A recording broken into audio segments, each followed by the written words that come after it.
The sword warrior looked down at the result of his work. In the hole formed in the ground lay a slain opponent. The rival below thought it looked like treachery. The young man called this warrior a scoundrel. Among all his subjects, he had chosen him to be his apprentice. But behind his back, he had conspired with the 5 sects.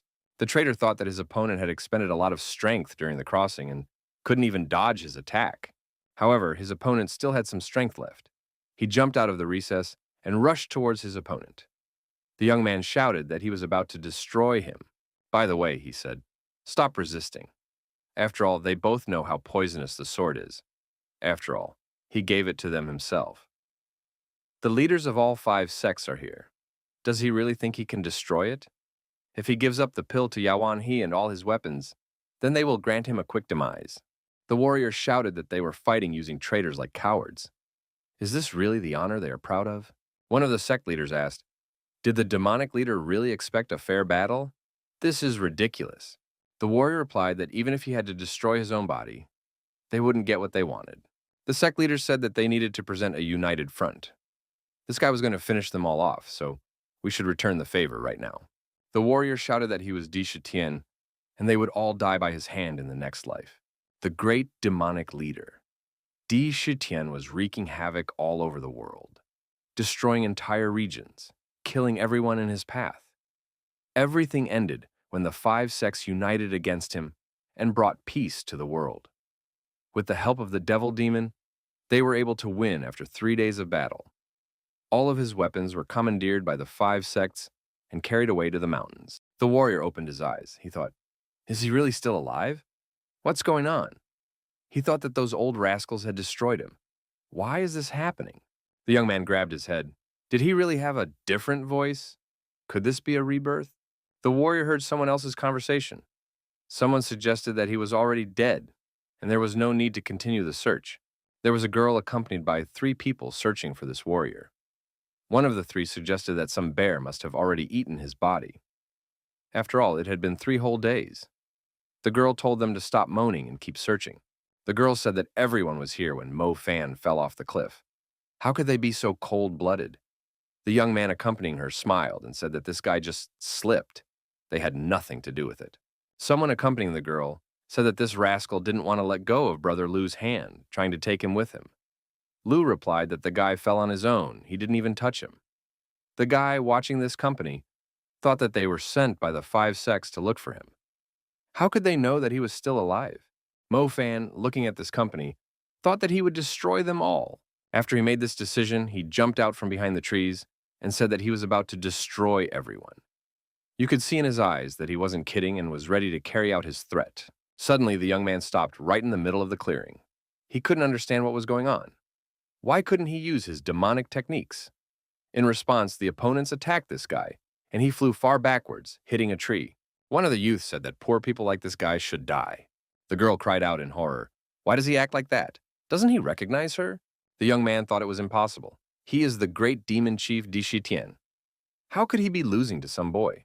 Di Shitian was about to attack these people again. He accelerated and rushed towards his opponent. As he ran closer and swung, he was about to strike with his fist. The opponent asked in surprise, who was he trying to scare? He must have forgotten his place. How dare he attack them? All these words were accompanied by Di Shitian's beating. The girl shouted for them to stop. It was enough to use uncontrollable violence. The young man, beaten and bloody, was lying on the ground. The girl in red asked, what are they doing? The young men, justifying themselves, said that this guy had attacked them first. And in general, it was self-defense for them. They were not guilty of anything. The beaten Di Shitian thought that this body was disobeying him. The girl shouted for them to stop beating him and move away to a safe distance. The young man remembered the traitors cheering and saying that Di Shitian might fail and be destroyed. The enraged Di Shitian said that in that case, he would take that rascal with him. The traitor smirked and said that he had destroyed this fellow thanks to his weapon. The young man was lying in bed. The girl, in order to bring him to his senses, slapped him.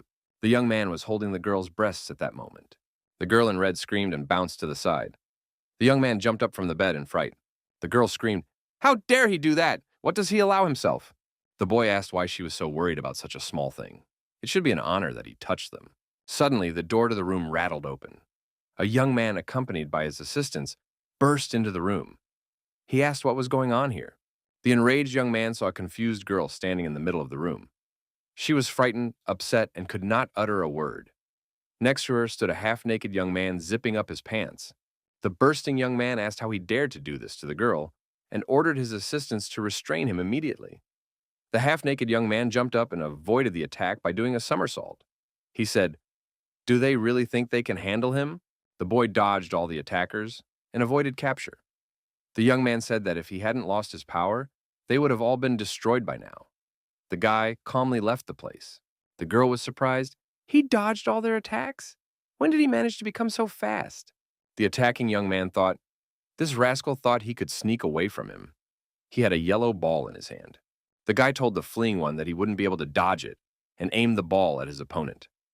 3 green energy snakes flew out of it and tried to attack him. The girl screamed, "What is he doing? Why is he using snakes? The young man will die from the poison." The boy replied that the young man would not die from it, but he might go mad. "We must find a master immediately." The young man screamed that he couldn't hold it back for long. The girl ran outside and said she would try to make it in time. The young man stood on the doorstep, unable to speak because of the paralyzing poison that had entered his body with the snake bite. The attackers were left alone with him. The chief among them said that no one could save this young man now. Finally, the girl left. The young man bent down and grabbed the boy's head, saying that he had not died from falling from an 80-meter cliff. His father was right. People like him are hard to destroy, and he added, "If you're in pain, don't worry. It should be over soon." However, the unbelievable happened. Something sparkled in the eyes of the young man, affected by the poison. He jumped to his feet and punched his assailant hard in the jaw. The young man no longer looked poisoned. The boy stood against his attackers. His eyes were burning demonically. His whole appearance said that he was terribly angry. Is it that a bunch of scoundrels, because he was merciful, thought they were the victors? Why does trash like him have so much demonic energy? The young man quickly dealt with his offender's aids.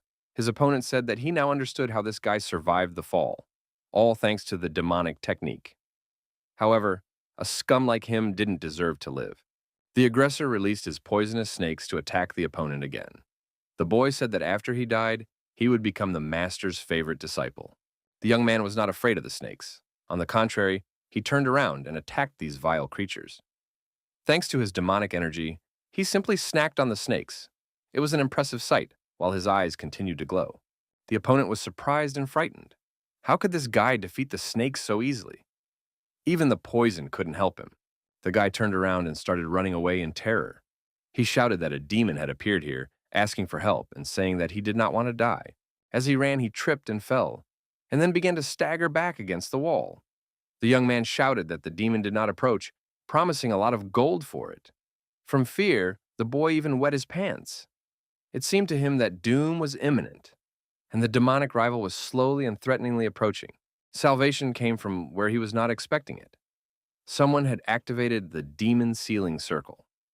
The demonicized youth stopped, spread his arms, and screamed. It could be seen that he was uncomfortable. Master Gui Ming, who was brought in by the girl, appeared in the room. The master was the author of this sealing circle. The surviving young man thanked the master and said that he was saved because of him.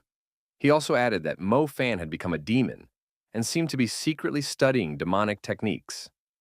We should deal with him immediately before he became stronger.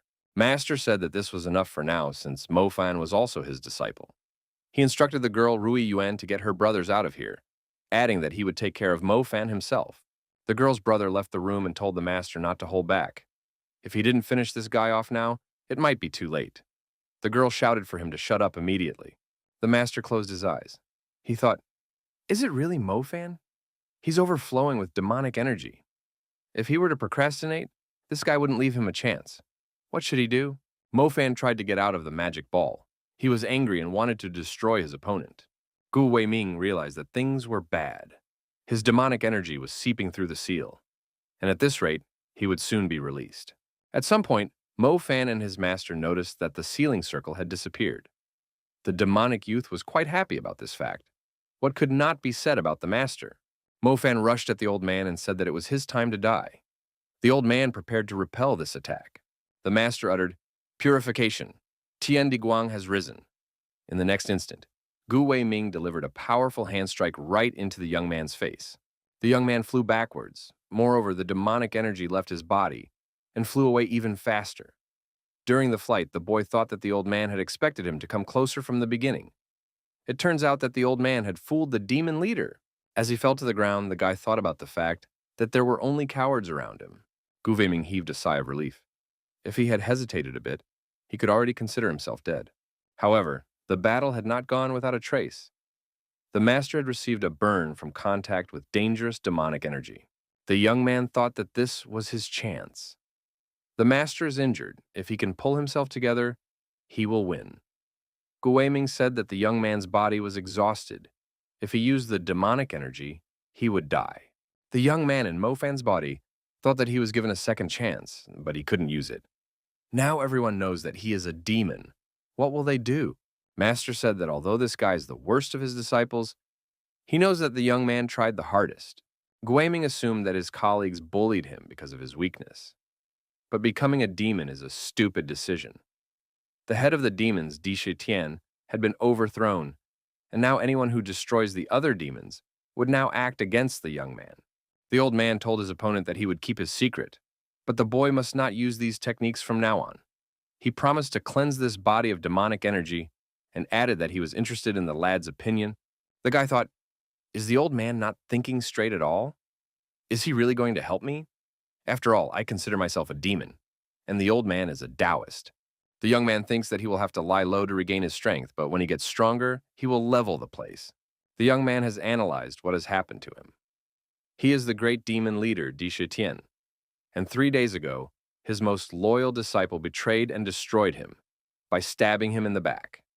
He was reborn and woke up in Mo Fan's body. But who would have thought that he would be reborn as a Taoist? This could be considered another stab in the back. Realizing his current reality, the young man was not very satisfied. He thought that when he became the demon leader again, he would tear everyone apart. Mo Fan felt someone throw a nut on his head and asked, "What is this boy muttering about?" The young man looked back. It was the same abuser who had previously molested the young man. He asked if Mo Fan was trying to practice demonic techniques. Master said that he got rid of the demonic energy inside this guy, but he had little faith. The young man said, looking at the expression on Mo Fan's face, "Who would believe that he is one of the righteous Taoists? After all, he is nothing but a pathetic coward." Mo Fan couldn't hold back. He took his offender to the ground with a few punches of his fist and said that when he ruled the world, this guy wasn't even in his parents' plans, and called him an arrogant cretin. The young man jumped to his feet and said that Mo Fan was a very brave guy if he dared to talk to him like that. He and his henchmen started beating Mo Fan, saying that they would make a chop out of him. While being beaten, Mo Fan covered his face with his hands and thought that the body he possessed was too weak. It didn't match his ambitions. A girl in red appeared and told them to stop immediately. The young man excused himself and said that Mo Fan had started it first. He wouldn't get off easy. Apparently his soul had become corrupted along with his body. The girl stood up for Mo Fan, saying that this guy had just started recovering and they were bullying him again. The people retreating said to Mo Fan lying on the ground that this wasn't the end. If he hides behind the girls' backs, it won't help him. A girl asked Mo Fan what had happened. The guy pushed her hand away and said that he didn't need her. Mo Fan got to his feet. He was covered in blood after the beatings. The guy thought that he was a demon leader and people like them should shudder at the sight of him. The girl detained the young man by firmly grabbing his arm. She said she was the caretaker of the class, and he was under her responsibility. Right now, he must follow her. Mo Fan told this girl to let him go. Otherwise, he threatened her with physical violence. The girl didn't believe it and told him to follow her. After all, everyone realized he was a weakling. The aides asked their master why Mo Fan had become so insolent. Did he really remember that they threw him off the cliff? After all, if he told the master, they would be in trouble. Their boss told them to calm down. He's got it under control. That guy doesn't remember anything, or he'd have told us by now. Mr. Liu has decided he's going to take an observation position. The guy must not tell anyone about the existence of that thing. The girl giving medical attention told him not to fight with Liu, and added that she has talked about it many times. She doesn't support them bullying him, but he should be patient and those guys will stop paying attention. If he keeps resisting, then that bullying will never end. Mo Fan asked why she wasn't afraid of him. Didn't she see the faces of the other students? Mo Fan had a thought and immediately voiced it. Does the girl really like him? The question turned out to be out of place. The girl in red was covered in a blush, but her face looked rather aggressive. The young man received a few slaps in response. After the door closed behind the girl, Mo Fan thought that this stupid girl had almost broken his bones. Mo Fan, after analyzing the situation, thought that girls really are the scariest creatures in the world. Mo Fan was walking back to the dormitory. Two guys were blocking his way. The young man told them to move aside. The two said that from this day onwards, the dormitory doors are closed to Mo Fan. They don't want to sleep next to someone who practices demonic techniques. Mo Fan replied that he didn't care about the weak. Lu happened to be nearby. He asked, would Mo Fan really become a demon again to destroy them? What should they do? Would they all die here?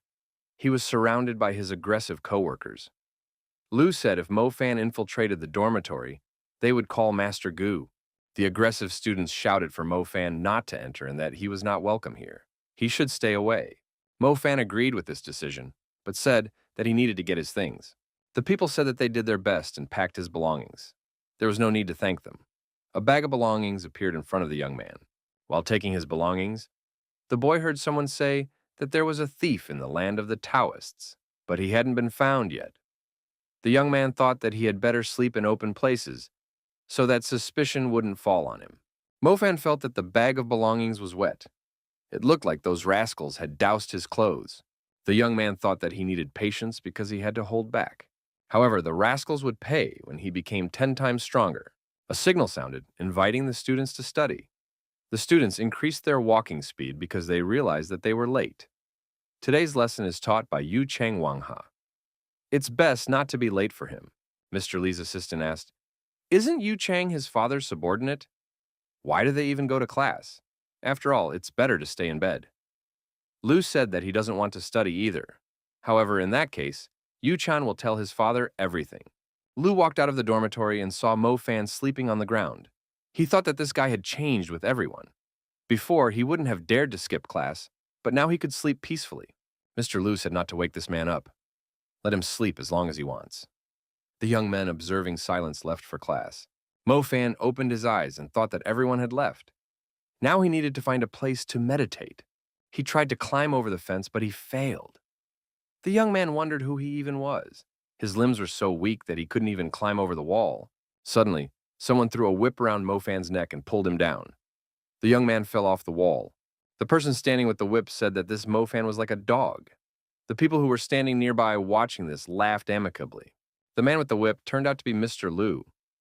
Mr. Lu asked why Mo Fan was already on his knees. After all, he hadn't done anything to him yet. Mr. Lu added that this guy really looks like a dog. Mo Fan, getting to his feet, thought with anger that this rascal had succeeded in making him angry. Mo Fan took the whip off his neck and pounced on his opponent. He said that now Mr. Lee was finished. Lu laughed and said that the mad dog started barking.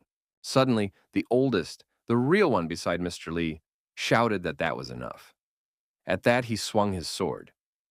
Mo Fan immediately realized that this old man possessed the Jian technique.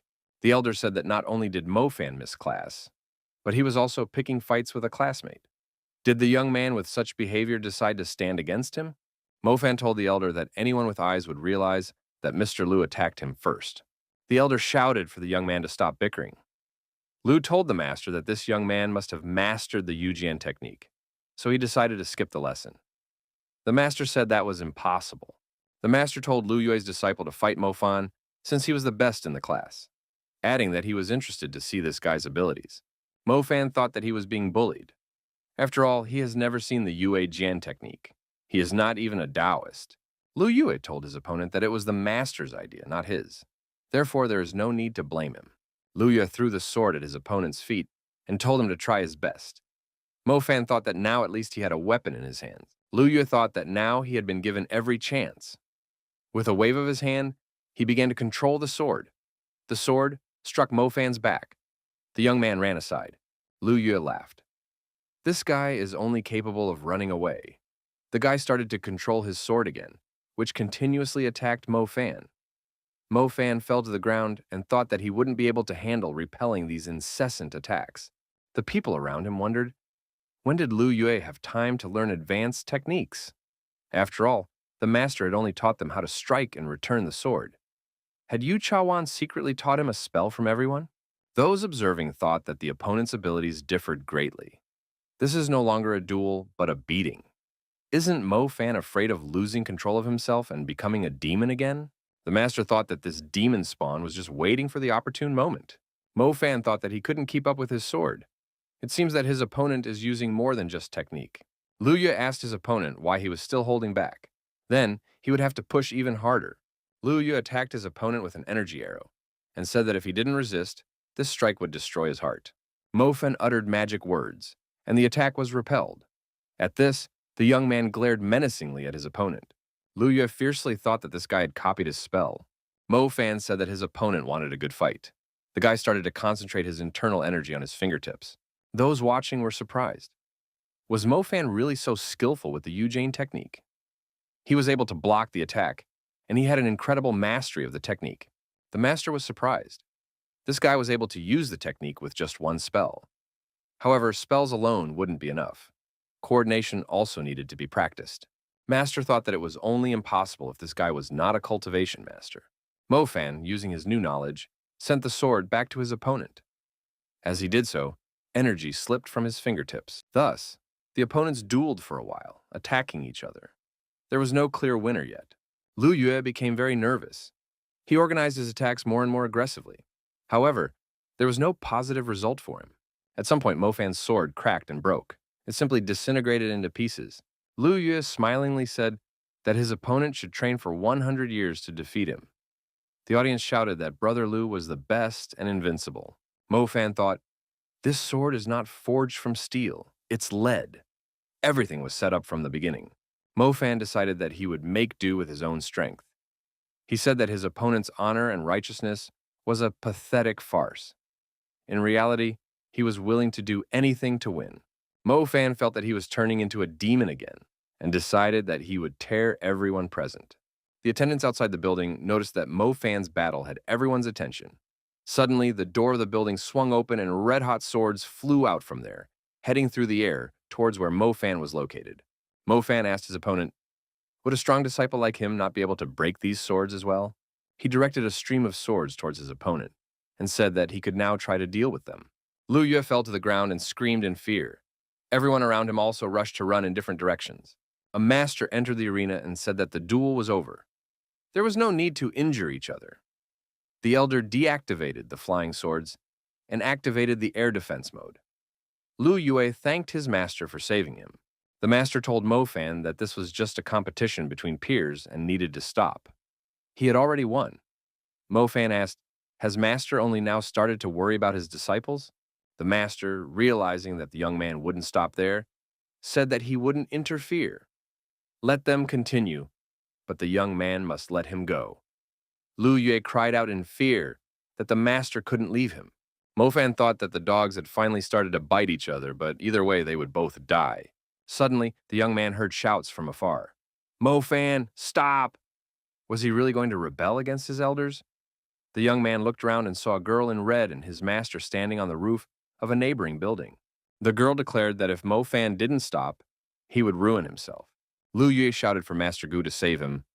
Mo Fan is turning into a demon again, and this must be stopped. Mo Fan inquired, what do demons have to do with this? It's just that he was just using their technique. Or would anyone who defeats them be called a demon?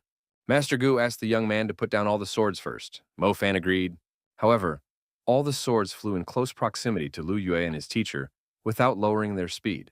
Master Gu shouted again, why is Mo Fan doing this? He found a way, but Master said to calm down and look carefully.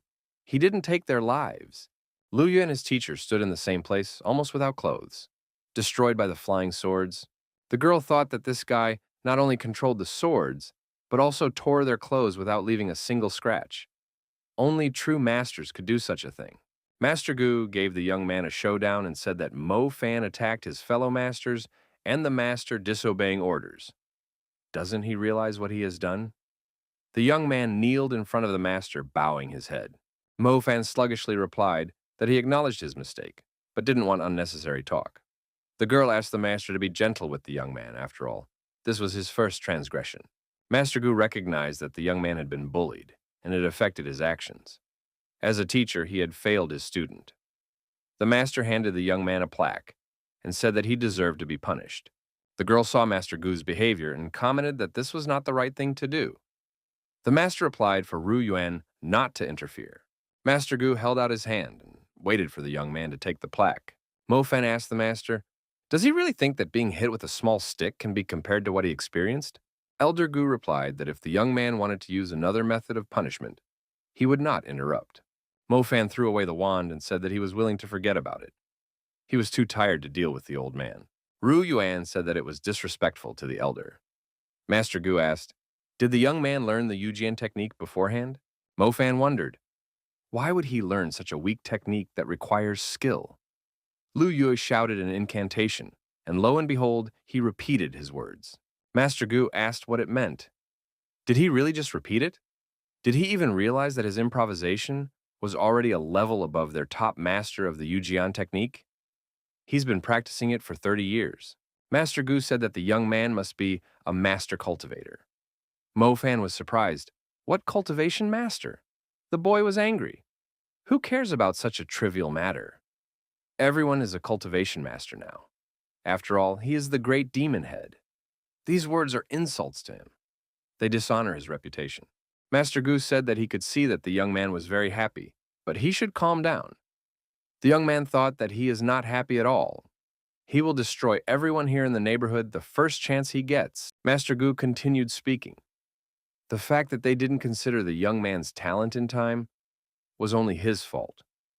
From now on, Master Gu promises to train the young man harder. But he will have one request for the young man. This year, they received a third-class assignment from the Union. There are only 3 classes of assignments. The first is the most difficult. The older disciples aren't on the school grounds, and Master doesn't know who to assign it to. Since Mo Fan turned out to be so strong, he should be able to handle it. This year, Mo Fan and Ruo Yuan will do this task together for the sake of their monastery. One of the disciples ran into the room and informed Master Gu that a messenger from Guangyang City had arrived on behalf of the Union. Master Gu was surprised. After all, they had just returned from a meeting with the Union. Why is he here? Ruo Yuan reminded Master that the vice president of the Union is Lu Yue's father. Master Gu said that he remembered everything. The messenger who came on behalf of the Union was nervous because of the long wait. The disciples said that their master would come soon. Finally, Master Gu Wei, accompanied by Ruo Yuan, appeared and apologized for keeping the guests waiting.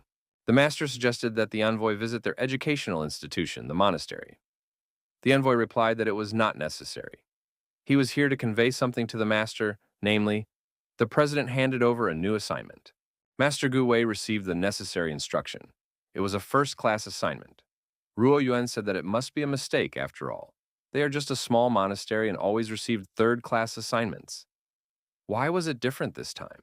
The messenger said that it was outrageous. Would they really challenge the Union's decision? Could they be plotting a rebellion? The messenger said that if the mission is not accomplished, this monastery will be shut down. They have no right to challenge the council's decision. The monastery's personnel were upset. Are they really trying to be shut down? Only large monasteries subordinate to the 5 sects dare to take first-class assignments.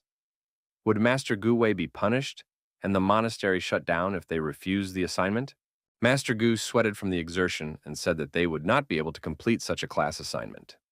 Their senior disciples had transferred to Hiaoyang Monastery, and the others were too weak for it. Master Gu lowered his head to the messenger and asked him to enter their situation and take the assignment back. The envoy was enraged. He said that they dare not deceive him. They can't call themselves weak after all. One of their disciples had beaten Master Lu Yue. Master Gu Wei said that it was just a duel between disciples. Nothing serious happened. The envoy was approached by the injured Lu Yue. He turned to his uncle Liu and asked for his support.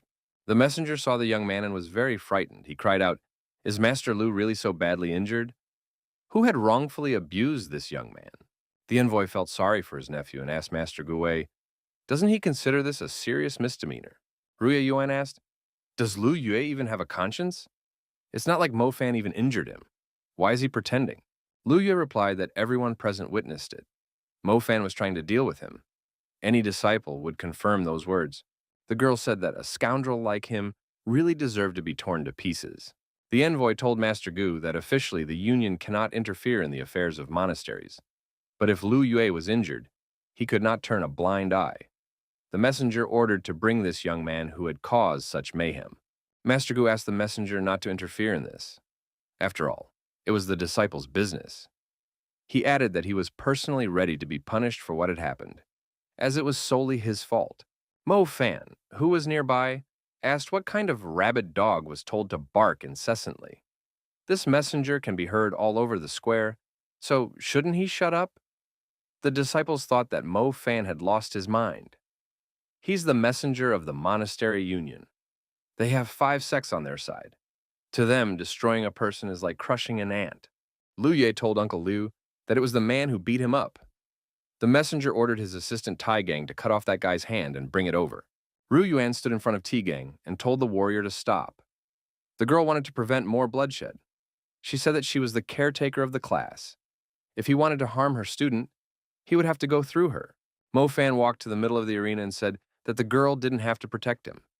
The guy was acting flippant and showing that he wasn't afraid of anyone. Master Gu said for Ru Yuan not to interfere. He wondered who would dare to harm his disciple in front of his eyes. Master Gu was determined. According to the rules, he could destroy anyone who dared to interfere in the affairs of his monastery. Tai Gang told Master Envoy that if Gu Wei was serious, it would not be good for them. The envoy got angry and called the old man an old rascal. The union representatives said that they wouldn't touch that young man. But if Master Gu talked about the rules, then he must accept the assignment. If he refuses, it will be reported to the union, and this monastery will be closed by tomorrow. Mo Fan picked up the assignment manual and was surprised that it was only a first-class assignment. Did anyone think that there was something special in it and no one would dare to take it? Those watching the young man were surprised. Does he really want it for himself? He's being so arrogant. Who does he think he is? Mo Fan, after reading the instructions, said that this task was now his. The envoy laughed and said that was fine. There were still those who were not afraid of death. If the situation was resolved, then he would return. Master Gu ran after the messenger from the union for a while. He shouted for the envoy to change his mind. However, Mo Fan is still very young, and he is not aware of what he is doing. The envoy said that he would send a man in 10 days to check on the task. Zifeng Monastery would cease to exist if it failed. Mo Fan wondered, why does Trash think that if he rides a horse, it will hide his pig nature? Lu Yue said with a smile, he advised this guy to stop fooling around. Zifeng Monastery might be destroyed because of him. Many disciples were against Mo Fan. They were yelling for him to get out. He's ruined everything. Why does he think he is invincible because of one battle he won? Lu Yue said, the young man could now see how the other disciples treated him. Mo Fan's face changed again and his eyes turned red. He said for this rascal Lu Yue to shut up immediately if he cares about his life. Lu Yue was startled and closed his mouth. He said that this guy was losing control again. Master Gu said for Mo Fan and Ruhe Yuan to follow him immediately. Master Gui asked the girl to ask the senior disciples if they were willing to take on this task. The more of them, the better. Mo Fan said that he could do it himself. Why would he need anyone else? Master Gui asked if the young man realized what he had done. After all, this is a first-class assignment. Even he isn't sure he can handle it, and the young man is only a junior student. There's an 80% chance of dying on a first-class assignment. With his current training and skills, he will definitely die. Mo Fan said that he was the one who beat up Lu Yue, and that the messenger specifically came after him. Of course, the responsibility lies on him. He won't pull anyone behind him. The girl came back and said that she had asked everyone, but no one agreed. Master Gui agreed that they should not be forced to risk their lives. Master Gui said he would go to the union the next day. Despite all the humiliation, he would ask them to cancel the assignment. The students, however, he forbade them to leave the monastery. Master Gui withdrew. The instructions for the assignment remained with him. Ru Yuan followed him. Mo Fan thought that this old man was very annoying. Mo Fan thought that he had already had time to read all the requirements for the task. Under the cover of darkness, Mo Fan used a ladder to traverse the wall separating the monastery from the outside world. Once on the other side of the wall, the young man heard the question, where is he going? Next to him was Ru Yuan. The young man began to make excuses. He told the class caretaker that he couldn't sleep and decided to take a walk. Why was she awake? The girl said that she knew the young man would not listen to the master and try to complete the task on his own. Mo Fan said that the class caretaker was very shrewd and caught him red-handed. What is she going to do now? The guy thought. The girl said that even if their master went to the union, they wouldn't change their decision there. As the caretaker of the class, she can't be inactive. Ru Yuan said that in light of the events that happened, she made a decision. She will go together with the young man. After a long transition, Mo Fan said that the girls don't have enough stamina. They don't take breaks, but she keeps up. He suggested that they stop to eat. The girl told the young man not to get cocky because she would still defeat him in battle. At a roadside establishment, Mo Fan placed an order. He asked to bring 2 baskets of scones and 2 boiled teas. The girl was surprised. Why so many scones? After all, she can only eat 1. The young man apologized and said he wanted to change the order. He asked to order 2 baskets and another bun. Ru Yuan stated that she would only pay for herself.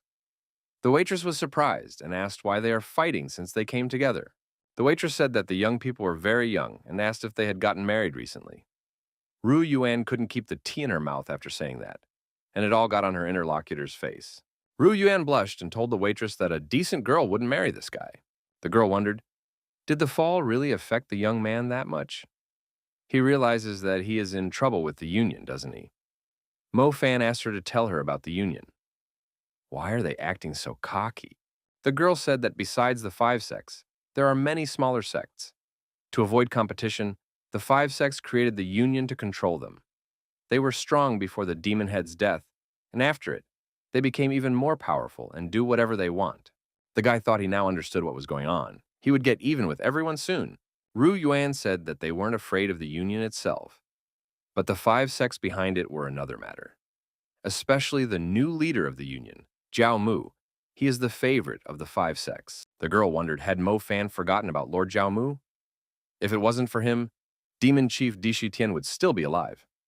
So this lord had saved all of humanity. Mo Fan thought of him as a greedy rascal. He could enjoy himself while he could, but soon his bones would be wiped to dust. Ruye Yuan said that they had been on the road for a long time, and the young man still hadn't told what the assignment said. The boy replied that he wanted to get rid of the girl, but if she wanted to know so badly, they should collect the dragon bones at Fuhiang Rock. Ru Yuan was surprised. Is it really true? After all, there are many demons there. If they go in there, they won't be able to get out. After all, there are only 2 of them. It would just be suicide. Mo Fan thought that he might meet his friends there, or rather those rogue demons. Ruo Yuan said that she had heard that demons were incredibly strong and cunning. The young man would most likely not stand a chance. Some kid approached the young men. Mo Fan asked why he was staring. The girl said that he must be lost and wondered why Mo Fan was being so rude. The child suddenly grabbed the basket of buns and turned around and started running away. Mo Fan shouted, "How dare he steal his breakfast?" Mo Fan rushed after the child and told him not to dare to run away. The girl told the waitress that they would return everything. The waitress yelled that these buns were very expensive. The kid with the buns kept running away. The enraged Mo Fan shouted that when he caught it, he would immediately destroy it. Ru Yuan shouted at the child not to run away. The thief ran to the bushes and hid in them, thinking he was safe now.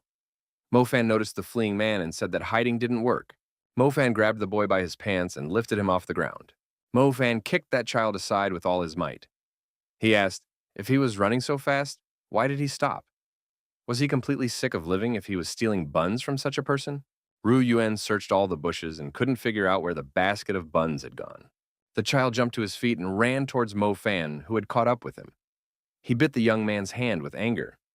Mo Fan felt indignant. Did this little brat really want to die? The young man was called out by Ru Yuan and told to stop and pay attention to the bushes. The boy stopped and looked back. The girl showed him that there were 3 small children sitting in the bushes, scared but eating those buns. The girl went back to the eating establishment and said they had figured it out. It looks like these kids are abandoned. They have no family, this boy is 9 years old, and the other kids are even younger. He gave them all the food. Ru Yuan told the kind woman who sold them buns that she was from Zifeng Monastery. But they have been sent on a mission and can't take the children with them. Could this kind woman look after the children until they complete the mission? A silver ingot was given to this woman as an advance payment.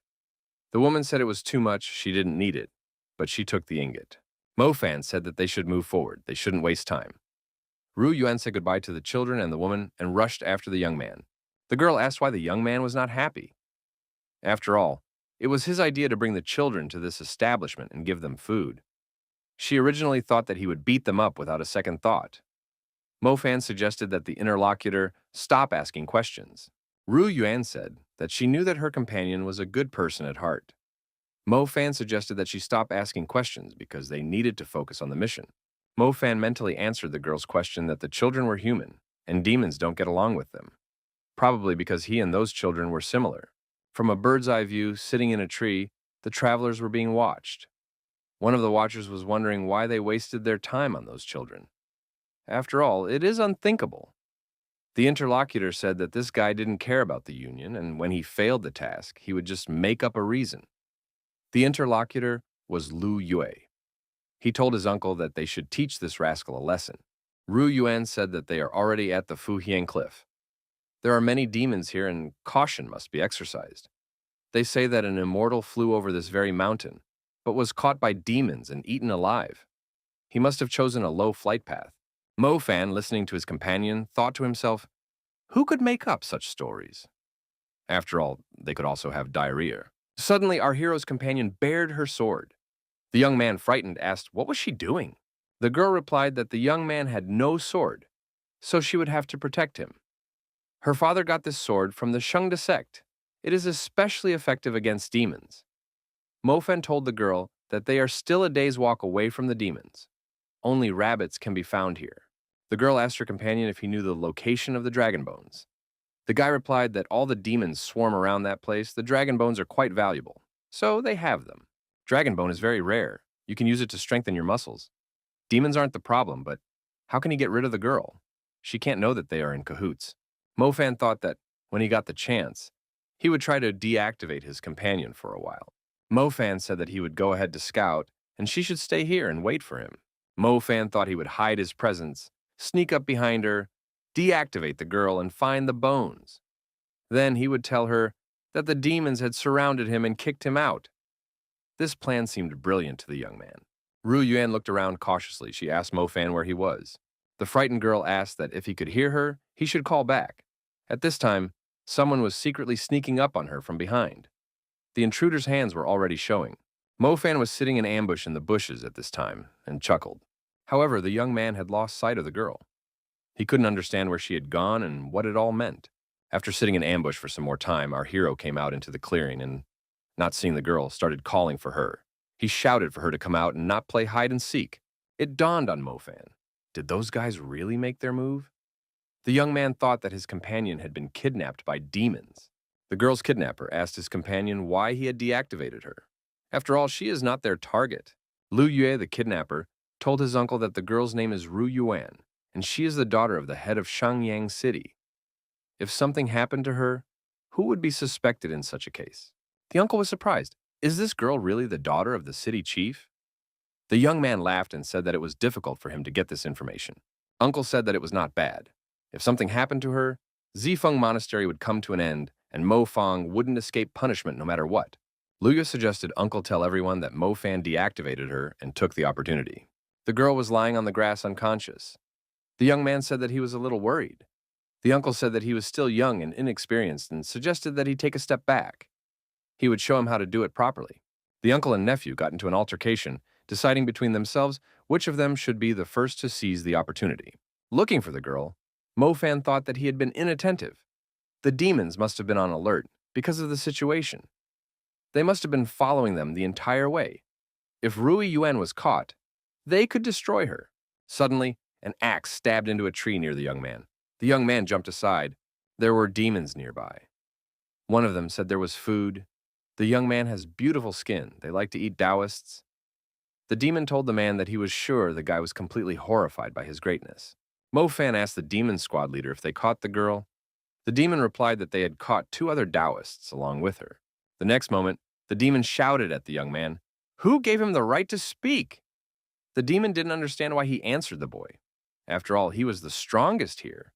Why was he affected by this pitiful man's aura? Mo Fan thought, what kind of Taoists are we talking about? Where could people come from here? The young man told the demon to immediately take him to the girl. The demon asked how this man could command him since he was in his territory. Does he really think his lackeys are here? They could destroy her right now. Mofan thought that these demons are not completely normal. He better not reveal his identity. He needs to find the girl. But how can he convince them to take him to her? Mofan asked, do they really want to destroy him without any preparation? Mofan started to give cooking recipes. First, it is better to make a chop out of the body using a mace to make the muscles softer, and then cut it into small pieces, making sure to stick to the line. Soy sauce should be used. Put in the oven for 5 minutes and wait until the skin is crispy. Upon hearing this recipe, the demons drooled. The demon ordered his assistants to take those Taoists to a cave. The demon ordered his assistants to let them live. He wants to start cooking them in that state. One of the demons fell on his knees in front of the young man and said that he was their savior. The young man must have been a chef before he became a Taoist. The boy felt sorry for those demons. It looked like none of them had ever tasted a proper dish before. The boss of the demons said that they should immediately move to the cave. They would be preparing dinner right now. One of the demons grabbed Mofan and dragged him behind him into the cave. On the way, the young man questioned these demons about many things to elicit the information he needed from them. Mofan already had a few questions. He knew the names of these demons and who was at the head of the rocks. Fuhiang. The demon came with his companions to the cave and told his brothers that he had brought dinner. Looking at this cave, Mofan thought that it was very small. The demon was in a pitiful state after its demise. The young man heard two people talking. One of them said that instead of fighting, this guy was asking for mercy. How would he be able to look the master in the eye after that? The interlocutor told his companion to be quiet. He came here to express his loyalty to the head of the demons. Why would he show disrespect? It was a conversation between uncle and nephew. Demon General Chilo said that there is only one demon head, Lord Di Shi. If that person keeps talking a lot, he will have to rip his head off. Luya said that he apologizes. Di Shi is indeed a great demon. He is better than all the demons, but brave General Qi Liao should also think about becoming the head of the demons. The young man's uncle said that he supports him. The young man approached the general and said that he has always honored him. This general is like family to him.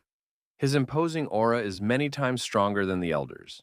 Luya kissed the general's feet and asked to adopt him, promising to serve the demon general forever. Ru Yuan screamed that this young man was the most pathetic slug she had ever seen. He betrayed his master and swears allegiance to the demon. He will definitely be punished. The general said the girl was right.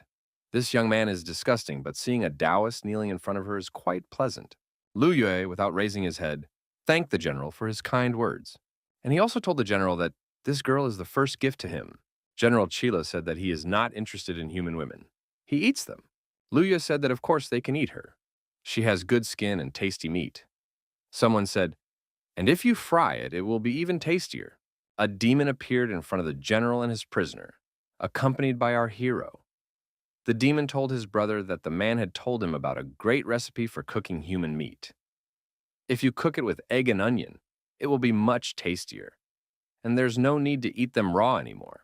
Mofan thought that it was even more problematic to reveal his identity now. After all, there are so many people here. Rua Yuan wondered why Mofan was here. Lu Yue saw the young man and thought that this guy knows how to use demonic techniques, so he must be one of them. The general told his brother that he had brought another Taoist. Why are there so many of them in the forest today? Lu Yue, pointing his finger at Mofan, said that this guy is a spy from the Yufeng sect. He should be feared. The demons were angry at our hero, after all. He is one of those who destroyed the head of the demons. Mofan thought that it was not yet time to confess. The demons began to call the young man names and asked him who he thought he was. These Taoists are always deceiving.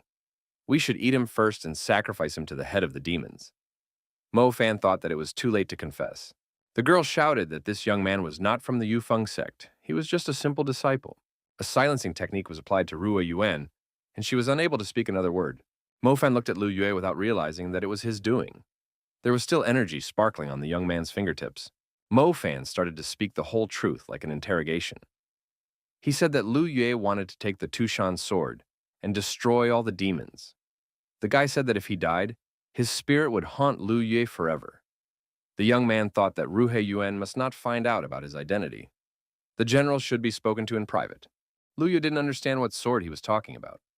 The general asked, did the young man really have this sword? The demon asked our hero, Is he really talking about one of the demon swords? The boy confirmed. He said that they were ordered to bring this sword to everyone, but that guy wanted to keep it for himself. The frightened Lu Yue said that this scoundrel is lying. He doesn't have any sword. The general came close to his prisoner and said that he would ask one more time. Does he have a sword? At this, the demon grabbed the young man by the throat. Lu Yue frightened voice wheezed that he didn't have any sword, that guy was making things up. The demon reached out with his free hand to the side and pulled Mo Fan towards him. The young man rose into the air and began to approach the demon general. The general now had a person in each hand, which he held by the neck. The general asked which one of them was the liar. Mo Fan said that he was telling the truth. The general could check for himself. The guy crossed the fingers of his hands in front of him and said, "He is telling the truth. The general can see it himself." The general dismissed Lu Yue and said that he would personally deal with it. The demon general said for everyone to wait here, he will ask some questions to this young man in private. The demon asked Mo Fan how he knew Di Shutian's personal seal. The fellow said that he had to let him go first. The young man stood up to his full height and asked the general, "Where are the others? Where did they go? Was he really the only one left here?" The general became suspicious of who he was dealing with and shouted that it was impossible. Mo Fan said hello to the general and said that he hadn't seen Qi Liao in a long time. The general bowed in front of the young man and said that he was greeting the head of the demons. That rascal Jiao Mu had brought the Taoists to them, who had destroyed many of their brothers. That day, only a few were able to escape. Only the women were spared, but they were turned into slaves. The survivors came to these mountains seeking salvation. All those who managed to survive are in this place. The general said that he tried to save as many of his men as he could, but he couldn't. The warrior was really frustrated. The demon head said, if the heavens gave them another chance, they would reclaim what was rightfully theirs. He would make them all pay with their blood. The demon race would become great again. Then no one would dare to disadvantage them anymore. The general kneeled once more and asked, what instructions will the demon head have? He would do everything for his master. Mo Fan said, they can't be in a hurry. He remembered all his techniques, but he needed to become even stronger. When the time comes, they will definitely make their move. But for now, they need to lay low. The general, pointing to the deepest part of the cave, said that he had found a spiritual medicine. Maybe his master could use it. Mo Fan looked into that part of the cave and saw the spiritual medicine, and determined with an experienced eye that it was dragon bones. Several thousand years have passed and its bones don't rot. They have many marvelous effects. The general said they realized it was something special the second they discovered it, but didn't know how to use it. Perhaps the general knows what can be done with it. Mo Fan thought that he was tasked to find the bones, but he didn't expect to go this long. Mo Fan thought that this dragon was very powerful when it was alive. If one used its bones to temper its body, its strength would increase greatly. The young man thought that in the current competition, he wouldn't be able to use the old techniques to refine the bones. Maybe the Taoists' techniques would work. If he had the opportunity to learn their techniques, he should take advantage of it. Plus, he could use them for revenge and wipe out all the Taoists. Mo Fan told his general that he would only take one bone with him and take the Taoists' attention away from this place. The general asked what to do with the other prisoners. Should we destroy them to avenge their brothers? Mo Fan thought that using Chila's hand to destroy Lu Yue was a great idea, but that would incur his father's wrath. He still needed a place where he could grow stronger in peace, so it was better not to cause trouble. The head of the demons said it's not worth doing right now. He should take them along with him to take suspicion away from them. It was time to test his general's acting skills. Lu Yue tried to negotiate with the demons. He said that his meat tasted horrible and suggested that they shouldn't eat it. Uncle said that he was already old and his meat would definitely not be liked. The uncle and the nephew tried to work things out between them. Why were they telling each other untruths? The general, who appeared, pushed Mo Fan away from him and told his warriors to lock up all the humans and warned the other demons that they would have a meal today. Lu Yue was even more frightened and cried. He had said that there was no point in eating him. The general told the most cowardly youth that he didn't like this young man's hairstyle. It was disgusting, and ordered his subordinates to lock up all the men. The bound Ru Yuan asked the young man, is he all right? Was Mo Fan not injured? Mo Fan winked at the girl and told her not to worry. This night he would take her away from here. The people were imprisoned. Mo Fan and the girl were tied to a pole. The other two were suspended on a rope by their arms and legs. The guards nearby were sitting around a fire. Lu Yue tried to find justice and establish order here. He asked why those were allowed to sit while they were tied up like this. A demon asked, "Does this guy really want his tongue cut off?" One of the demons said that the boss was inviting everyone for a drink. The satisfied demons ran to the boss. On the way, they shouted that they had the best boss. He always shares drinks with them. Ruya Yuan asked Mo Fan, how could they escape since there wasn't much time left? The young man started to cast a spell. Lu Yue asked, is this guy really crazy? Does he really want to use Yujan's technique in this place? Did he really see a sword somewhere? Our hero didn't need a sword. He was able to achieve control over the hot log from the bonfire instead of the sword. Mo Fan told the grumpy interlocutor that he was the only one blind in this room. Pauline burned the ropes that bound Mo Fan and the girl. Lu Yue immediately started repeating the spell, but it didn't work. His uncle said that the young man hadn't practiced enough and he would have to pull the two of them out himself. The uncle said that when you cast a spell, you have to focus and offer to let his nephew learn from him. Mo Fan told his companion that they didn't seem to have to worry about those two. Those two were shouting for the young man not to go and leave them. Mo Fan thought that Chila's demonic chi was preventing those people from using their techniques. Lu Yue shouted for Mo Fan not to leave him here. If he saved him, he would get a lot of gold. Mo Fan apologized and said that he wasn't going to help someone like this young man. But if he gives something right now, the guy might change his mind. Lu Yue said that he agrees.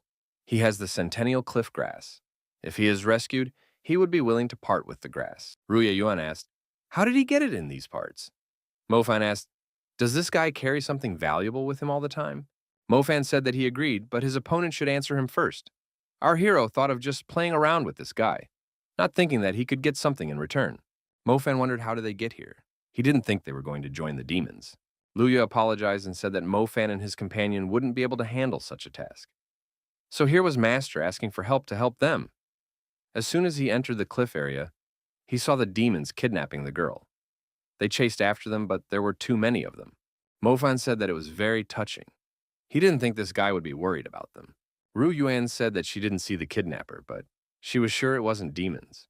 Mo Fan told the girl that now was not the time to talk about it and turned to Lu Yue. He asked, where is the centennial cliff grass? The guy replied that it was in the boots. Mo Fan took out the grass and looked at it. This shape and golden coloring said that it was indeed the centennial cliff grass. This is an incredible rarity. The girl said that it was the first time she had ever seen someone versed in the quality of centennial grass. Where did the guy get such knowledge from? Mo Fan hesitated and said that he had read about it in a book. It's called Encyclopedia of Centennial Herbs. Lu Yue suggested that his uncle team up and destroy this guy. He needs to get the herb back. The uncle said it's too early to do that since they're still in the demon cave. They need to get out of here first. Lu Yue thought that this boy might be happy before they got out of here. Mo Fan had already realized what these two were up to. But they clearly don't have enough intelligence. They need to get out of here first. The girl said that they can't come back empty-handed. What will they say to the Alliance in that case? The four fugitives had been traveling for too long and still hadn't found a way out. Could it be that they had gotten lost? Mo Fan thought that his general had gotten it right and didn't do anything stupid with the dragon bones, and arranged everything so that their plan couldn't be discovered. Suddenly, the humans saw two demons up ahead. In front of them on a pedestal was a dragon bone. Lu Yue asked what it was. It looked like a precious treasure. The girl said that it was a dragon bone with a purple glow. Perhaps they can accomplish their mission? Mo Fan thought that he could still count on his general. Lu Yue asked why they were still thinking about the mission. The bone is very important to the demons. It is logical that it is heavily guarded. We just need to quietly leave this place. The guy thought that when he gets home, he will gather people to destroy these demons and take the bone. The girl said they couldn't come back empty-handed or the monastery would be in trouble. These two came here to help accomplish the mission, didn't they? Mo Fan asked, what is she up to? The girl decided to demonstrate the art of hand-to-hand combat and use the dry wind palm technique. The two demons present were deactivated. Satisfied with herself, Ru Yuan declared that she was finally able to relieve her stress. It was necessary to quickly grab the dragon bone and get out of here. It was so loud that all the demons would soon run here. Something had not gone according to plan. Lu Yue grabbed his sword and said that these vile demons didn't dare to kill him. He would personally send everyone to hell. Lu Yue was about to strike, but his sword was blocked. It was Mo Fan's imperial sword. Lu Yue wondered why he had saved the demon. He had been here for a whole day and was alone with the demon general. Did the general really win him over to his side? Lu Yue told the girl to stay away from this guy He is most likely a traitor. Mo Fan called the caller stupid and said that if he hadn't stopped him, they would have been in big trouble. Mo Fan asked the caller if he had forgotten where they were. They are in the demon cave. Is it easy to escape from them? The whole cliff is the territory of the demons. They will steal the dragon bones, it is a minor loss. But if you destroy one of them, there will be no forgiveness. Mo Fan added that the demons will then chase them for the rest of their lives until they finish them off. Lu Yue was frightened and dropped his sword. Mo Fan said that his interlocutor blamed him for betraying them, but he had actually saved their lives. Ru Yuan agreed. There was no need to anger the demons. The most important thing was to come back in one piece. Lu Yue stated that he gave them chances, but if they insist, he will leave them alive. This guy's uncle said that we should hurry up. It seems that the demons are approaching. The frightened young man turned around and ran away from the cave, shouting to be waited for. The general around the corner thought that this man was disgusting. If he damaged even one demon, he would be torn to pieces. Ru Yuan told the companion that they should overcome the mountain ahead and they would be perfectly safe. Mo Fan thought that his companions might soon get into action. One must be vigilant and be prepared for an attack. Mo Fan thought that unfortunately for his companions, they were not skilled enough to deceive him. Stopping at a forest clearing, Mo Fan said that he couldn't take it anymore and left the dragon bone and rushed into the bushes. The girl said that this was not the time to do so. The nephew to his uncle said that this guy seemed to have realized what they were up to. The uncle replied that centennial grass is a strong medicine that must be mixed with other herbs to achieve the desired effect. Without fire, he couldn't do anything with it. Last time this guy fell off a cliff trying to get the herb, but managed to survive. He had lost his memory. Lu Yue was going to show mercy and let him live. But it seems like this guy is destined to die because of this treasure. Uncle, looking at the girl, said that he would deactivate it so that there would be no problems. They will say that the demons caught up with them, and Mo Fan decided to buy some time and die as a hero. We have to hurry, they don't have much time. Mo Fan was sitting behind the bushes and heard this conversation very well. She was holding 100-year-old grass in her hands. The guy thought that last time, even though he ate the 100-year-old grass as his usual food, he had a strong body that was able to withstand its effects. But right now, he didn't even know if his current body could handle it. In any case, he decided to test it out. Mo Fan swallowed the herb and waited. It didn't take long for the change to occur. Our hero felt so bad that he couldn't stand it and fell to the ground. At the same time, he grabbed his stomach with his hands. Irreversible processes were taking place over his body, which were inevitable after the use of this herb. The young man was writhing in pain. His thoughts did not leave him. He recalled the general's words. Zhao Mu had become the leader of the Union. He is a scoundrel. He handed over all of demonic leader Dishi's magical weapons to the 5 sects. On that day, only a few survived. The women were kept alive to be turned into slave nobles. Mo Fan jumped to his feet and cried out in pain. If the heavens gave him a second chance, he would take back everything that was rightfully his. The demons would no longer hide in corners. They would rise again. The girl and her companion looked toward the bushes in surprise. Rui Yuan heard a scream and thought, was it really Mo Fan who shouted? Uncle said that he could sense a strong, magical energy. His nephew fearfully said that it was impossible. After a second, Mo Fan appeared from behind the bushes and apologized to everyone. He said that he couldn't contain himself. Lu Yue clenched his fists and moved towards our hero. He said that the guy was intentionally trying to lead them to the demons. As he got closer, he intended to strike Mo Fan's face with his fist. Mo Fan grabbed his aggressive hand and said that it looked like the guy couldn't pinch him anymore. The girl was surprised. Mo Fan couldn't overpower this guy before, but this time he stopped his punch without any problem. Lu Yue called his opponent a trickster. Apparently, he ate his 100-year-old grass. Uncle said that now was not the time to deal with it. They would talk about it when they got back to the city. Lu Yue shouted that he had spent 2 years looking for it. Mo Fan thought that it was unbelievable. The power he had long lost was gradually returning. Rui Yuan said that the young man expected those impudent people to try to take the herb back from him. So he decided to use it now. Mo Fan replied that the actions of those fools were easy to predict. She said that the young man was now a whole step stronger and suggested that he take the bone back because it was too heavy for her. Mo Fan asked if he could ask the girl a question. The girl inquired, "What's wrong?" Mo Fan stared intently into Rui Yuan's eyes, and without averting his gaze, he asked, How do they, Taoists, measure their strength? Ru Yuan was very surprised at the way this question was asked. Why is he asking, are you Taoists? After that incident in the cave, the guy's been acting strangely. The young men successfully reached the sea. The magic bone was delivered on time, and the mission was accomplished. The girls said that their monastery had met the annual mission quota. Master Gui said that this student and his companions had done well. All the students were proud that their university had fulfilled the mission. Master Gu thanked everyone and asked where Mo Fan was now. The young man was nowhere to be found. Ru Yuan said that as soon as they returned, he went straight to the library, but he was acting strangely. In the library, the young man chose the necessary literature and immersed himself in reading. He read that the Taoist's strength was divided into 9 levels. Demons also have 9 levels, but they are different. Although demons and Taoists are completely different, they seem to use the same energy. So why did he master the Taoist techniques so quickly? I guess there are similarities. The Taoists say that their way is the right way, but they are only good at talking. The guy suggested that the Taoists even stole the Yujian technique from the demons. Mo Fan had reviewed a lot of literature. He felt that he shouldn't be distracted right now. It was necessary to learn how to use the dragon bone. Someone came up from behind and told the young man that he shouldn't throw away books. The person who came up from behind was Master Gui. He said that the young man had never come here before. Today, instead of bragging about his success, he came to the library. I wonder what for. Mo Fan replied that he wanted to find out something. The master asked if the young man had any guesses about the name Tian Yu. Mo Fan replied, perhaps it means the best. Master said that it means harmony. Although he is an ungifted martial expert, he was still able to realize that all life forms in this world are equal.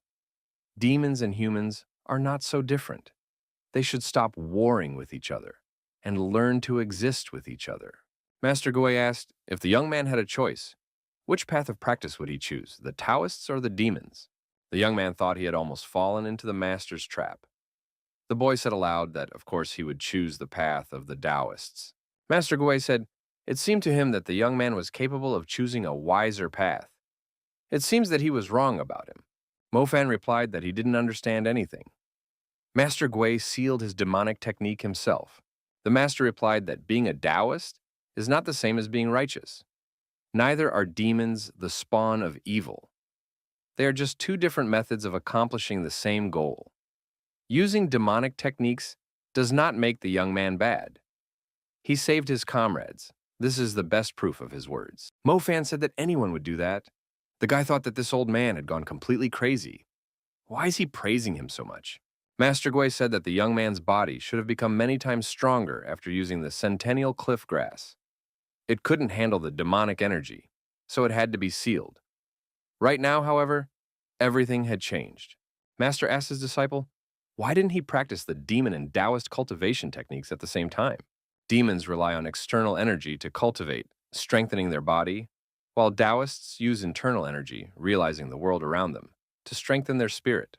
Gui said that the young man's heart was balancing on a fine line. Demonic techniques could not enslave his mind. The master said he would help the young man develop in both directions. But it must remain a secret if others found out. They would be hunted.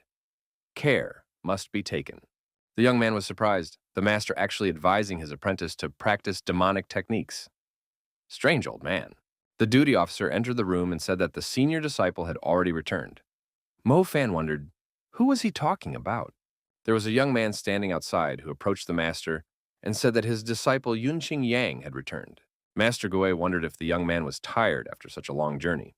The students present thought that this disciple had a very strong aura. One wouldn't expect anything else, since he had gone to study at a monastery run by the Fuhiang sect. At the age of 19, he was already at the level of concentration. Soon, he should be entering a new realm. Mo Fan thought that, judging from his aura, he was stuck in the concentration realm. It had already been 5 years, and he still hadn't been able to advance further. But his techniques are just as strong as Mo Fan's. Although they are at the same level, it is likely that Yunqing Yang will be able to win. One of the disciples said that the Gui master was calling Mo Fan. Mo Fan said that he was on his way. The guy hesitated for a bit and decided not to draw attention to himself. The master told the arriving disciple that this year they were given a first-class assignment, and Mo Fan was able to complete it. This was simply unbelievable. Ru Yuan said that she had participated in it as well. Mo Fan decided to praise the student and said that they hadn't seen each other for a long time. Since then, the young man had become even more beautiful. This was praise from the demonic leader. Yun Qingyang told the master that he needed to return to the monastery. He would return here at night. Master Gui asked his disciple to tell him that he would also visit that monastery tomorrow. When the senior disciple was leaving the monastery, the remaining students laughed at Mo Fan because the senior students had ignored him. Mo Fan thought that he didn't like this student either and wasn't even going to meet him. The man said that Deputy Liu, in a letter from 10 years ago, promised a 100-year-old cliffgrass that would help him reach a new level. Head Liu and his wife kneel in front of the man. Liu Yue presses himself against the wall in fear. The man asks why after his visit they say they don't have this herb. This man is the master of the Wutiju monastery. Liu Yue, startled, says that the centennial grass was in his hands as recently as yesterday, but then it was taken away from him. Wu Teju, angrily asking who did it, listened to the young man's answer. Wu Teju summoned the senior disciple of Zifeng Monastery to come to him. The young man arrived, bowed, and asked what his master needed. Wu Teju said that Mo Fan, a disciple of his monastery, had stolen 100-year-old cliffgrass. The man was told that this disciple had joined the monastery 6 months ago. He had a weak foundation in ordinary techniques, but it is said that he managed to complete the first-grade task. Liu Yu said that Mo Fan had learned demonic techniques and had become much stronger because of them. The young man assured that he was not deceiving. Wu Teju asked if Master Gui knew about demonic techniques. Liu Yue replied that Master knows and covered for that disciple.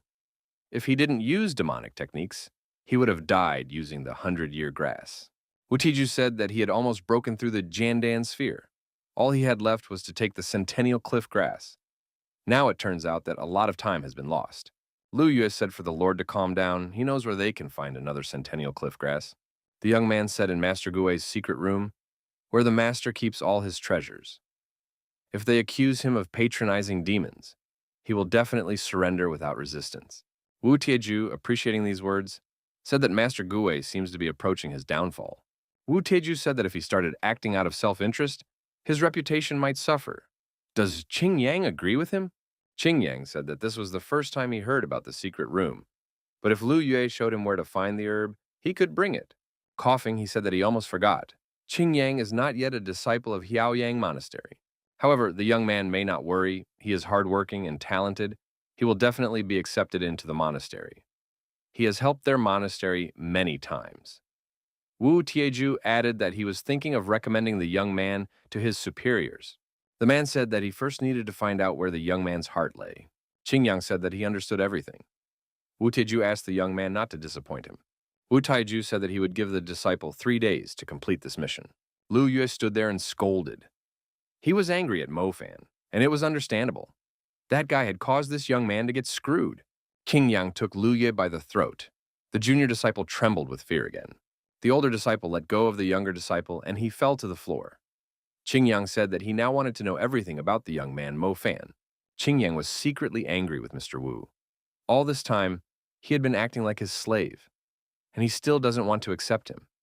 Right now, he is forced to be cautious. Qingyang thought that one day he would rise above everyone. They will see his greatness. The disciple's childhood was very hard. He was like a slave for sale. He was willing to be sold for as little as 5 coins. Master Gui asked why the young man was curious about how to use the dragon bone. How does he want to use this information? Mo Fan, pouring tea for the elder, said that he would like to become smarter. Gui said that the young man rarely takes the initiative to learn, but he will tell him everything now. The dragon bones are over 1,000 years old. Legends say that deities forged weapons from them. The young man asked how to make an elixir from the bones. The master said that if the young man wished to refine the dragon bone, a pinpoint lightning strike would be needed. The strike would turn the bone into powder. It must be collected and injected into one's dantian. Mo Fan was taking notes on the teacher's every word. The elder said that not many people knew about this dragon bone processing technique, but he was an exception. The old man added that with experience comes wisdom. Mo Fan thought that it turns out he only needed 1 lightning strike. He decided that it wouldn't be difficult to organize. He would simply draw a thunder rune on the dragon bone, and the problem would be solved. Across the wall separating the monastery from the outside world, Mo Fan thought that he was incredibly clever. Landing on the other side of the wall, The young man was incredibly surprised. In front of him was a demon who greeted the honorable lord. The demon inquired as to what the lord was doing here. The young man, startled, told the demon to keep his voice down. Did it really wish for his death? Mo Fan looked into the courtyard of the monastery. No one seemed to have heard them, so the danger had passed. The demon had asked, "Where's General Chilo? Why did that demon come here alone?" The demon said that the boss was guarding the dragon bones in the forest. He ordered to meet the demon head here. The demon head said to be taken to the general soon. The guide said he had one question for the lord. The demon, blushing, said that last time in the demon territory, he disrespected the lord. Since that day, he hasn't been able to sleep well, and he would like to apologize. The young man said there was no need for an apology. He can't be guilty of something he didn't know. The demon said it was unbelievable. As a thank you, the lord could use his body however he wanted. Neck, ribs, legs, arms, chest. Any part of his body could be prepared for eating, and there was no need to spare him. The demon continued, if that wasn't enough, the most delicious body part remained. The demon had said for his interlocutor to stop and didn't even think of doing so. When Mofan said that he delivered the dragon bone to the lord, Mofan said for Chila to get up from his knees. He did a great job. Brought him the dragon bone in just one day. The general told his lord to wait for his instruction. Mofan said that Chi Liao doesn't need to do anything. He just has to wait. Mofan asked his boss why he was using a Taoist talisman. After all, he possesses the demonic lightning summoning technique. Mofan said not to be distracted. He is trying to draw the talisman. The demon had explained that there are people from the Yufeng sect nearby. Using demonic techniques might attract their attention. The general thought that this was a brilliant solution. Mofan thought that even though he was 100 years old, he couldn't feel the slightest bit of his former strength. Mofan told the general that he should already be at the peak of his level, and added to put some of his energy into the talisman. He had done this before with the Yu Jian technique, and no one had noticed. The general noticed that he could only use demonic techniques. The general complied with his master's request and channeled the required amount of energy into the talisman. Private demons watched the process, trying not to miss anything. Everything went according to plan. There was thunder, and a powerful lightning bolt appeared. It was going to hit the dragon's bones directly. At this time, Wu Tieju was engaged in the cultivation process. He secluded himself and meditated. Outside the window at this moment, a lightning bolt appeared.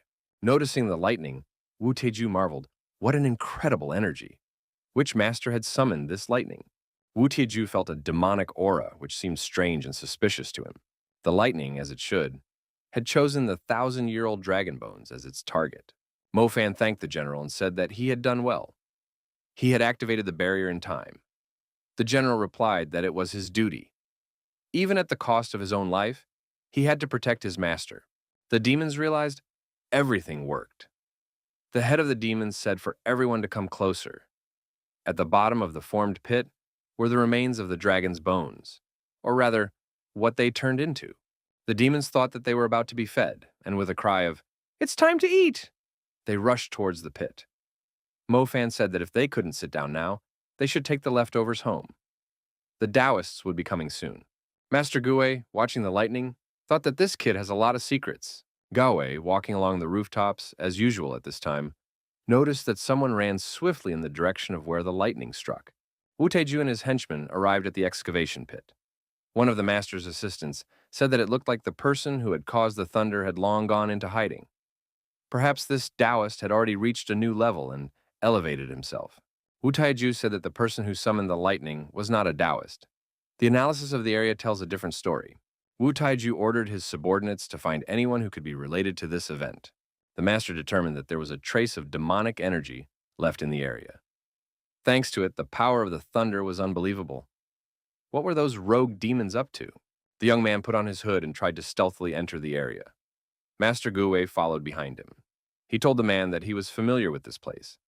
Apparently, he is one of the disciples of Zifeng Monastery. The young man, hearing that there was someone nearby, quickly ran away and hid on the rooftop, wondering why the master was here, since he was usually meditating at this time. Master Gui found himself near this mysterious young man again. He said that he didn't recall teaching anyone and students the instantaneous movement technique. The young man again moved lightning fast to another rooftop. Gui asked if he might be one of the teachers. Elder Gui added that for a teacher, Stealing is a great sin. The master energetically charged his palm and prepared to do something. The young man, startled, told the master to stop and threw back his hood. He thought that Panley's palm would finish him off in an instant. Gui asked what Qingyang was doing here. The disciple replied that he had no excuses. Wu Tieju ordered him to steal the 100-year-old cliff grass, and he couldn't refuse. The young man raised his hand upwards, in which was the centennial cliff grass. The master said that the young man was confused. It has long been known that Wu Tieju is a skillful manipulator and a cunning person. You shouldn't be around him. Is this the kind of example a senior disciple of this monastery should set? Qingyang asked if Master Gui could give him a 100-year-old herb so that he could complete the task. He swears that he will definitely repay this artifact. Master Gui said that Wu Tieju's greed has no limits. He will demand even more in the future. It would be very difficult to get rid of him. Master advised the young man to leave his sect immediately and return to study at Zifeng Monastery. Master promised to help the young man break through to the new realm and reach new heights. Qingyang lowered his head and said that he understood the master. The master, standing with his back to the young man, said that the disciple had greatly disappointed him today. The disciple jumped to his feet and pierced the elder's body with a cold weapon. The young man apologized and said that he couldn't let this opportunity go. Qingyang said that 16 years ago when he came here, the master had said that one was the master of one's own destiny, and everything only depended on one's efforts. He never forgot those words for a second. The old man, bleeding, said that the young man had actually used his energy to block his meridians. Qingyang stated that this master no longer had anything to teach him. He should be just another stepping stone. A disciple of the Zifeng sect would be promoted. Suddenly, the old man released his energy and threw the rogue disciple along with his sword far back. Qingyang thought that he had sealed all 9 meridians, but the old man was still able to release so much energy. The wounded Master Gui, bleeding, tried to escape. The young man rushed after him in pursuit. The old man could not be missed. The elder thought that he couldn't involve the other disciples. This crazy senior disciple would do everything he could to destroy him. Wu Tieju appeared on Master Gui's path. He said that walking on rooftops late at night is relaxing. Wu Taigu wondered if Gui was injured. It looks very serious. There are disagreements between students and teachers, but it's not like they have to destroy each other. Mo Fan was walking around the monastery grounds. He realized that Old Man Gui had already guessed that he had left the dragon bone for himself as well. Perhaps we should bribe him. An explosion nearby caught our hero's attention. It must have been a release of energy. The young man was interested in it. Mo Fan saw the injured old man and rushed to his aid. The young man decided that he should do what he could to help and stop the bleeding. Qingyang said that it was Mo Fan. Wu Tieju thought that this guy had shown up just in time. After all, he was the one practicing demonic techniques. We should blame him for this crime. Mortally wounded, he definitely won't survive. Our hero heard someone accusing him of daring to attack Master Gu. Many disciples rushed towards the place where Elder Gu was lying.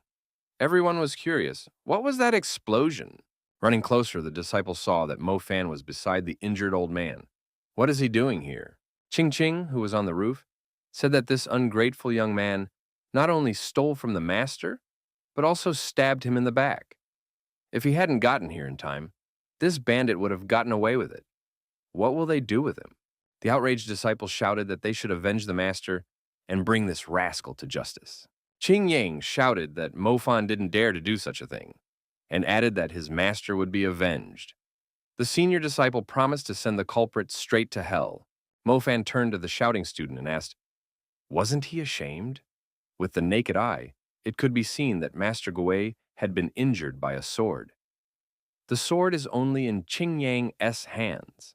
How could a weakling like him injure a master? Only a senior disciple would have the strength to do so. Moreover, who said that Master was dead? His heart is still beating. Master Gu is still alive. Ru Yuan thought, something is not right here. Many disciples were shouting that Mo Fan was lying. She shouted out loud that she believed Mo Fan and added that she would help Master Gu now too.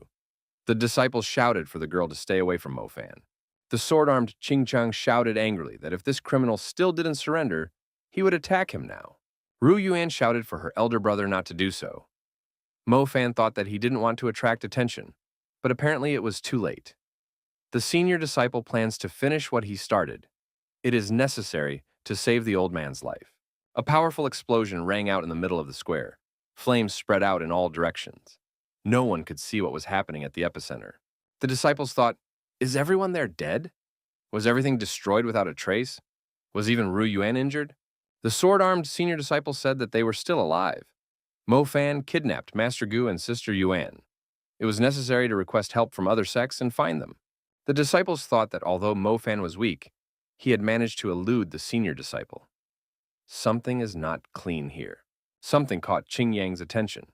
He climbed down from the roof and looked at what was lying on the plaza. Apparently, it was Mo Fan who had lost it. Qing Yang touched the powder lying on the ground with his finger. This was what Mo Fan had in his bag. He must have used some sort of device that allowed him to escape from here. Mo Fan jumped over the wall in one fell swoop. On his back, he was transporting the injured Master Gu. He was also holding Rui Yuan's hand. All three of them were moving at an increased speed. They needed to hide in the forest. The girl was surprised. Her companion had carried them outside the walls of the monastery in a second. What was this technique? Why hadn't he used it before?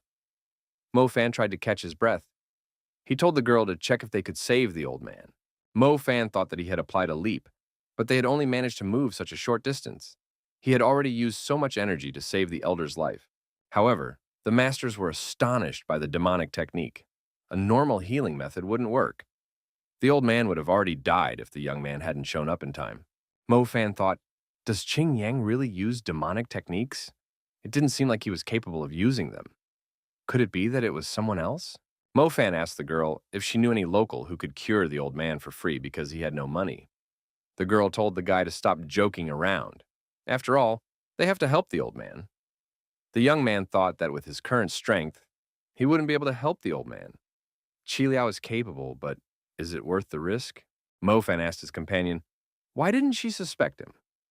It's not like he never got along with others, and the senior disciple accused him of this crime. Ru Yuan replied that she certainly had her doubts, but when Qing Yang tried to destroy them, she realized that Mo Fan was innocent. Mo Fan said, if only the other disciples were as smart as the girl, then he wouldn't have to listen to all these insults and run away. The young men heard voices approaching. The girl said they couldn't stay here. She knows someone who will help them. Ru Yuan said that she would clean the wound and cover up the traces of blood so that others wouldn't be able to trace them. Mo Fan thought that this girl is calm and collected. Turns out to be probably much stronger than he thought. Mo Fan asked the companion, who are they looking for? After all, they are wanted. That person shouldn't give them away. The girl replied that he wouldn't give them away. Ru Yuan stated that they were heading to her father's house. Wu Taiju was in it. Did the old man really survive? After all, his attack had pierced through his body. He should be dead. Qing Yani said that he was very far away. If Master Gu had died, then Mo Fan wouldn't carry the body. The young man apologized that he didn't deliver the herb. Wu Taiju said that the herb wouldn't go anywhere. However, Mo Fan ran away with the injured old man, Gu. Qing Yang showed his master the powder and said that Mo Fan had dropped it when he ran away. He had never seen anything like this before. Wu Taiju said that it was recycled dragon bone. So this young man had summoned that lightning bolt. Qing Yang asked where he got it. He might still have a lot of bones. Lu Yue was with him on that mission. Why would he hide something like that? Wu Tiju said for the young man to gather all the disciples of the monastery in front of the city gate and call all the monastery masters. Everything possible must be done to catch Mo Fan. Luo Xiaoqian should also be summoned. They need permission in the city. Although he weakened last year, he still shouldn't be angered. Wu Tieju said that if Mo Fan really has demonic techniques and Gui survives, then they will know that he is also capable of using them. The young man is told that every monastery has sent people to look for Mo Fan. But Luo Xiaoqian is not going to talk to them. He has sent the messengers away. The old man won't allow the houses in the city to be searched. What should we do? Is the union unable to deal with the head of the city? The man said that Qing Yang grew up in the city and knows how things are. Luo Xiaoqian is one of the 9 hands of Qi Huang and one of the best doctors in the world. Even though he has crossed the path of the 5 sects in the past, no one would still dare to antagonize him. The young man asked if Ru Yuan could take Master Gu to Luo Xiaoqian. After all, she is his daughter. The man said that was ridiculous. They even have different last names. How can they be related? Qing Yang said the girl's real name is Luo. She changed it to hide her identity, adding that they often correspond with each other. They are definitely related. Qing Yang tells his assistant to take good warriors from the monastery and keep an eye on Luo's house. At Luo's house, the aide tells his master that it's late, and it's time for him to go to bed. Is he really going to refuse those men to search the town? If so, his daughter might get hurt. The man says she deserves it. He warned her, but she didn't want to listen. Suddenly, the door to the room opened, and Ruya Yuan appeared on the doorstep. She said that her father is still the same stubborn old man. Why doesn't he himself figure out what really happened before jumping to the wrong conclusions? The attendants immediately ran over to the girl and began to check her condition. Is she not injured? Is she in good health? Is she eating well? The city had wondered why she had come back. He had warned her never to come here again. The aide noticed that tears appeared in the head of town's eyes. The daughter said that it was an emergency and her father had to save Master Gu. After that, he could scold her. Spies appeared in the backyard of the Luo family. They were relentlessly watching this house. One of them said that this silly girl wanted to sneak out through the back exit. The other said he was coming back because he had to report to the master. The first spy said that the order said to report only if Mofan is not found. Since the young man is gone, they should both stay here. We should tell the watchers at the main gate to come here. We should follow this girl. The guy thought that he would get other people to do the dirty deeds for him and then take their glory. Luo Xiaoqian asked her daughter, why didn't she just send Master Gu to the city doctor? After all, she had wasted a lot of time getting here. The girl said that Master Gu was unconscious. If she brought him to another doctor, it would draw unnecessary attention. The daughter asked, how could her father be a doctor with such an attitude towards patients? And added that she didn't want to fight with her father. Mofan thought that the girl's father was the same Dr. Qi Huang. He disobeyed the order of the 5 sects of his kin. He would never forget what this man had done for him. Watching the girl and her father, Mofan noticed that there were spies watching them. The young man decided that he would fix that quickly now. The young man spying on the backyard brought reinforcements with him. They were armed warriors in case Mofan showed up. The young man said that Mofan had become stronger and wondered if they could handle him. These people were not very satisfied with being commanded by such a guy. The young man said that he was going to take the girl and her father by surprise. Suddenly, Mofan appeared in front of these spies and frightened them. They cried out in fear. Afterward, he said that fighting with other people was a bad idea, especially with friends. However, he deactivated the main spy with one punch to the jaw. The other shouted that this guy had crept up silently and that he was very strong. Mofan thought that these grief warriors would be good for his training. One of the spies said that they shouldn't hold back. They need to deal with this guy quickly and decided to use the Fuhiang sword building attack. Mofan easily dodged this attack and said that it was very slow. It is most likely a snail sword formation. One of the attackers said that this is a stupid boy. Does he really think that their formation is so primitive? They only need to catch him. Next, Mofan's sword energy will tear him apart. Mofan deactivated a few more warriors. To the survivor, he said, does he really think this is a good technique? They sealed the souls of his fellow demons into swords and used them to strengthen their technique. Mofan powerfully attacked his opponent, delivering a series of powerful fist strikes on his body. The opponent cried out in pain. Mofan said, do they really call themselves fair? After all, this is just an ordinary farce. They're just a bunch of pathetic cowards. Suddenly, Wu Tieju appeared nearby. The young man told him that Luo Xiaoqian has teamed up with the demons and is harboring them in that house. Mofan is also with them. He betrayed the Taoists and joined the demons. Wu Tieju listened, as he was told that these traitors had finally turned into demons. They must be destroyed. The master, tired of listening to this talk, deactivated this alarmist with one blow. Wu Tieju heard someone say that using ambient energy and remote strikes were not Taoist techniques. Now he knew who had injured the old man.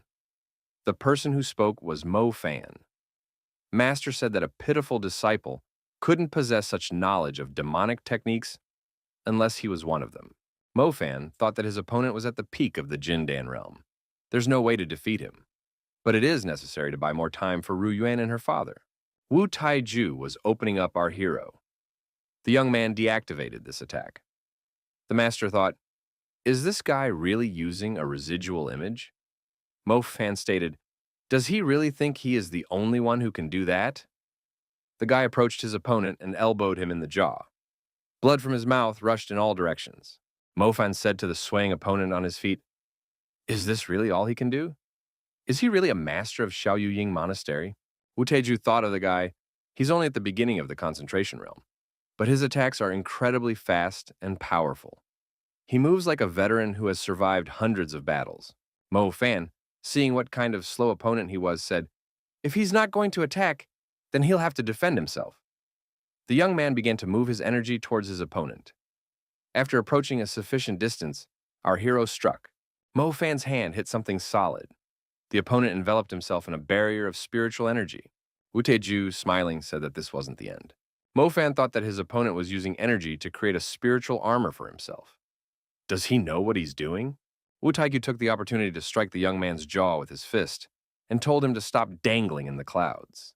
Mo Fan thought that demons only use the surrounding energy to restore their internal energy. Why didn't they ever create weapons or armor from it? Looks like he, a Taoist, could learn something too. Master said that this young man's weak strikes were pathetic. Now he'll show you what a real blow is. And he added that to die at his hand would be a great honor for such a weakling. Mo Fan thought that he would first provoke his opponent and then distract him. The young man knew what he was doing. The guy said that he wasn't going to die here. He still had to avenge what they had done. Mo Fan dodged Wu Tieju's punch and counterattacked him powerfully. The young man delivered a powerful fist strike to his chest, and his opponent began to breathe intermittently. The boy thought that by fighting him one-on-one, he could defeat him. Wu Taiju attacked his opponent again, this time more successfully. The young man lost his balance and fell to the ground. Master said that only the chosen ones were allowed to see this technique before their death. Mo Fan thought it was a coincidence. He landed another series of punches on Wu Tiju's body. The master was surprised as Mo Fan's internal energy penetrated through his barrier. Mo Fan asked his opponent how he felt about such a technique. Shuang Palm is a powerful technique. Even someone like his opponent wouldn't be able to block it completely. The exasperated master said that he was determined to rip out his opponent's tongue. Wu Taiju saw the fiery, spiritual bird of prey rushing towards him. He didn't have time to do anything. The bird crashed into the master's defense barrier with such force that he flew far backwards, unable to hold on. Thrown back by the impact, Wu Taiju shouted that he would come back. Suddenly, our hero was called out by Master Gu. He was standing accompanied by the head of the city and his daughter. The master told the young man that that opponent was no match for him. It was necessary to retreat immediately. Luo Xiaoqian asked Gui if he thought it was a mistake to use the purple raven for such a matter. Gui said that the purple raven wouldn't do any harm to Tiju. He will be back soon. Ru Yuan said that the old man needs to go to a clinic for rehabilitation. The city head said that Tiju wouldn't dare to cross his path. Mo Fan said that Taiju is capable of using demonic techniques. He would do his best to destroy them. The people positioned themselves in a secluded place. Gu Wei said that luck alone would not be enough to defeat such an enemy. Mo Fan said that he needed to break through to the Jin Dan sphere. Then, he would have a chance to win. The city head asked, "Does the young man think that cultivation is like molding pancakes? Does he really think that he will become stronger if he starts practicing harder?" The city head, as a doctor, had seen many failures of practitioners trying to reach the Jin Dan realm. Mo Fan said that his method was slightly different from others. The young man prepared his chits. The girl and master wondered where the young man got so much of this goodness. The boy said that it was just some dragon bone powder. The master asked, does he really want to strengthen his body with the powder and then absorb all the spiritual energy around him? Ru Yuan inquired, wasn't it dangerous to take such substances in pure form? The girl sat down and inquired, where did the wind come from here? Everyone turned their attention to our hero. He assumed the lotus posture and began to shine like a star. The city mayor and his daughter were shocked. After all, cultivation couldn't be that simple. It wasn't easy at all for the young man. He began to bleed. Blood was coming out of his mouth, nose, ears, and eyes. The doctor said that people absorb energy slowly because their meridians can't handle it in large quantities. But right now, the young man was trying to absorb a huge amount of energy at one time. Even if his veins and meridians are strengthened, if even one of them burst, he would be in trouble. Gui tried to help his disciple. The most important thing right now was to suppress his internal energy. The master said that he would help the young man using everything he had. After all, he has a duty to survive. The doctor said that Gui has lost his mind. Is it really worth it? He has one foot in the grave, but he's still expending his inner energy for this young man. Master Gui said he's lived enough. His only regret is that he couldn't raise a worthy disciple. Mo Fan is his last hope. Wu Taiju noticed a significant change in the atmosphere and said, Do they really use spiritual energy in such quantity and think he won't notice it? This mountain will become their tomb. Mofan, Master Gu, and the city mayor and his daughter were in a protective sphere. This was their security system. Mofan thought that Wu Tieju's end was near. He is digging his own grave without realizing it. Luo Xiaopan wondered, how did this young man manage to achieve such a thing in a short period of time? The doctor took Gui's weakened arm for diagnosis and said that he had already restored his meridians. All that was needed was to wait. After deciding to help Mofan, not only did he damage his core, he almost lost his life. Master Gui noticed his body began to glow inside. His well-being gradually began to return to normal. Mofan told the old man that he had restored his core, but the rest was up to the master. The doctor thought this young man was good. It felt like they already knew each other. Where could he have seen him before? Our heroes looked up and saw Wu Tieju approaching. Had he really come back? The opponent shouted for them not to stall and attack all together. Mofan was already more prepared. He crossed his fingers of his hands, thus causing energy streams to swirl. He said that he was about to show his opponent a technique he was familiar with, doubled in size. Mofan unleashed a powerful shockwave aimed at his opponent. The opponent was in a bad way. He was significantly injured. There were hardly any clothes left on him. Wu Teju was holding an energy-charged fist. His opponent headed towards him with the same fist. The young man warned his opponent that this was not the limit of his power yet. The power could be increased.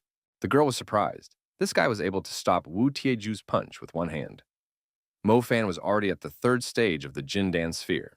How was he able to reach the third stage at once? Or did he even seem to surpass it? Tiju asked in surprise as to how the young man was able to increase his cultivation level so quickly. Mofan said that his opponent used demonic and Taoist techniques. His opponent had been practicing for decades, but he was able to reverse all of his progress in less than 1 hour. Tiju told the young man to stop mocking him. The master tried to repeat his attack. He said that this young man, who still has milk on his lips, shouldn't allow himself to do that. Did the boy think that was all he could do? Tiju raised his hands up and said that he was about to destroy the young man. Ru Yuan asked fearfully, "What kind of technique is Tiju using?" Her father thought that they were not doing well. It looks like they can't resist. The doctor said it's the demon god's technique. By concentrating spiritual energy, the wielder can form a demonic form of himself. But this technique is a closely guarded secret of the demons. Only the most powerful of them possess it. How did Taiju get his hands on it? Tiju said that it was a great honor to be killed by such a technique. Mofan said that it's getting more and more interesting. But the only one who will die today is his rival. Taiju told our hero that as for a dead man, he talks too much and tried to attack the young man. Mofan told his friends to stay here, he will be back soon. The girl said she had faith in Mofan. The demonic rival said it was pointless to run away. He swung his sword and said that he would destroy Mofan now. Tiju, watching his opponent's movements, was surprised at how he was able to get here instantly. An enraged Tiju used his internal energy and said that he was starting to destroy his opponent. The city had said that the difference in strength was obvious. Taiju's experience puts Mofan at a disadvantage. The villain laughed and shouted that he was about to wipe the young man into powder. However, the villain was astonished by what he saw. Where did his rival get such energy from? After all, this was the true form of the demon god. Taiju closed his eyes in fright. He didn't understand what this young man was. The young man said for Wu Tieju to behold his beautiful countenance. In front of him was the demon god, Emperor Di Shitian. Tiju was startled and surprised. How could this be possible? After all, the emperor had already died long ago. Mofan said that it was not in his best interest to lie to a dead man. Taiju said that it was time to stop talking. He would now show his opponent his true strength. He used the demon god's mountain hammer, the Rift. Mofan said that it was a coincidence. He's also using the same hammer. The two demonic beings rushed towards each other, intending to apply the demonic hammer. Those observing concluded that a very strong strike had occurred. The girl, worried, uttered a name, Mofan. Looking for Mofan, the city leader saw that young man standing beside the old man naked. He said that he was done with that annoying man. Now, he would be able to treat the old man. Ru Yuan, not holding back her emotions, threw herself on our hero's chest. The girl asked if he was so strong, why hadn't he used such a technique before? He scared the hell out of her. Mofan said that he just wanted to have fun with his opponent for longer. The girl's father said that the young man is all flaming. He needs to be treated and the bleeding needs to be stopped. The man took out a needle and said that now there would be a treatment with fatherly love. In the dark forest, someone began to cry out for help. Not far away, Tiju was lying on the ground. Qingyang, who was nearby, saw the injured master. The master told the young man to hurry up and share his energy with him. Taiju said that he used all his energy and lost a lot of blood, all to stay alive. He asked the young man to help him and he would become the head of the sacred Eagle Hall in the future. The young man thought that he had served this man for so long, but the man still didn't understand anything. The guy said that he couldn't wait any longer and severed Taiju's head with his sword. In the obituary, it was written that this master, leaving everyone in shock, left this world. His merits will live on in the hearts. Hated by both humans and gods, he was beheaded. It is impossible to describe everyone's sadness. The students tearfully cried out for the master not to leave them. He did not deserve such a fate. Qing Yang, walking out of Tieju's bedroom, said that he had finally found what he was looking for. The young man knew that the master would not hide his secrets far away. If the others found out about it, he wouldn't live. Qing Yang thought that he should definitely learn all these techniques. Qing Yang saw people appear in front of him. One of them said that he was late. It was the head of the Tengshai Hall and Hall Master Li Yue. The hall head said that they had no other choice and would have to destroy this young man. The guy was trying to evade the attacks of the attackers. The hall head thought that the young man's true ki was taking shape, just like Wu Tieju's. Lying on the ground, Qing Yang reached out his hand for the fallen scroll. The attacker told the young man to choose between the scroll or his hand. Doesn't he know that the scroll is the property of the demon clan? The lad said it didn't matter to him. He would need whatever would help make him stronger. One of the attackers said that it looks like it won't be necessary to take away the scroll. Taiju had left a worthy heir. Qing Yang saw that the war hero in front of him. The young man thought with the help of his qi energy, was he really able to? If he possessed such strength, he must have managed to reach the transformation stage. The hooded attacker said that the recovery of true energy was imperfect. It would take time for the arm to heal and regain its former mobility. They are wondering, where is Mo Fan? Qing Yang said that he did not have this information and did not know where the group was hiding. A colleague looked into the room and said that they were going to Shangshan Mountain. The young man was asked why he was dragging them to Shangshan Mountain again. Mo Fan replied that it was to find the right person to help Master Gu. Mo Fan said that he knew the right person. He asked that everyone wait for him, and he would bring him here soon. The guy realized that the demons had moved their base. He doesn't even know where to look for Qilialo. Ru Yuan thought, she has a feeling that this guy is always using them. The city's mayor said that this guy is not one of the weak ones. He is capable of using the demon god form. Where did he come from? His daughter said that after falling off the cliff, Mo Fan changed a lot. He became aware of the secrets of demonic cultivation. He had forgotten everything that happened before the fall. Suddenly, strangers appeared from behind a tree. One of them looked at the girl and said that he could see a demonic chick. All that wandering through the mountains instantly paid off. Luo Xiaomian told this stranger to watch his tongue. I looked all around. There is not a single demon around. The stranger said that he doesn't care if they are demons or not. Xiangshan Mountain is inhabited by all sorts of scum. So they are the same. He said that he would destroy the old man now, but he would use the girl in a different way. The girl immediately attacked the uninvited guests with her energy charge. She said that this rascal dare not disrespect her. He should get the hell out of here, or she would no longer restrain herself. The rascal said that this girl has fire. He likes her more and more. The villain said the problem with these people was that there were only 2 of them. There were many more villains. The villain, laughing, said that even if she was strong, there were still more. The villain heard someone appear behind him. That young man even tried to say something. The villain turned around and saw Mo Fan and asked with surprised eyes where he came from. Ru Yuan was very excited when she saw Mo Fan. The villain said that the same fate awaits this young man. It was written on his face that he was weak. I guess he hasn't tasted the real world yet. Today, his uncle will teach him a lesson about cruelty. The villain, backed by armed thugs, said that the strongest rule the world. The gang with the most men can do whatever they want. These prisoners are just easy prey, destined to be caught by this gang. Today, their only choice is to perish. Mo Fan asked why the bandits were shouting so loudly. Aren't they afraid of attracting the attention of the demonic clan from Shangshan Mountain? He said that they came to this mountain for the purpose of exterminating the pitiful demons. Mofan said that he was willing to help the bandits a little and ensure that the demons would come here. The young man showed the direction and told them where the demons were. The bandits could catch them as much as they wanted. At the place Mofan pointed to, the demon general appeared, accompanied by his subordinates. The general walked closer and asked, "Could the gang with the most people really do anything?" Hallhead Tengjai said that Master Wu had unfortunately died, and he was very sorry. He scattered the disciples arriving to help in different directions. The martial artist said that Eagle Hall would not be left without a master even for one day.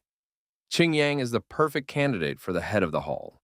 The disciples asked what famous master Jiao Mu was forgetting here. Although he thinks highly of Qing Yang, but why should this disciple become the next head? Isn't the Wind Master the one who chooses the heir? The hooded man said that he proposes to appoint Qing Yang as the new head and make Lu Yue his deputy. Would anyone have any objections? Everyone present remained silent out of fear. The hooded man said that there were no objections. Then, it was passed unanimously. The war hero turned to Qing Yang and said that he was giving the position to him. If he doesn't find Mofan, he knows the consequences. Qing Yang fell to his knees and thanked the Lord for his trust.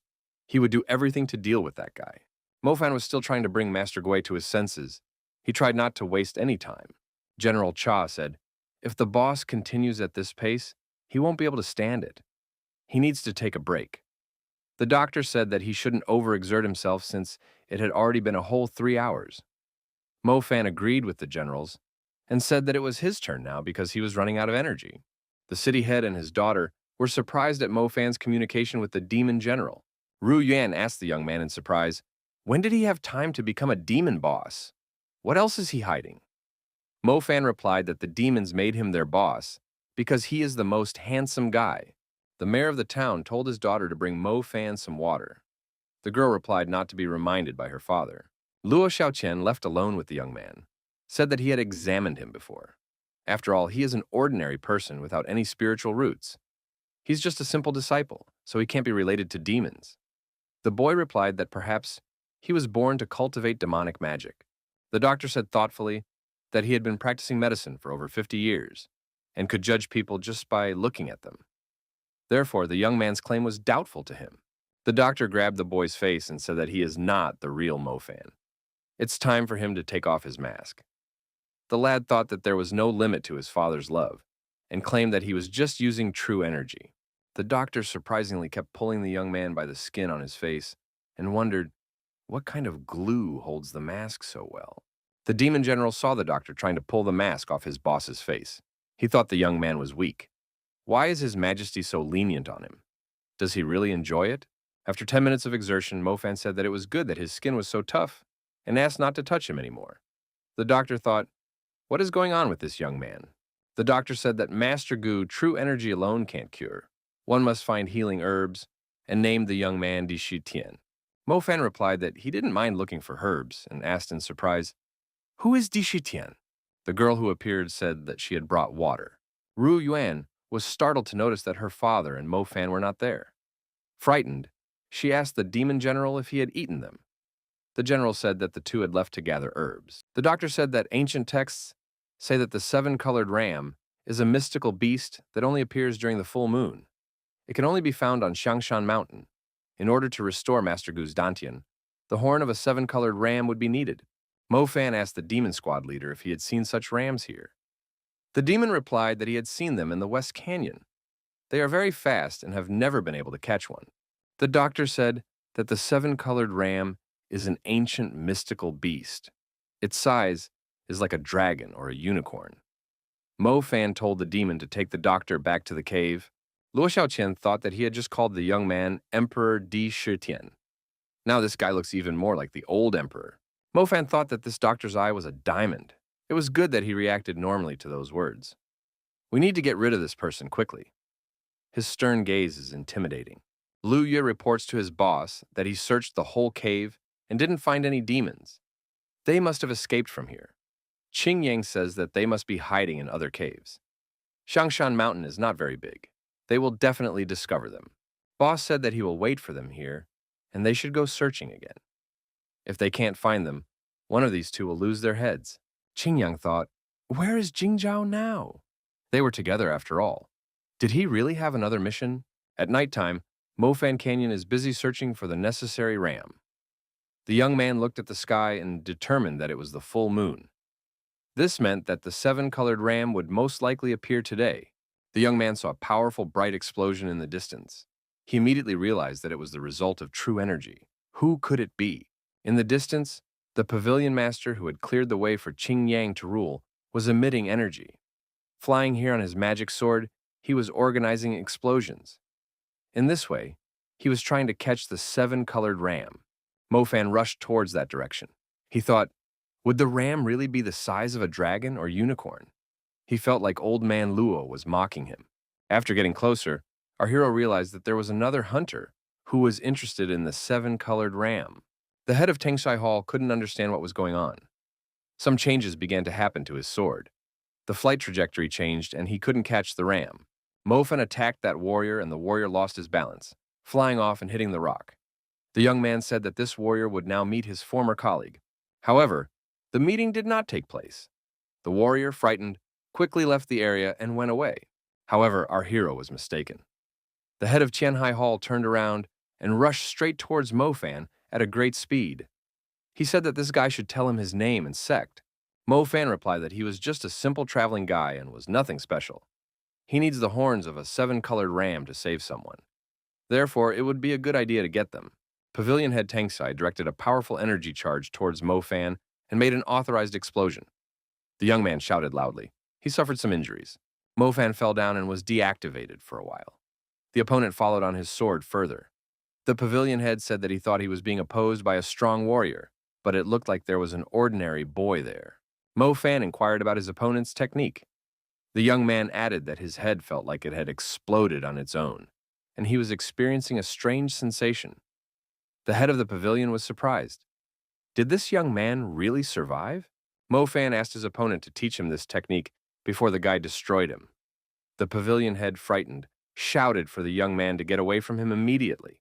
The brave warrior gathered his strength and said that this ignorant boy was about to get hurt. He had asked for it. He was about to recognize the power of the golden warrior at the peak of the Jindan. Mofan said it turns out that this warrior is also at the peak of Jindan. What a coincidence. When he destroyed Wu Tieju, he was almost equal to this warrior. The brave warrior thought, did this guy really slay Taiju? Then things are not good. Is it really Mofan? Our hero asked, did this warrior really know him? So he will teach him after all? The guy thought that this warrior was one of his fans. The head of the pavilion said that the young man should have said so earlier. He landed a series of punches to Mofan's head and torso. The brave warrior said that this was the guy behind Wu Tieju. Mofan asked if he couldn't be a little friendlier. In response, he punched that warrior and knocked him out while telling him to know his place. The pavilion head thought that he had now seen a manifestation of spiritual energy. Isn't this one of Tiju's secret techniques? How does this guy know her? The warrior thought that although his body was strong, but he wouldn't be able to withstand a long battle and needed to retreat. The pavilion head told his opponent that he seemed to be able to use Taoist and demonic energy at the same time. Is he really trying to recreate this technique? But that's impossible. He had practiced for 7 years to refine his explosive essence technique. The ratio of Taoist and demonic energy must be perfect. It requires concentration and stamina. Does this guy really think he can copy his technique just by seeing it? The young man said that he had everything ready. The warrior, after seeing the result of this guy's activity, was mentally destroyed. Mofan decided that the explosive essence technique could be controlled and he could blast at a certain point. Our hero's opponent thought, how could this be possible? It took him 30 years to learn how to control the explosion point. Who is this guy? Mofan asked his opponent. What does he himself think? Mofan said that controlling this explosion was very easy and set the explosion point right in his opponent's head. The warrior cried out in fear, can't this young man play around? After all, this was no longer a joke. Mofan said that although this technique exploded the QE inside the target, it had almost no effect on him. However, the warrior was still unharmed. He said that today, the young man would pay for his arrogance. The warrior had burnt hair due to the high temperatures, but his head was still in place. Laughing, he said that not everything could be copied. The pavilion head used the mixed element mystic heaven bomb technique. Mofan applied his punch that embodied true energy. Just like the magic bomb, the young man said that this punch concentrated an incredible amount of qi. Even in his past life, he wouldn't have wanted to experience such a strike on himself. The opponent still wanted to use his bomb just as much. He said that once it was activated, the opponent would have 3 seconds. I want to see the look on his face when he realized that he was finished. Mo Fan, smiling, said that he wished he could see this guy now. He has a very stupid expression on his face. The feisty warrior with burnt hair said as he moved into action and activated the Heart Blast. There was a large release of energy as he did so. Mo Fan suddenly disappeared. The opponent was puzzled. However, the young man appeared behind his opponent's back a moment later and said that he was ready to play. Mo Fan used his energy-charged fist to deliver a powerful punch to his opponent. Losing his balance, the man fell down. The guy said that this warrior had dug his own grave by being caught in the epicenter of the explosion. Would he be able to withstand his own technique? The injured warrior was on the verge of losing consciousness. He was thrown backwards by the blast wave. Mo Fan took a closer look and said that his opponent had been found after all. The exhausted and battered warrior tried to get up from the ground.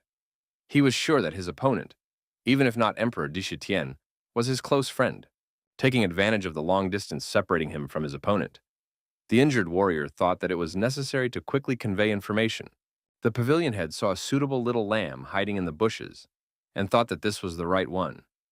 Mo Fan asked, "Why is it hiding so clumsily?" The villain gloatingly asked, "Does this guy really need lamb horns to save people? He won't let that happen." The villain said, "In that case, if he doesn't get the lamb, then no one will get it," and directed a stream of his energy at the defenseless animal. The lamb screamed in fear.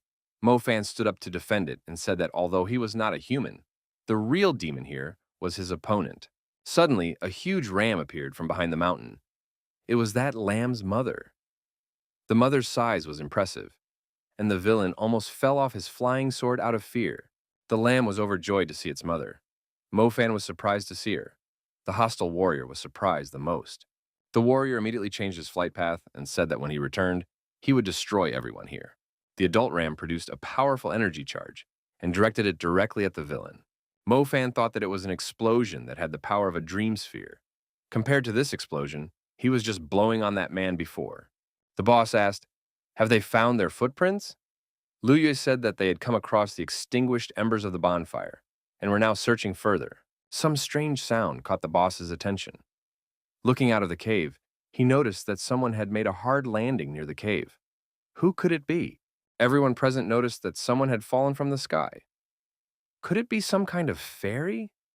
However, this idea was discarded because a fairy couldn't fall headfirst. It was Shu Tangju, the head of the pavilion. The assistants lifted up the injured and disoriented boss and motioned for him to sit down. The boss asked what had happened to him.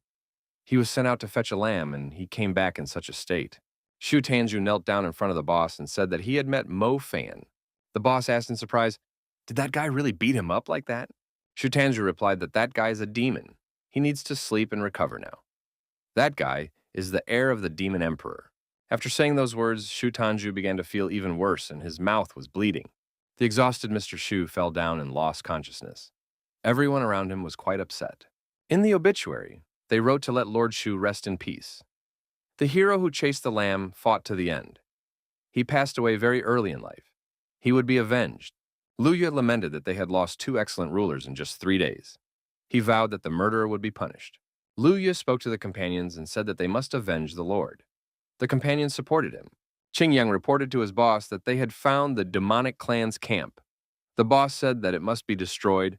Mo Fan told the huge 7-colored ram that all he needed was a piece of horn. It would be quick and it wouldn't hurt at all. Mo Fan thought, maybe take the small lamb, cut off the horn, and bring it back? The little lamb started to bite Mo Fan. The guy thought that this thought was a bad idea. He would have to survive first. Mo Fan found himself at the edge of the cliff with the little lamb. He wondered why they had taken him to such a remote, hidden place. However, when he looked down from the cliff, he saw something interesting. Beneath our hero's feet was a graveyard of 7-colored rams. The horn he was looking for caught his eye. Mo Fan hugged the animal with joy. It turned out that they were leading him to such a sacred place and were not threatening him at all. Mo Fan decided to jump down the mountain straight to the cemetery. The young man thought that he was now rich. Shangshan Mountain is a great place. While descending, Mo Fan saw a ledge in the rock, and from it a cave going deep. But on the ledge, there was an old tree where women's clothes were drying. The boy could not help stopping. It was necessary to investigate everything thoroughly. Our hero asked himself a reasonable question. Where would women's underwear come from in such a place? He entered the cave and politely asked if anyone was there. There was no answer. He touched the writing on the wall. He thought, has the beast become sentient? Mo Fan peeked around the corner and said that he apologized for disturbing him.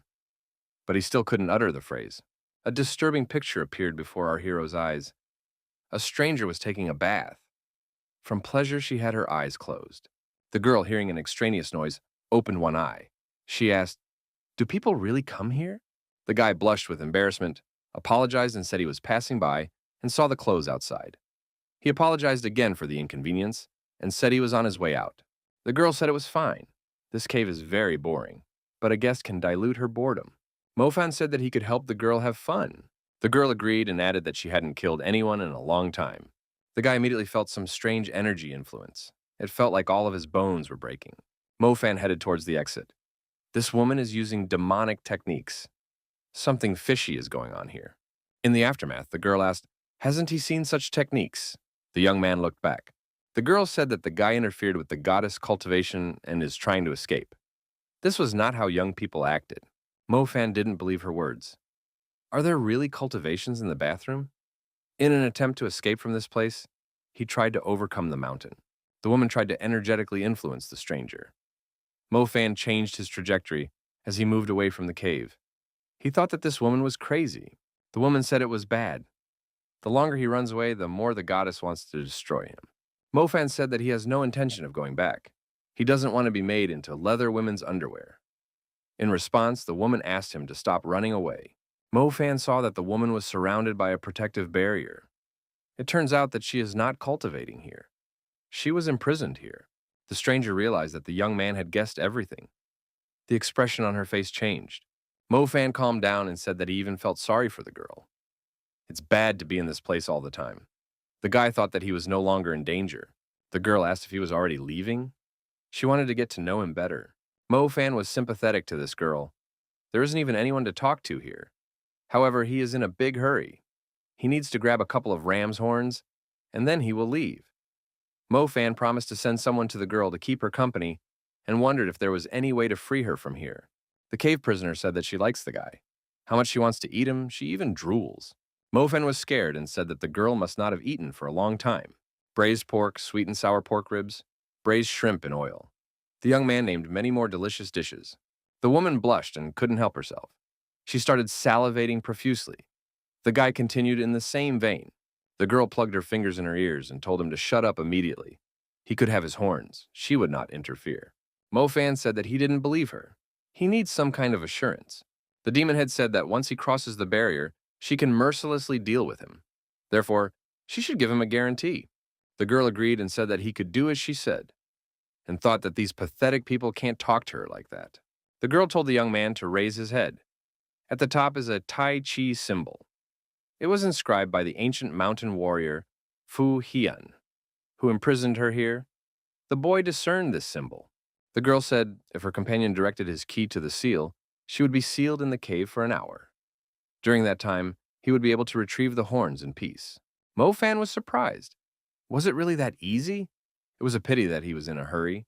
If he had more time, he would definitely help her. Mofan thought, this guy is a no-brainer. Would he really do this? After all, this is a powerful seal of the immortal ancestors.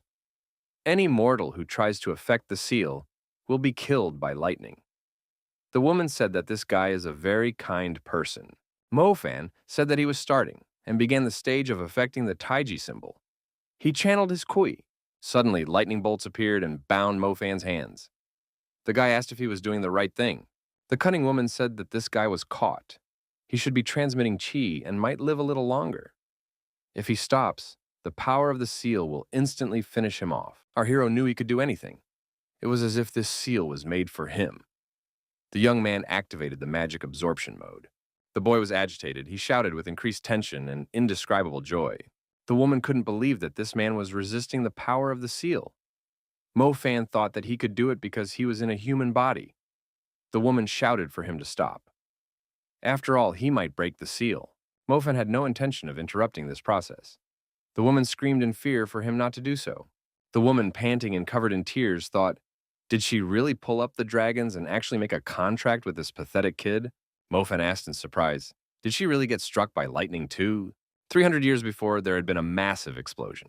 The woman wondered, who was it that prevented her from cultivating? Now she would have to destroy him after becoming a goddess. The elder who appeared said that Fenghua was a dragonborn. No matter how hard she tries, it's impossible to become a goddess with her blood. She must stay among mortals, learn and find her way. The woman became angry and asked, what does that mean? The elder said that her powers would be taken from her and she would be locked here forever. But she can be freed by someone who follows the heavenly path. When the seal is broken, they will both be bound by a contract. She will have to follow that person, and the path to divinity will be opened. Mofan. After all, he is the person who shouted that he would never submit to the gods after rebirth. Is he really the person who follows the heavenly path?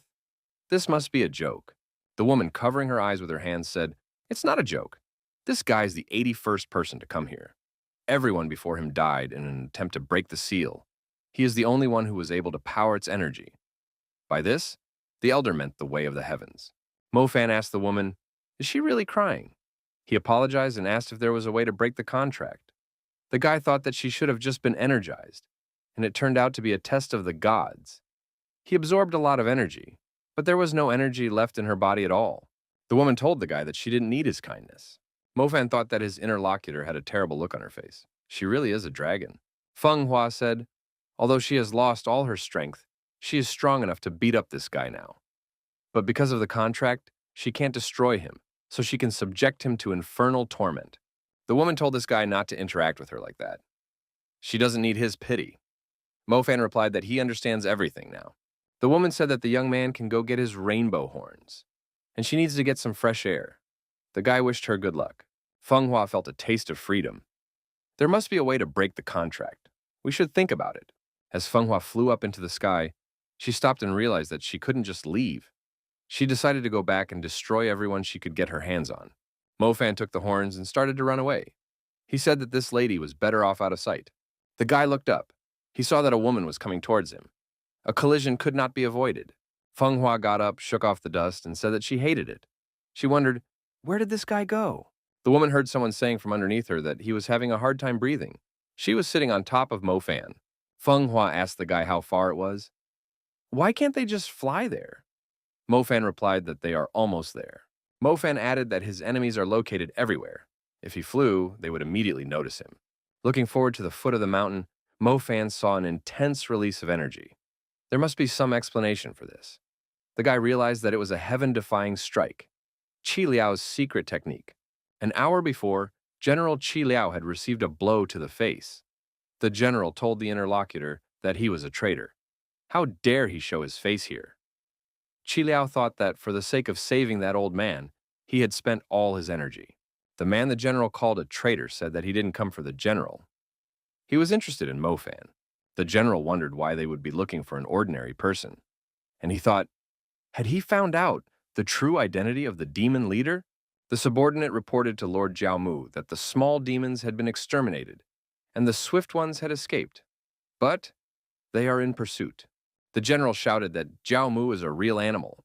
He doesn't spare even his own kind. What did they do to him? Qi Liao tried to attack his opponent, but he neutralized the attack. Jiaomu absorbed all the attacking energy directed towards him. Jiaomu told his opponent that they were like ants. They posed no threat to him.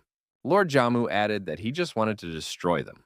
The villain directed his negative energy at the general, and he was deactivated. Ru Yuan said, is bullying the weak and destroying the innocent the true face of a Taoist?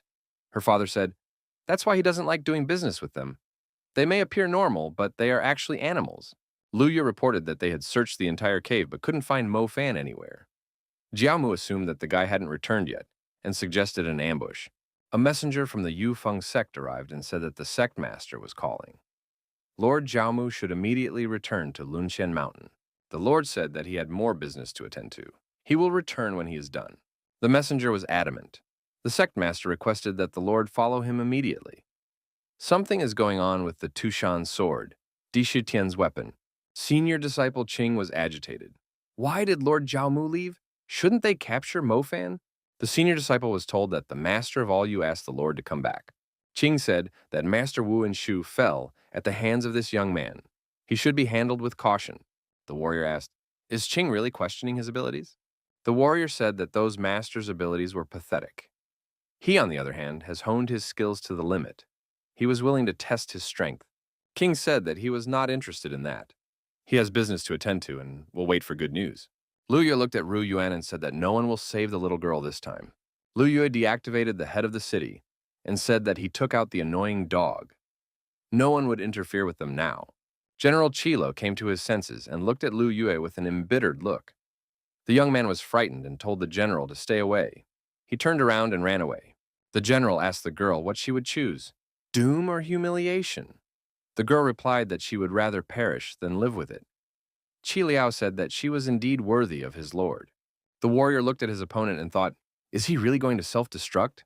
Lu Yue ran away and screamed in fear. After running a considerable distance away, the young man calmed down and said that he was alive after all. General Chilo was surprised at how this was possible. The opponent said that all of his energy had been absorbed. The warrior raised his hand and released the energy with lightning, saying that the general would now know helplessness. The warrior told the frightened young man that the general was powerless and he could have some fun with him. Lu Yue replied that this general had frightened him very much and now he would show him. The maddened disciple began to beat the lying, exhausted general with his feet and said that he was going to destroy him now. The general was agonizing in pain. He said that there was no energy left in his body. He couldn't even lift his arm. Lu Yu said that he would now put an end to the general's suffering and raised in his hands, deciding to apply the Anyu strike entry level. Suddenly, Fenghua appeared on the horizon. She said that this young man was very evil, and it looked like someone was about to die. She suggested to deal with it quickly because she was still hungry. The warrior saw this woman's companion and said that it must be Mo Fan. Mo Fan asked this guy to give at least one reason to spare him. The general saw Mo Fan and said that his lord had finally returned. The warrior was surprised. Did the general really call this person a lord? Mo Fan was furious and attacked this warrior. He gave him a staggering blow. The warrior said that it wasn't a bad strike, but that was where the opponent's fun ended. Mo Fan said that his opponent's time was up. He will now be annihilated. The warrior asked, did the guy really think he could beat him? And warned that he is far different from the masters that Mo Fan destroyed. Our hero told his opponent to stop talking and show what he was capable of. The aggressive warrior adopted a fighting stance and told Mo Fan to attack. He would be able to block any technique. Swinging around, he kicked his opponent's leg at his most vulnerable spot with all his might. At the same time, Mo Fan said for the opponent to block it. The kick was very strong. Tears flowed from the warrior's eyes, and he said that his jewelry was hurt. Mo Fan wondered, was the opponent unprepared? Would he not be able to stand up now? The villain, enduring the pain, stood up and said that Mo Fan was only able to hit him because he wasn't concentrated. Now he would definitely block any technique that used energy. He could only be defeated by using energy essence techniques. Mo Fan, because he just wants to beat this guy up, activated his energy cudgel. Mo Fan got close and hit his opponent again. The guy said that his opponent was talking too much. The villain thought that his opponent was fast, strong, and had the Wu Tiju spiritual energy manifestation technique. He wouldn't be able to block anymore. The villain looked at the girl tied to the tree and thought that she might be the bait. Mo Fan attacked his opponent again and asked who was he to aim at a woman after losing the fight. Ru Yuan told the young man to be careful. His opponent might absorb the essence.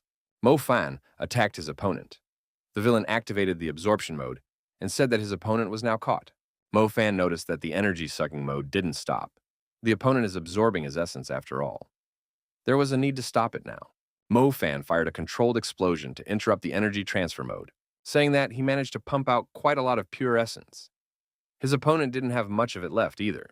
Mo Fan had lost a lot of strength and said that his opponent's cunning techniques would not pass. Fenghua, watching this, asked, didn't the guy learn everything from the Gulas? The woman said that they absorb essence from the lives of other creatures to survive. They are known to use their left hand to absorb energy and their right hand to release it. The Guli are despised and hated by all races because of their techniques. She did not expect a human to train with them. The warrior asked how dare this woman tarnish his reputation. She should pay for it. Fenghua said that the Gulis were the ancestral opponents of the Dragonborn, so they had learned how to counter their techniques. The woman said that she would help the young man now and added, let them use their technique. Then, she would fill him with essence energy. Mo Fan took a few steps to the side and said that he seemed to understand what she was up to. Ru Yuan watched this woman. She could see where her hands were positioned.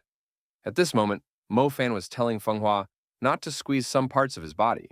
Ru Yuan angrily asked in an angry voice, who was teaching techniques to a disciple by squeezing his buttocks? After transferring her energy to this guy, Feng Hua said that he could now deal with his opponent. The young man directed a charge of powerful energy directly at the enemy. The villain said that he was already waiting and prepared to absorb a new portion of essence. The villain said that this time, he would absorb his opponent's energy until he died. Mo Fan said that this guy seemed to have figured out what this was all about. Feng Hua asked, would he really not be able to stop? The villain said that he likes it. He needs even more energy. Mo Fan kept emitting energy. The opponent kept absorbing it. Feng Hua told her companion not to stop. The rival was almost at his limit. It was just as the woman predicted. The villain was exhausted and said that he could no longer hold the energy within himself. Furious, Feng Hua said that she was ready to destroy all the villains with one hand. Our hero found this strange. Why, with this level of skill, had he not repelled Feng Hua's binding technique? Mo Fan assumed that the opponent didn't want to stop absorbing energy. Couldn't he move while absorbing? Our hero understood everything, and while introducing adjustments, he continued his attack. Mo Fan once again directed a stream of energy at his opponent, and said that he knew everything. His opponent couldn't move from his position. The villain realized that he had been figured out, and shouted that he wouldn't do it again. Mo Fan got close to the motionless opponent in the process of transferring energy and gave him a staggering kick to the jaw. The guy said that even against such a powerful technique, there was a trick to it. Mo Fan showed his fist and said that next time he would use it to send his opponent to the next world. The opponent rose to his feet and said that it was illogical. Does Mo Fan really think that he can win in this way? Mo Fan said that this was the way she was going to win, and added that he began to suspect that his opponent had reached such heights by cheating. Others said that he still hadn't used the energy essence. With another strike, Mo Fan was unable to break through his opponent's defense and flew back against the wall. Our hero didn't understand. Had the opponent covered himself with the energy essence? The villain asked, was Mo Fan really scared? After all, he had covered himself with an explosive essence of energy. With every time he touched him, the opponent would receive a blast wave right in his face. Feng Hua wondered, didn't this mean that the villain would die before slaying the opponent?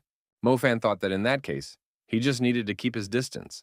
In the place where the battle was taking place, explosions were regularly occurring, and energy was being released abundantly. Mo Fan wondered, how did the opponent think of using such a defensive technique? Was he really that savvy? The villain was deactivated very effectively. The woman asked, did he die? Mo Fan replied that he wasn't yet, but he wouldn't be able to get up anymore. Feng Hua said with a smile she met Ghoul right after her release. This is a good gift. Ru Yuan said for this woman to stop. After all, this guy had only learned a few techniques from them. The woman didn't listen to anyone and activated the absorption mode. She was indeed hungry. Feng Hua paused and turned around to Ru Yuan and inquired, what was she saying? Ru Yuan asked in horror, did this woman really eat his soul? Mo Fan said, only so she wouldn't choke on it. Mo Fan, turning to the general, asked, where is Master Gui? Where did he hide him? Luo Xiaoqian said that the old man was taken away by Zhao Mu. Mo Fan thought, is Zhao Mu really here too? Ru Yuan confirmed and said that Qing Yang was also here. They left before he came. She said that something happened to the Demon Emperor Blade. Mo Fan thought, so they knew he was alive all this time. Mo Fan thought, he needs to become stronger. If he could take this sword, he would have a chance against them. Mo Fan asked Feng Hua if his queen would be willing to keep him company on the journey to the Yufeng sect. He was very interested in the Tushan sword. The city head said it was a bad idea. Those people wish for the young man's death. Does he really want to go to them himself? Suddenly, Lu Yi approached the city head and told him not to move. The girl, seeing this, rushed towards her father. Mo Fan thought, has the guy completely fallen out of love with life? After all, he would finish him off before he could even touch the hostage's neck. He should immediately lower his blade. Lu Yue said that it was not a simple blade.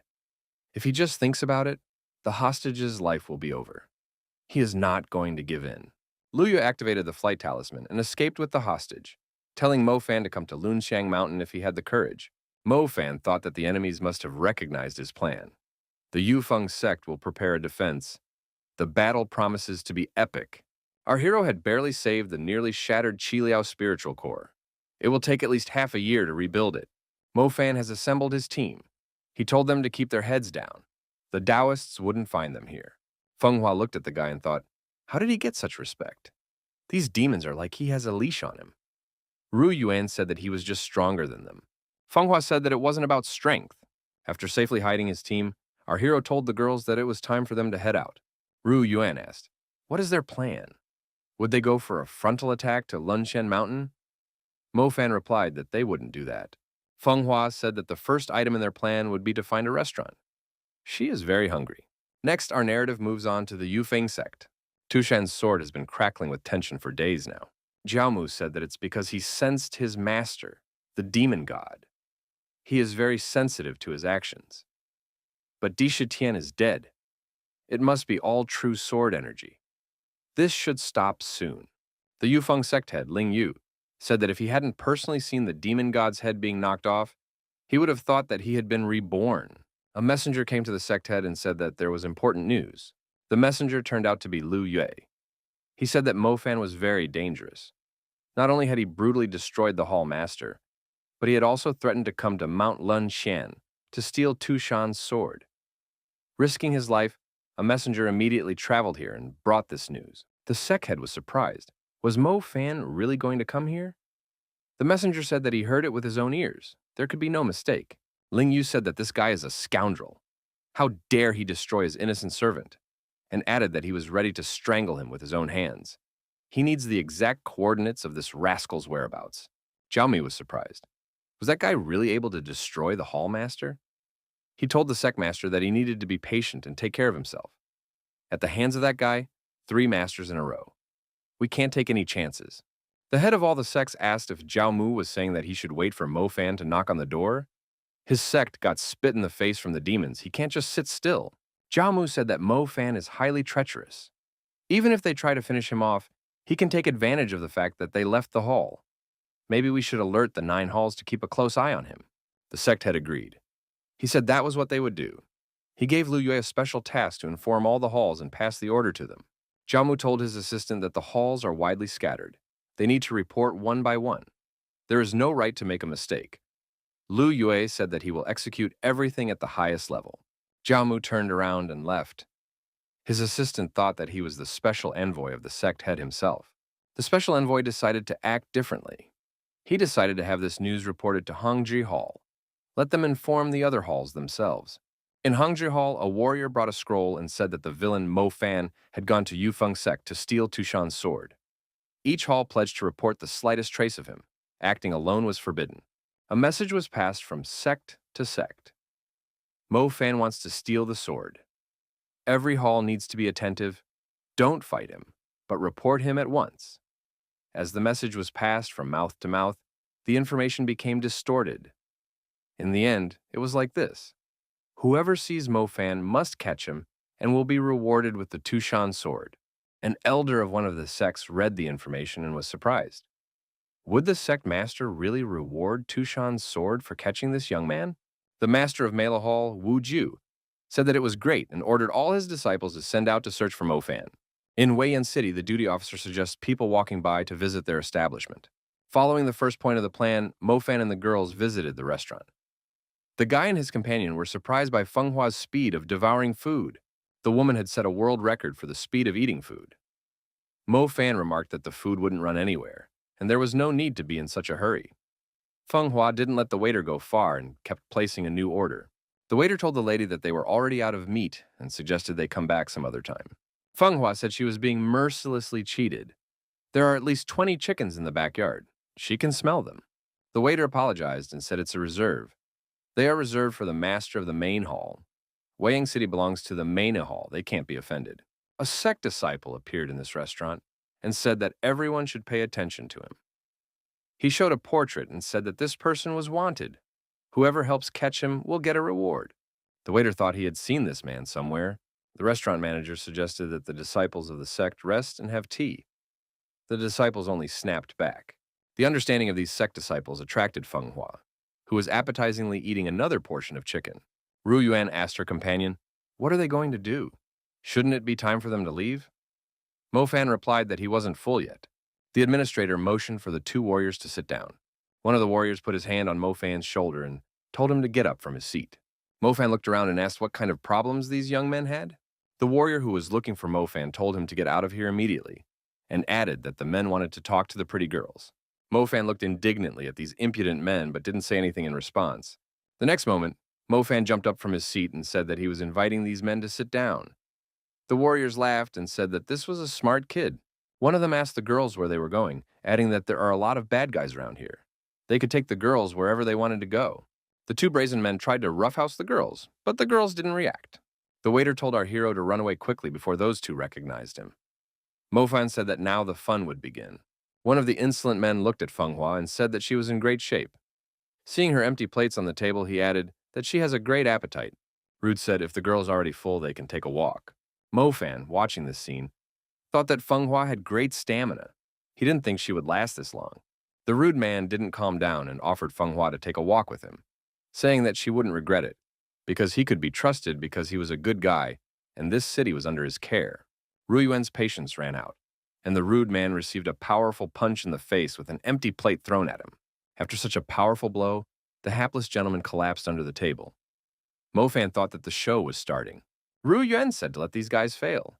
They were hitting on the wrong girls. Feng Hua thought that she was somehow lazy to deal with them. She wanted to protect that girl, but it turned out that girl was quite independent. The villains became enraged. They called the girl a villain and asked her if she knew who they were.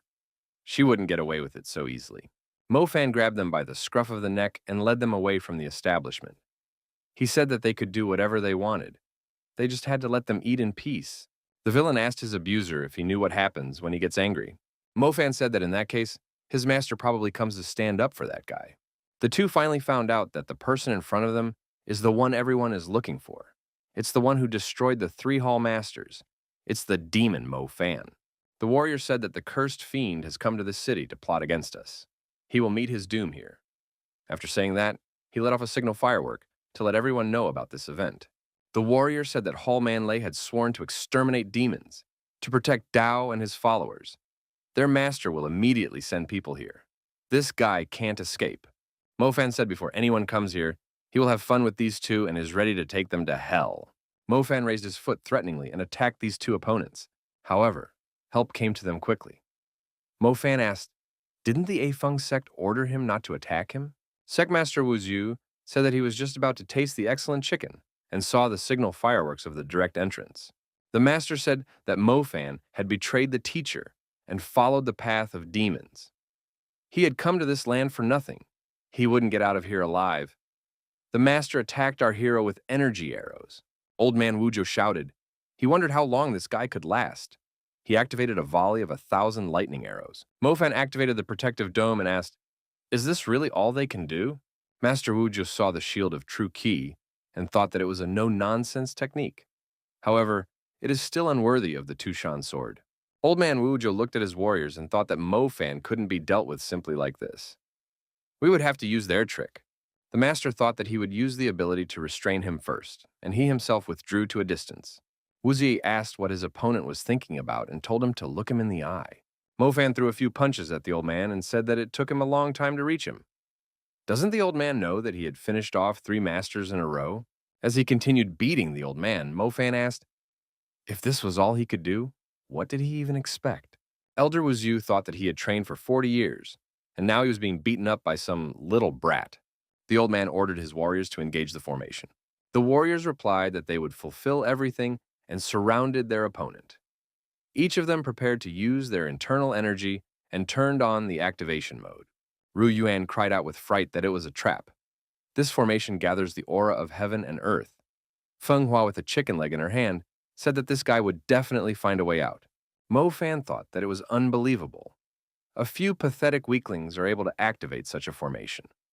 The old man said that when the magic circle narrows, the power of the lightning will double. The barrier is so strong that the opponent can't escape. Soon, he will turn into a handful of ashes. Mo Fan told the old man that he was so excited that he didn't even want to upset him. The old man laughed and said that he was willing to listen to the young man. He would not be upset by anything. Mo Fan inquired, how is the old man going to get out of here?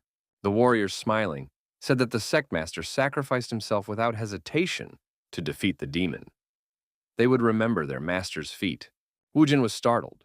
The lightning was getting stronger and stronger, and he wouldn't be able to get out by instantaneous movement. If there was a master who could recognize the use of instantaneous movement, he would be in trouble. Mo Fan is connected to Di Shitian. After 5 seconds, he will probably react to it soon. The demonic clan's techniques won't help here. Mo Fan thought that there must be a way out. There must be some technique. He wondered what would happen if he mixed the true demon energy with Dao techniques. The old man thought that he needed to keep holding on. He had studied the lightning strike technique for 40 years. This was nothing compared to it. Mo Fan summoned the heavenly lightning. The old man struggled to get up. Rising to his feet, Master Wu Jin laughed. Does this guy really want to summon heavenly lightning? This is ridiculous. He wants to use such a basic technique. Does he really think he can resist with such a worthless method? This is what they teach in elementary school to fight mosquitoes. Mo Fan brought his hands together in front of him and recited an incantation. The effect became manifold. The old man squinted his eyes and tensed up. What kind of spell was this? He had never heard such a thing before. Master Wu Jin was filled with fear. Could this be a demonic technique? But he was sure that the lightning spell was a Taoist spell. Elder Wu Jin told his warriors to get ready. They are about to deliver a powerful lightning strike. However, our hero was not standing still. He said that he would eliminate the barrier and use the demon technique, black lightning. His hands were indeed emitting black lightning. The opponents who were struck by this lightning screamed in pain. They had never heard of this technique. What had happened? Their opponent is completely unharmed. They must flee immediately. The warriors began to urge their elder to retreat immediately. They don't want to leave him behind, so he must follow them. The old man said that no one will run away. They must return and fight while shoulder to shoulder. However, the disciples said that their master was a wonderful man, and they would honor him forever. And no one returned.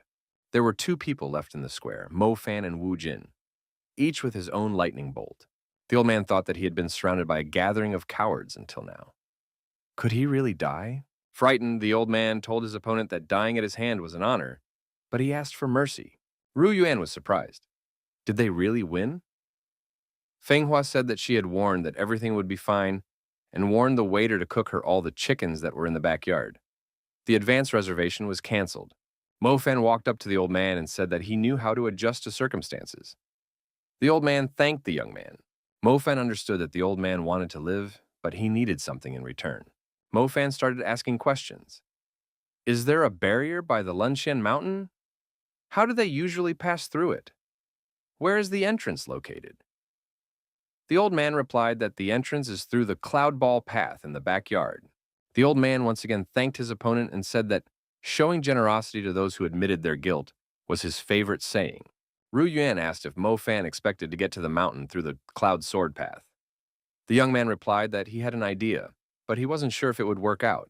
The girl said that she also has a plan, but it might be risky. Taoist Ling Yu is practicing meditation. The master received a message sent to him using lightning. It flew right through the window. The message indicated that he was chasing Mo Fan in the Suyan area outside the city. He had defeated the demons, but he noticed a fire Keelan among them.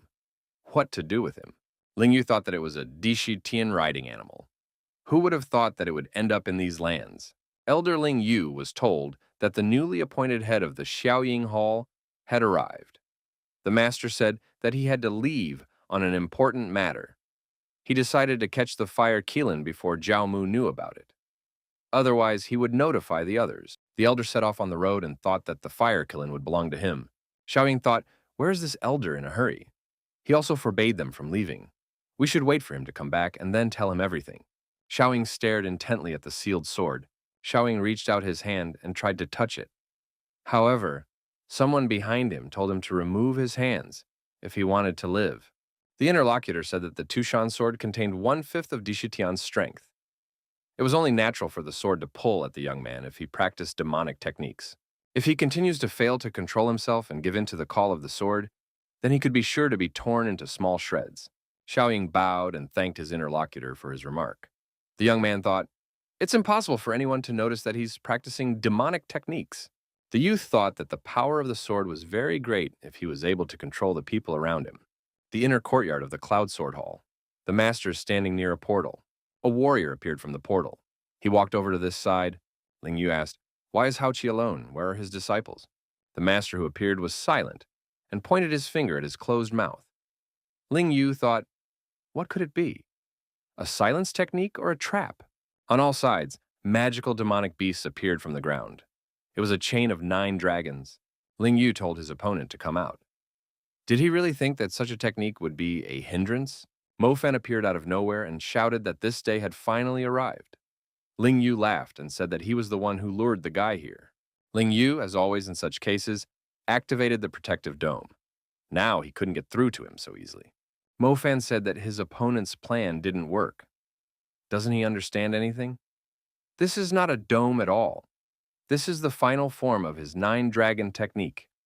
As long as he is trapped here, they will be able to pass through to Lun Xian. The old man said that he had underestimated Mo Fan. No wonder he had defeated 3 hall heads. He also lured him out by trickery. A disciple like him is a disgrace to Master Gui. Mo Fan said that old man Gu was balanced unlike many others who only pretended to be decent. As for the cunning, it wasn't him who came up with this plan. Ruha Yuan said to keep the young man from being attracted, it could be dangerous. Flying away, Mo Fan said that he had destroyed not 3, but 4 masters. The guy added that thanks to the girl's plan, they had succeeded and got rid of the biggest problem. Feng Hua remarked that without her technique, they wouldn't have succeeded. Ru Yuan was happy to be helpful. The old man thought it was outrageous how they had thought of everything. Decided to lure the enemy out of his base. Now he would be mocked. The elder was even more angry when he learned that the young man had massacred 4 masters. His companion only smiled stupidly in response. Our hero and his companions found themselves in the territory of the Yu Feng sect. Feng Hua found this place quite nice and thought that they could use this place as a residence in the future. Mo Fan looked around and saw an old acquaintance. The old acquaintance was more than a little scared. Mo Fan said that he hadn't been feeling well lately. Mo Fan and his companions changed into clothes suitable for this sect. They used an old acquaintance as a cover. Mo Fan said that when they got what they came for, they would let him go. Ru Yuan asked where teacher Gu and her father were. The attendant said that her father was in the underground prison, but he probably didn't know anything about the teacher. Mr. Jiao had taken him away. From afar, a voice was heard calling out to their attendant, Lu Yue. Mo Fan immediately recognized this voice. After all, it belonged to that rascal. Lu Yue smiled and said that it was a coincidence. After all, he had just mentioned Master Jiao. Master Jiao looked at Lu Yue and his companions, who had managed to turn away in time. Jiao asked the young man if he had personally notified each sect as ordered. Lu Yue replied that he had recently had a chronic exacerbation of a serious illness, so he was unable to fulfill the order. Jiao looked into the eyes of his interlocutor and asked where such useless assistance came from. Jiao turned his attention to Lu Yue's companions and asked, didn't they know how to greet him? After all, Mo Fan was standing with his back to him. Lu Yue said that this disciple's settlement had been destroyed, and all of his kin as well. He asked to shelter him and teach him techniques so that he could take revenge. He was so grateful for the gift of the sword and always practiced hard. Somehow he found out that he liked the Phoenix potion. He would have a hard time while he was trying to catch it. One day he went to town to get some medicine and heard someone speak ill of him. He immediately started a fight in which he almost died. This disciple didn't let anyone slander his master and was willing to give his life for him. Lu Yue thought that he had been waiting for this moment for a long time and wanted this demon to be destroyed. However, right now, he was scared. Jiao told this disciple to turn around. Couldn't he hear that he was being addressed? Lu Yue replied that the newcomer was overexcited after meeting the master. Jiao turned away and walked away to the side. Mo Fan thought that this man had made his people suffer. The time would come, and he would make him pay for what he had done 100-fold. Lu Yue said that they should remain calm. If they were discovered, they would be destroyed immediately. He told Mo Fan to quickly take the prisoners and leave. Mo Fan replied to shut up and show the way. In detention, Lu Xiaoqian was once again studying the medical treatise. The man noticed that on the other side of the grate, someone had deactivated the guard. Our heroes rushed into the dungeon. Ru Yuan and her father met up. Mo Fan got the key from the deactivated guard and opened the cell. The city head stepped outside and hugged his daughter. He asked how they had the courage to come here, and added that old man Ling Yu had been looking for them everywhere. Mo Fan said that there was nothing to worry about. Ling Yu is currently busy at the back of the hall at Yue's place. For a while longer, he definitely won't show up. The town governor was surprised. Could it be that the young man could even handle even Ling Yu? Was he really the one they were talking about? Mo Fan replied that it was impossible. When will the doctor calm down? Is he really forcing him to go to eliminate witnesses? A frightened Lu Yue asked if they could discuss things a little faster. Mo Fan told the young man that he still had a lot of things to do, and asked where Tushan's sword was. Zhao couldn't calm down. He thought he felt uncomfortable around the newcomers. Zhao couldn't get rid of the thought that Lu Yue was implying something when he talked about the newcomer. Zhao vigorously turned around and told the guards to be on guard. Mo Fan is around here somewhere. We need to close the gate immediately. Our heroes heard that they are already being searched for. If they find them, they will be sent to prison. Mo Fan couldn't understand how they guessed that he was here. Mo Fan told Lu Yue not to stand there and show the way. Lu Yue replied that there was no one guarding the gate. In the main hall, a young man was trying to remove the seal from his sword. Did it really contain a fifth of Dishi Tian's strength? The young man thought that the sect head would not turn a blind eye to the theft of the sword. But then, why is he here without any guards? Could it be a trap? Or should he take the risk after all? The young man decided to immediately take the sword and leave this place. Lu Yue told Mo Fan to deactivate it for the sake of appearances, as if he was being forced. Mo Fan said that it wouldn't help the youth to justify himself.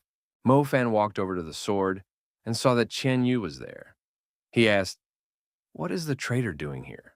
How dare he invade the main hall?" Qian Yu said that Mo Fan had misunderstood everything. He could explain everything right now. It was obvious that the young man was looking for excuses. Qian Yu said Mo Fan destroyed the teacher on this apostasy. He had angered everyone. No one would mourn his demise now. How dare he sneak in here and also decided to steal the sword? Mo Fan said that his interlocutor looked noble, but when he opened his mouth, he gave a different impression. Our hero asked what Qian Yu himself had forgotten in this hall. Mo Fan added that it seems that he is not the only one interested in the sword. Feng Hua said that this guy looks handsome but is narrow-minded.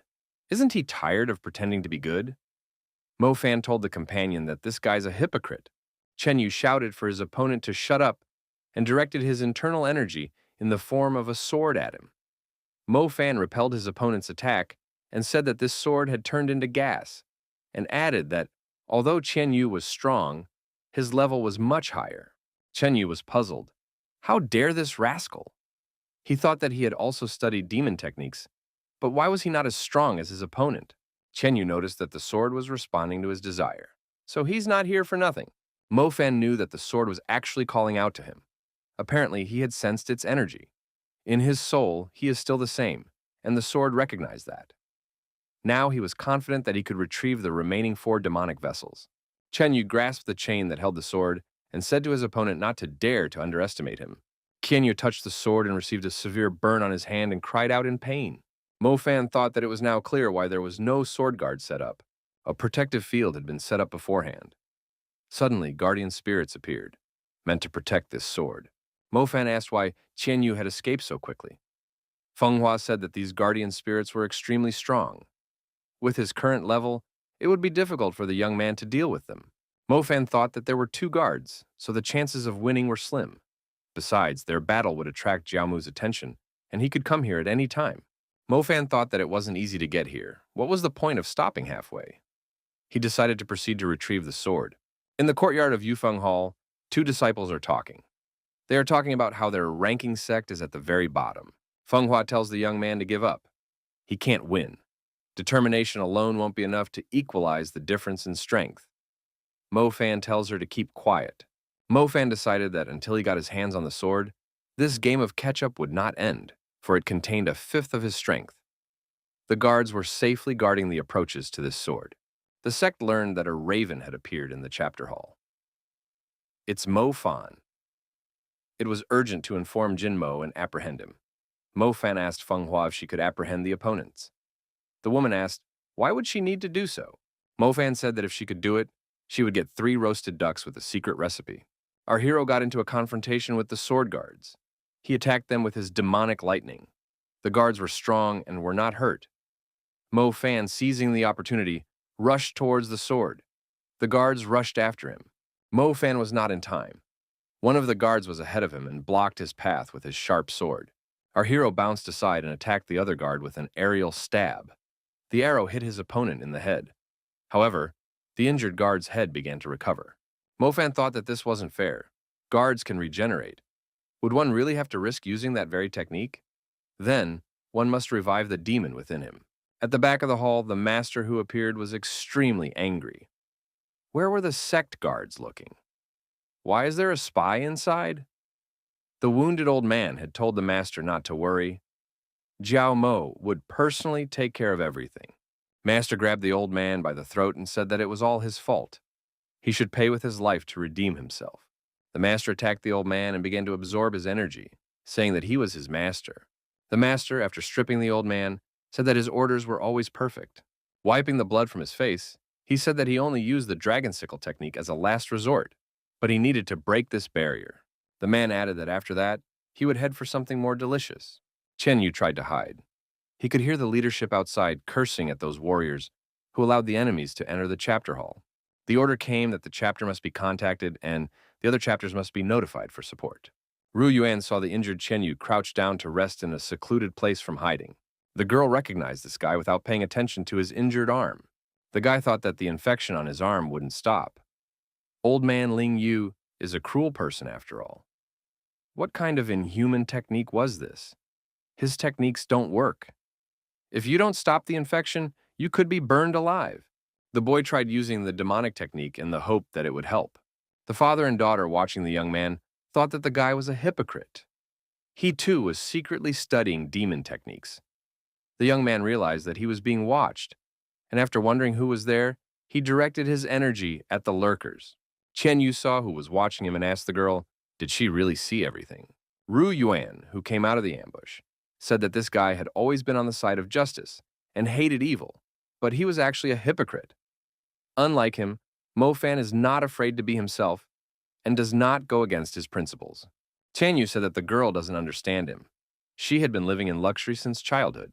He paid a big price to be where he is now. In this world, power decides everything.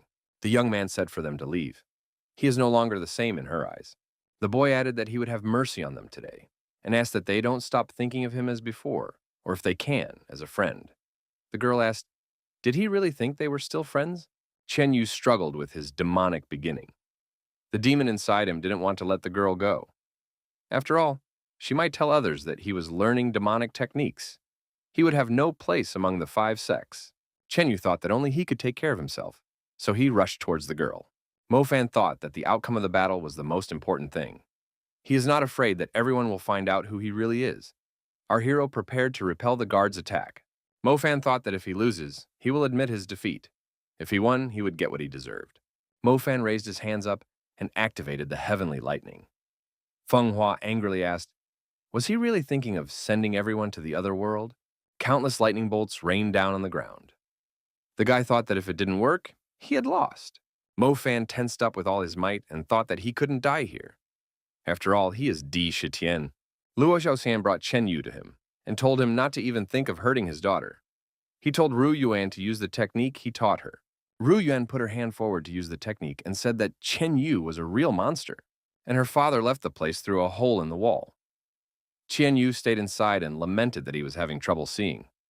The man said that they might be discovered. They should look for Mo Fan as soon as possible. Chen Yu cried with bloodshot eyes and said that this girl would still regret it. The father and daughter asked Feng Hua where Mo Fan had gone. The woman replied that he had used lightning strikes to defeat the 2 spirits and didn't know if he was still alive.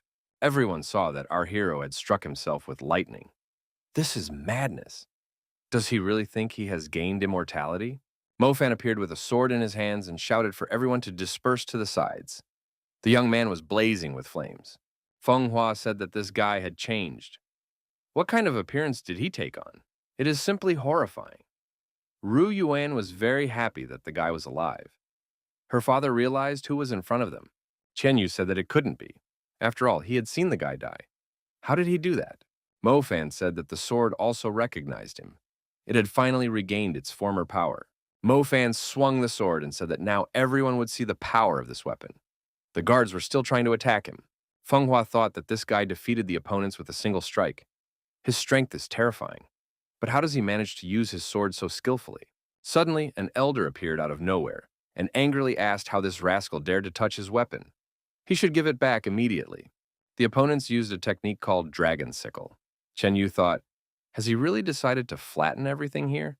The old man angrily asked how the guy was able to control his sword power. Who is he? Mo Fan asked the angry old man how he himself thought who was in front of him. The elder said that it was impossible. He can't be Di Shitian after all.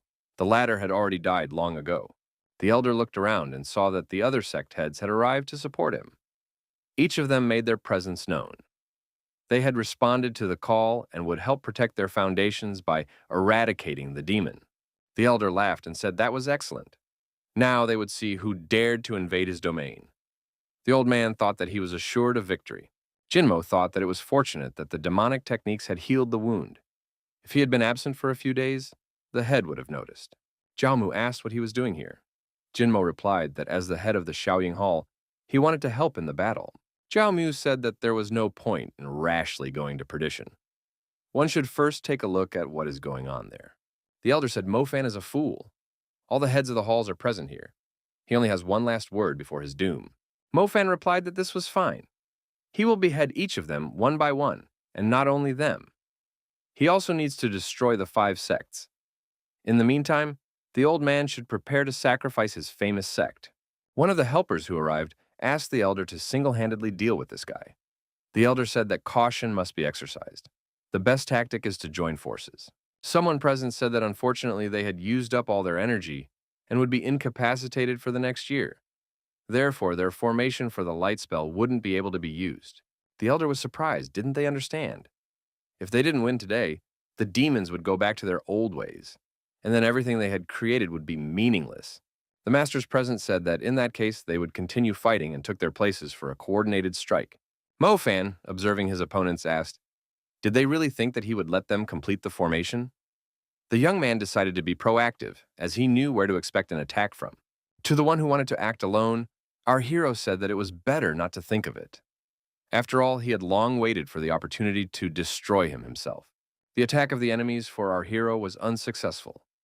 Mo Fan received a strong blow to the chest and was forced to fall to his knees. Leaning on his sword, he began to cough up blood. One of the attackers said that this was a great opportunity to grab him. The elder said that one must be careful. This guy is crafty and can fake it. We should continue to focus on the formation. Dr. Luo Xiaoqian said that the power of the sword is very strong.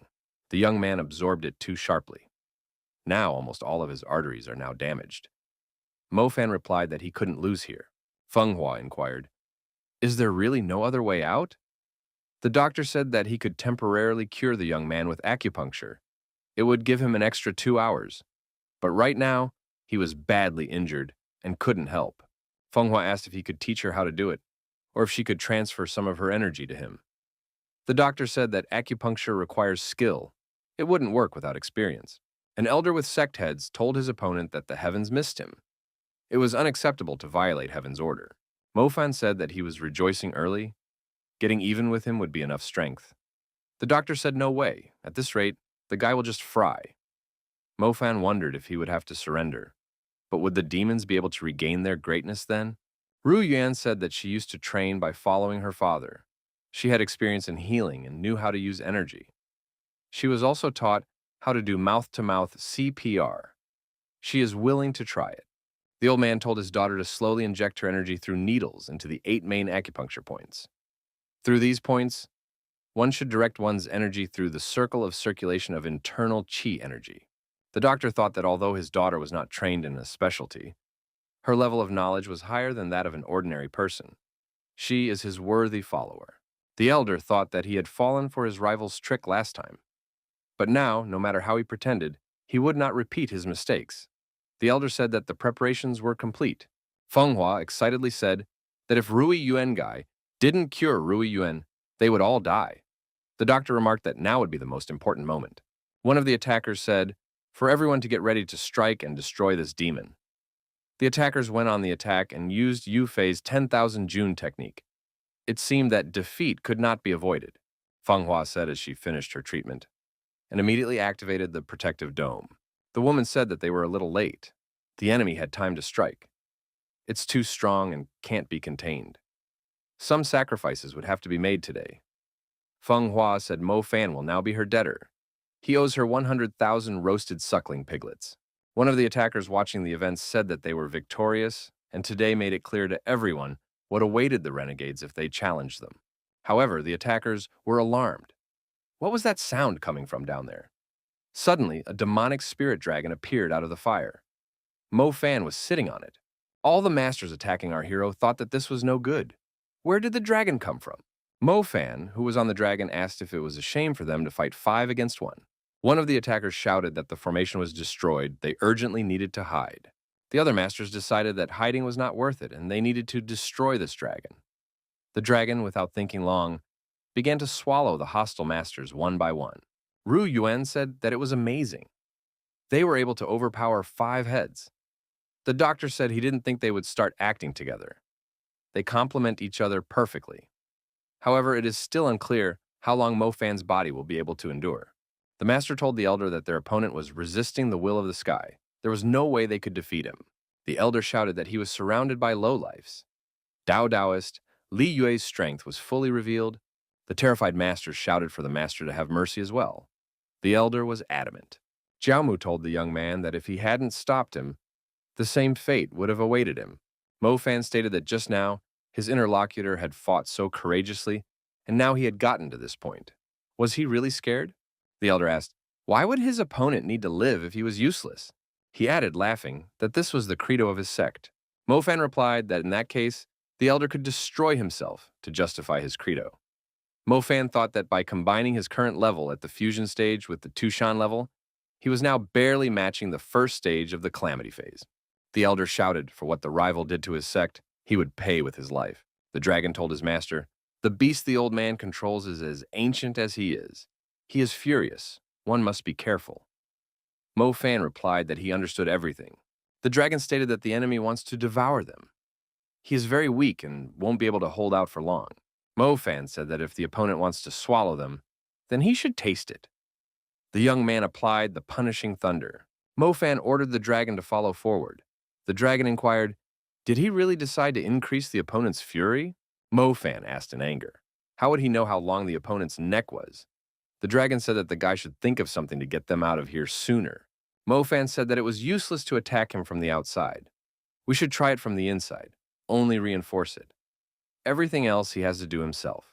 Mo Fan agreed and got the dragon armor. The boy rushed to put it into action. The dragon flew aside and transformed into a human form. It was Feng Hua again. The woman said that this was the last straw of her strength. Our hero asked, did the opponent really want to swallow it? He agreed and said, let's see what happens. Mo Fan snapped at the old man. He wondered what else Li Wei was up to, and it was unclear how long Feng Hua's armor would last. Li Yu said that this guy was not a bad guy. He was able to reach him unharmed. Mo Fan shouted to his opponent that the debt of blood was covered in blood. Mo Fan struck the old man with his demonic sword. However, the old man blocked this attack. Elder Li Yue said that the opponent was able to overcome his dragon barrier, but that was the end of his luck. However, our hero performed a unique technique that was characteristic of only one creature. Li Yue realized that this dash was a Dishi Tian technique. Could it really be him? The opponent confirmed that it was exactly that. He is Dishi Tian. The old man asked, how did he manage to survive? No wonder it was impossible to create a demonic elixir from his remains. The sword sensed its master. He should have guessed it earlier. Mo Fan questioned his opponent. Had he only now realized how stupid he was? It had been a long time since his sword had tasted the blood of his enemies. The old man could consider it an honor to be the first victim of this sword in a long time. The young man delivered a crushing blow to his opponent. The old man tried to block it, but it failed. Li Yue, who had fallen to the ground, said that he despised Dishi Tian. However, the guy had overlooked something. The old man spread his hands and said that this place was personally created by him, and he is immortal here.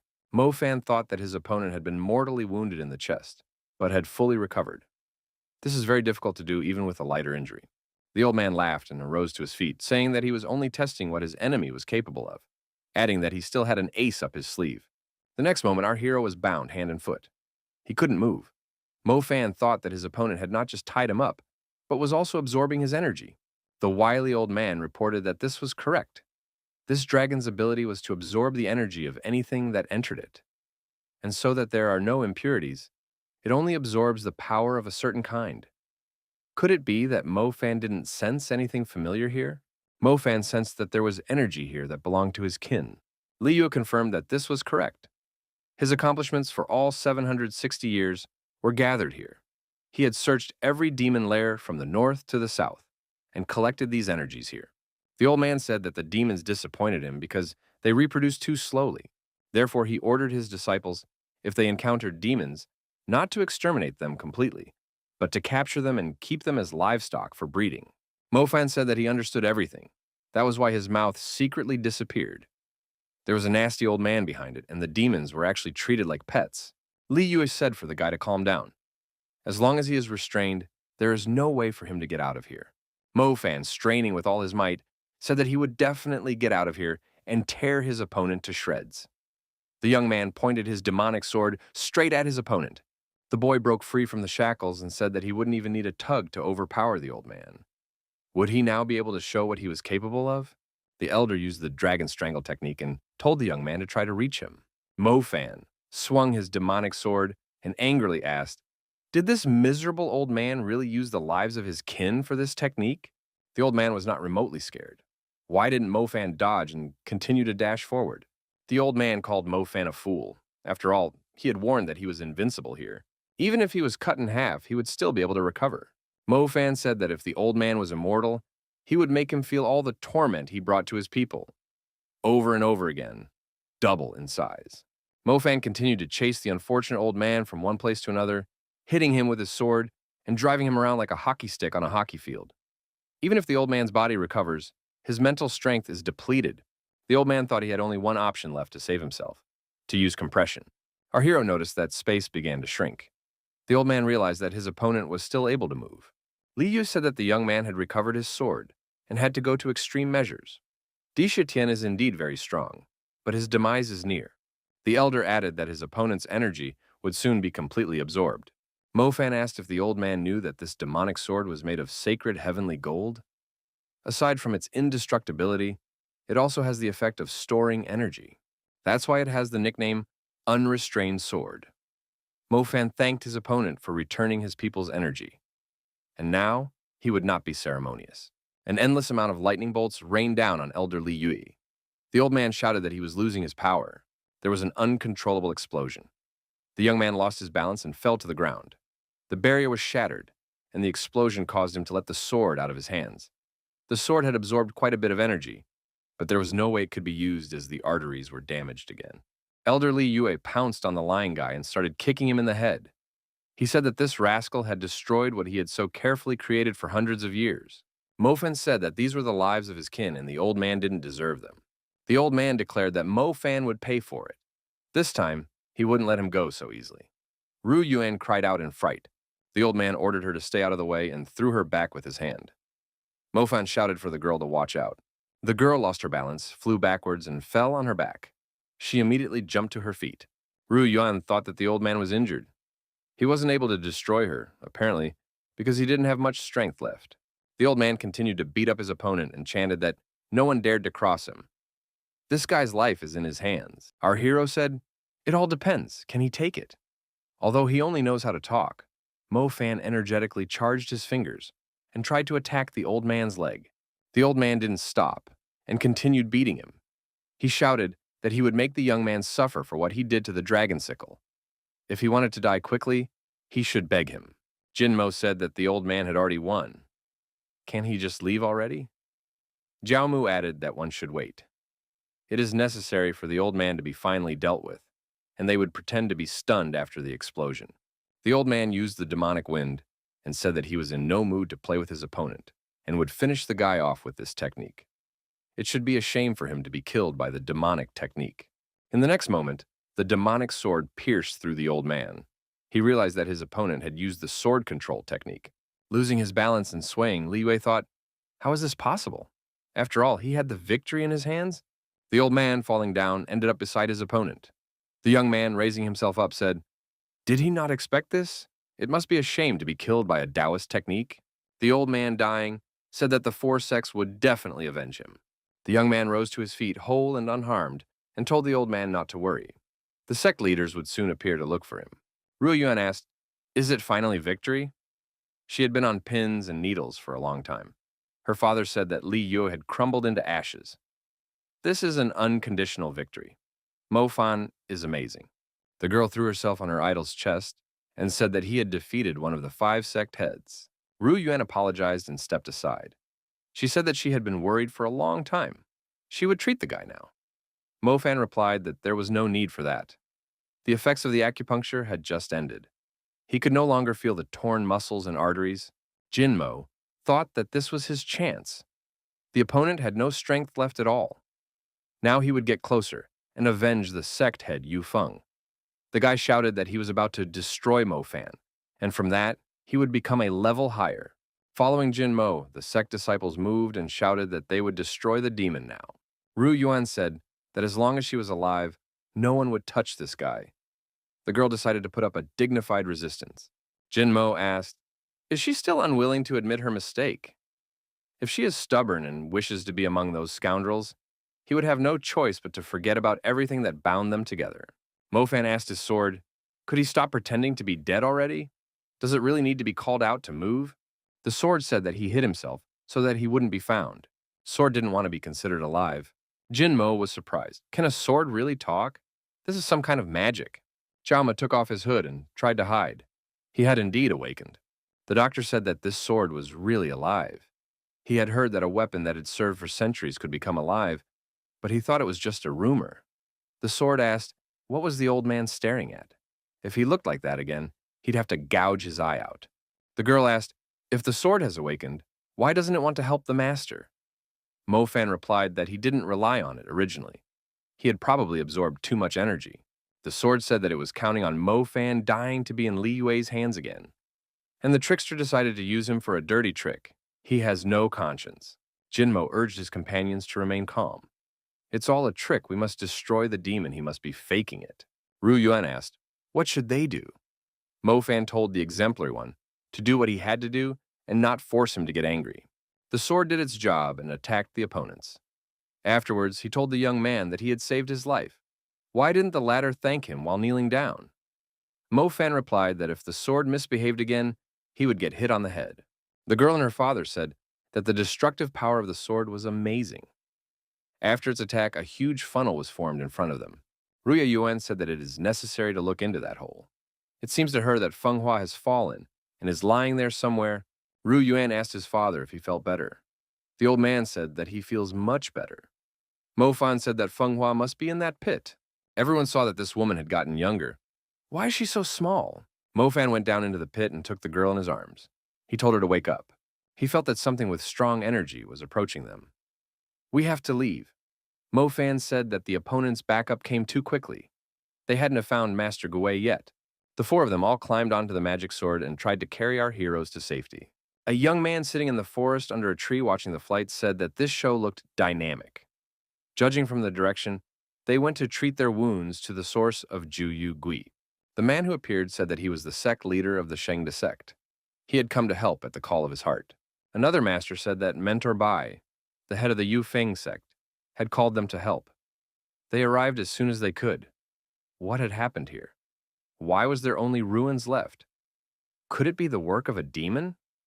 We need to find Li Yue immediately. The apple guy sitting under the tree said, Elder Li Yue has already died.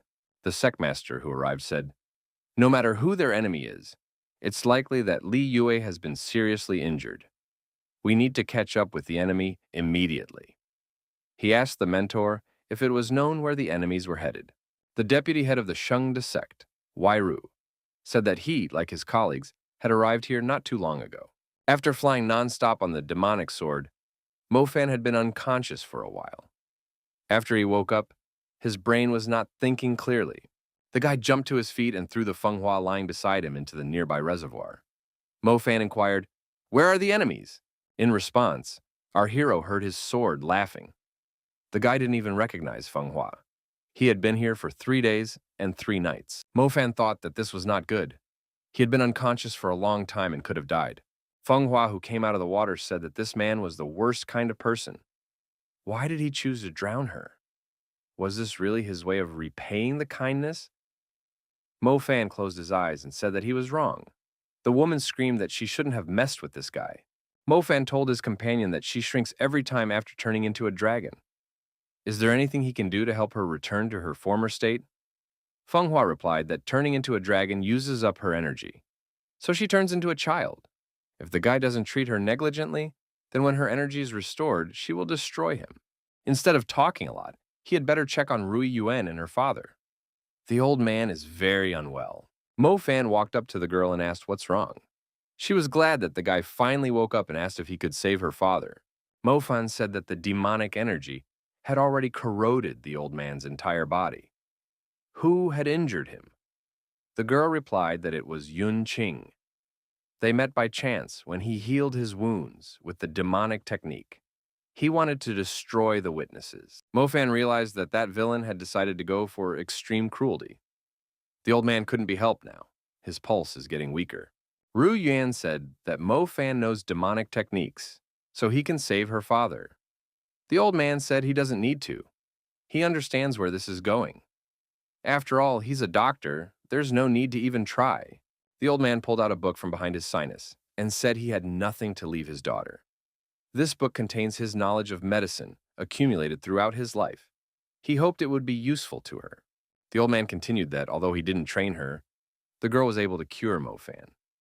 Obviously, she has abilities. She should continue to study. The old man said that he had one request for Mo Fan. Mo Fan thought that this doctor had once helped his people, and now he was in debt. The guy said that he would definitely fulfill any request. The man stated that he could no longer be a support for his daughter. Could the young man take care of her in the future? The boy promised to do his best to protect her. Wasting his strength, the old man said that he had one more question. He wondered if Mo Fan was really the one. Mo Fan replied that he was indeed Demon Di Shitian. Due to an unfortunate set of circumstances, he was reborn in this body and had to hide it, for which he apologized. The old man breathed a sigh of relief. It meant that he had not lost his mind yet. He was right, Ru Yuan cried. Her father closed his eyes and didn't move anymore. Mo Fan felt that someone was approaching very quickly. Could it really be the pursuers? Feng Hua turned into a little girl and said that she immediately realized who this guy was. Sword noticed that not only had she herself shrunk, but her character had also become childlike. Feng Hua got angry and turned to the sword. The sword asked, "Does she really want to destroy him?" Feng Hua said, "Who would have thought that such an ugly monster like him would end up here?" Feng Hua climbed onto her sword and attacked the enemy that had snuck up.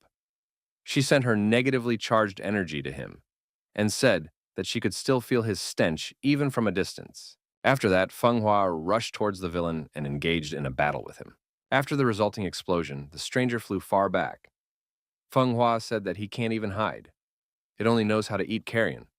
It only has worms left in its head. The monster got to its feet and holding onto its injured arm, it began to growl. The monster opened its maw, and a jet of green poisonous liquid emerged from it, which it directed at its opponent. The sword told her not to stand like a pillar and dodge. Mo Fan, who had suddenly appeared, grabbed the girl in his arms and ran away with her to the side. A puddle of green liquid was left at the site of the attack. Ru Yuan said that this liquid is toxic. It even corrodes the ground. Mo Fan asked the girl why she couldn't hide. Feng Hua replied that just because she is small, it doesn't mean she needs his protection. Sword said that her own reaction time is bad. Her energy is at 0, so she can keep quiet. Feng Hua said for both of them to keep quiet. Otherwise, they are about to fly into the cesspool. Feng Hua said that once upon a time, dead people invaded her land. Hundreds died. They were just eaten. That's why she hates them and won't be able to forgive them. She swore a long time ago that if she saw a dead person, she would not be ceremonious. Mo Fan thought that he now understood why she disliked them. Her ancestors were eaten after all. Dead people only eat carrion. This was their unfortunate fate.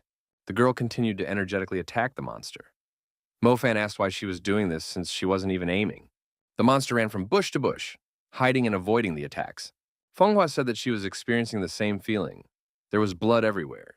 Even her heart felt better. The monster looked out from behind the bush and shouted that his kin had insulted her ancestors. He's sorry, but he never left this forest and never harmed anyone. Therefore, he asks for mercy. Mo Fan was surprised that monsters could talk, because he thought they were wild beasts. Feng Hua said that she couldn't be fooled. Ru Yuan assumed that this monster was guarding something. Mo Fan asked why she thought so. The monster turned out to be a woman. She said that these people might destroy her to avenge her ancestors. But the child in her arms was innocent. Her village was suddenly attacked by the men. Only the two of them managed to escape. The child was badly wounded. He needs to heal. Ru Yuan said that the monster was not trying to escape, but was protecting the child. Does Feng Hua still want to destroy it? Feng Hua said that she doesn't care about the fate of the widow and the baby. Let her go wherever she wants to go. The monster thanked and ran away. Mo Fan said that the girl was very delicate. Another person would have been frightened out of their wits if they saw a dead man. She was not scared at all. Ru Yuan said that everything was fine and added that she was going to bury her father. Mo Fan hadn't noticed that the girl was like this before. She seemed to be angry. The guy didn't know how to behave with the girl. Ru Yuan buried her father and set up a gravestone with an inscription. Mo Fan approached the girl and said that he was sorry. It is inherent for people to die. Sooner or later, the result is the same. Ru Yuan said, if he doesn't know what to say, it's better to let him be quiet. Mo Fan thought that he would rather fight the 5 sects 300 times than comfort the girl. He didn't know what to do. Ru Yuan said that when she found the guy at the foot of the cliff, she felt something strange. He was no longer just a boring Mo Fan. The girl didn't even expect that he was actually an enemy of humans, a demon de Shitian. Mo Fan replied that she knew everything now. If anything else is curious, he is willing to answer. If she wants to leave, he will help her find a place in the city so she can live in peace. Mo Fan saw the girl crying and told her to stop immediately. The guy didn't know what to do and was ready to fight the 5 sects right now. Ru Yuan said that they had been through so much together. Did he really think that she was capable of leaving everything behind for a peaceful life? Does he really think she is a burden? She's not as strong as him, but she's not inferior in her healing skills. If she's a nuisance, she can leave and not be a nuisance. Mo Fan said that her level of healing is exceptionally high. He can't let her leave. The girl froze. The guy was scared. What did he say wrong again? Ru Yuan blushed with embarrassment and asked, why can't he let her leave? Does he really have any feelings for her? Mo Fan smiled and said that he promised her father to take care of her. 5 minutes later, the girl left. The guy lay there, almost giving his soul away. He thought that girls were much scarier than the 5 sects. In his past life, the demon head had 5 things: a flaming helmet, a mountain ring, light armor, an ice hand, and a Tushan sword. When his physical shell was destroyed, the power was distributed among these 5 items. Only by gathering them all together could he become the strongest again. If Yufeng only had the Tushan sword, the other 4 sect heads might have the remaining items. Mo Fan realized that he needed to defeat them all, not only for the sake of his people. It must also be done for the sake of the people of the lower states, and all those oppressed by the sect heads.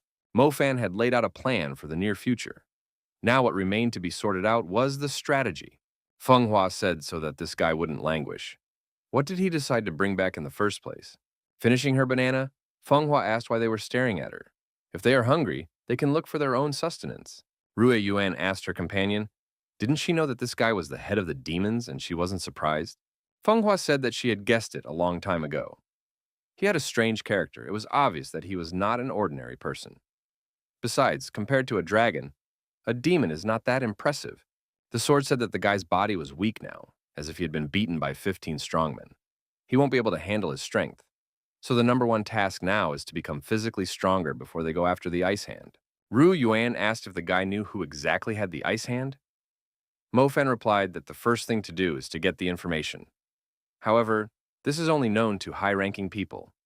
Where in this wild mountainous region would he find such a person? The monster who appeared said that the lands of Juhuafen City belonged to the Gui Yuan sect. Mo Fan said that when he was still a demon, these lands were within his sphere of influence. No one dared to enter this forest, no matter how brave they were. Our heroes heard a voice from far away. Someone was saying that he had found an unpunished criminal. The monster was asking why she was being treated so cruelly. Why not let her go? After all, it's the only chance for salvation. Commander-in-Chief Chao, son of the chief of Juhuafen City, said that these monsters have ugly eyes. The other foul creatures in the mountains also think they are unhealthy, so it is a collective decision that he will fulfill without stopping in front of any difficulties. A monster with a child in her arms tried to break free from the cordon and ran away to the side. Commander-in-Chief Chao ordered his subordinates to apprehend the monster. The subordinate used the raging flame technique and attacked the monster and tried to apprehend it. Mo Fan, watching from afar, thought, can this monster handle it alone? Feng Hua, finishing her banana, said that it was an extraordinary place in such a backwater. Commander-in-Chief Chow turned to our heroes and asked where this family came from and what are they doing here. Mo Fan, smiling, said that they came here to have a barbecue and called Feng Hua his niece. Commander-in-Chief Chow looked at Ru Yuan and thought that she had a good figure. The man turned to his subordinates and said that he wouldn't turn down a young married girl. The commander-in-chief ordered this family to be brought to him. They must be bad people and up to no good. It is his duty as a junior town chief to protect these lands and the inhabitants. He would personally interrogate these captives later. Mo Fan turned to Feng Hua and asked if she wanted to be an official's child. The girl replied that if they continued to mock her appearance, she would make their lives hell.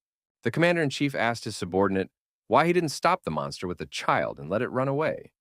The subordinate replied that he was afraid of accidentally hurting the monster.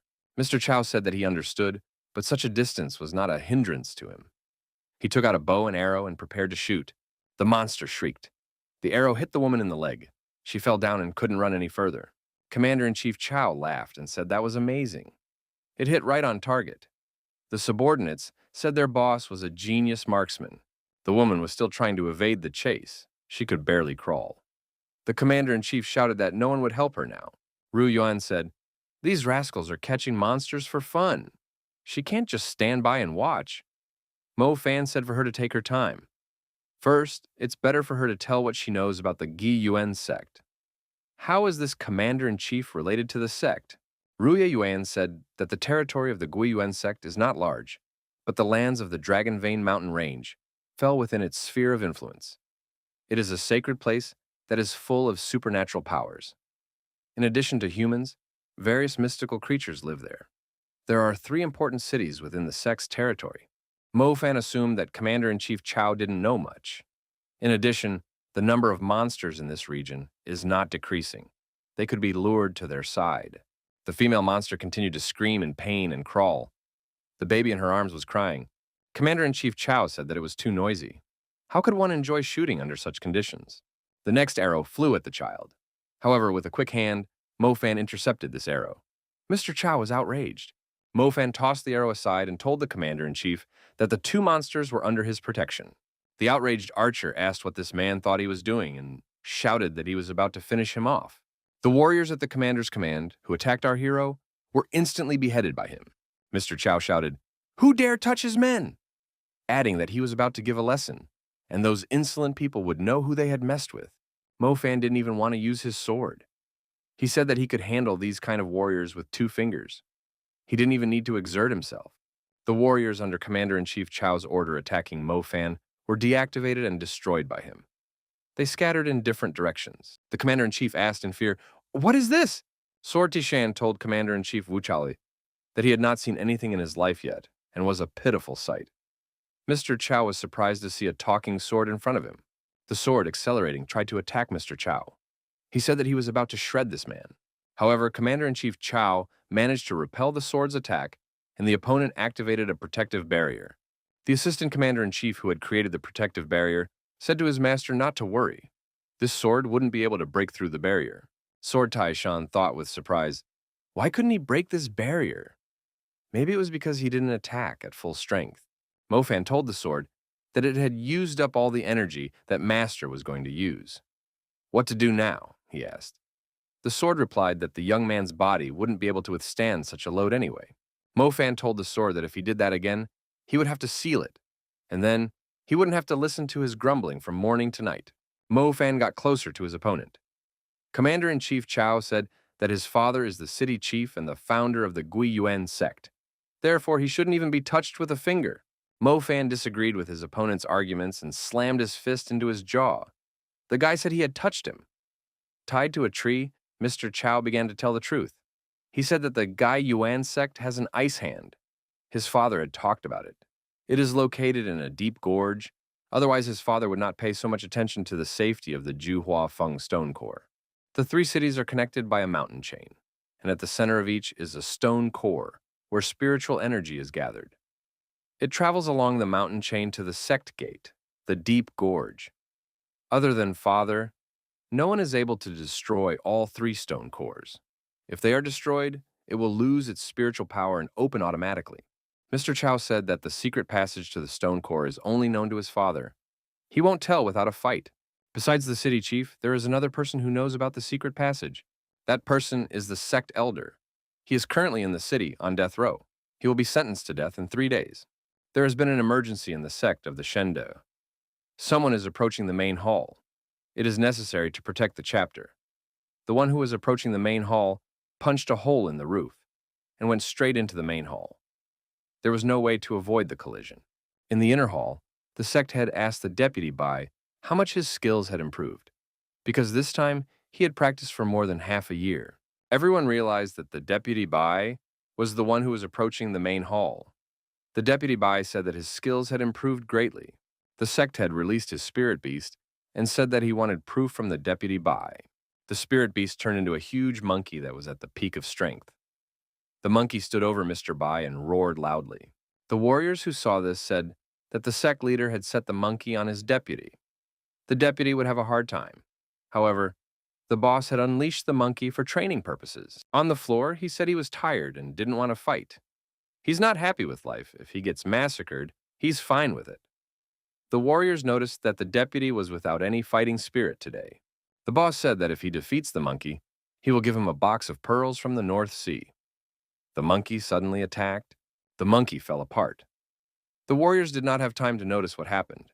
The deputy said that next time the reward should be talked about at once.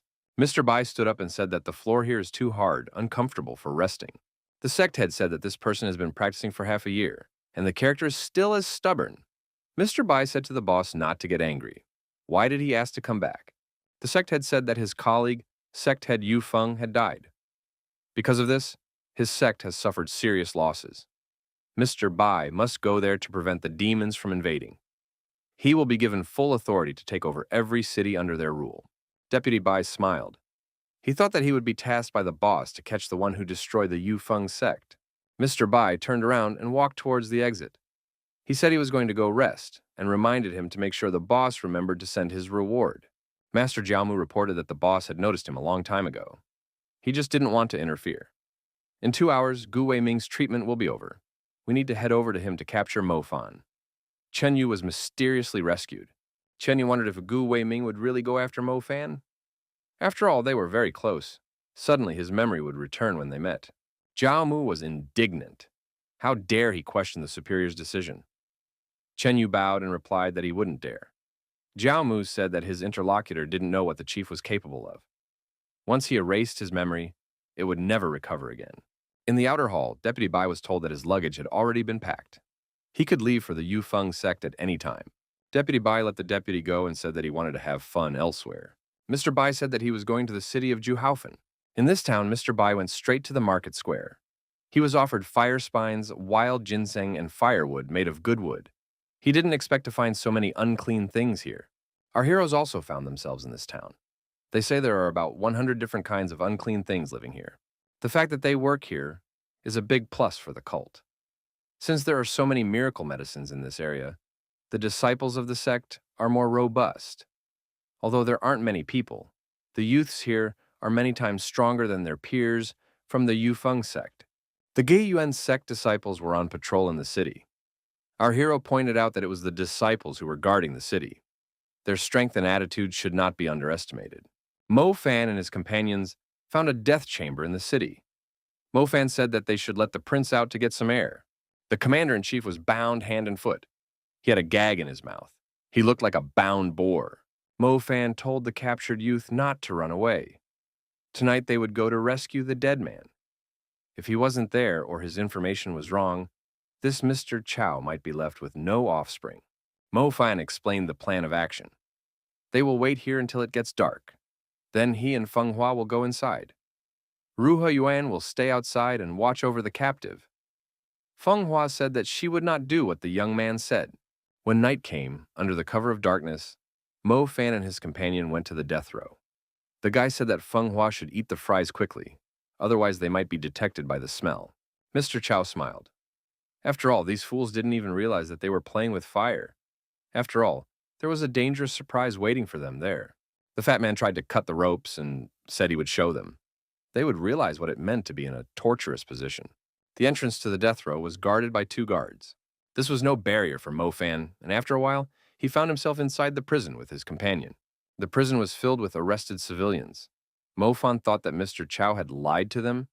Where are the dead people located? Feng Hua suggested that they might be downstairs. As they descended, the woman said, "This place is disgusting. This is a disgusting place. Do they really keep dragons here?" Mo Fan told her to talk less. On the bottom floor, a surprise awaited our heroes. A fire mask was flying in the air. Mo Fan stopped and grabbed his companion's hand. Feng Hua was surprised. Was the guy really scared? Mo Fan said that it turns out that death row is guarded by devil masks. Feng Hua immediately asked if they were edible and how strong they were. Mo Fan was surprised.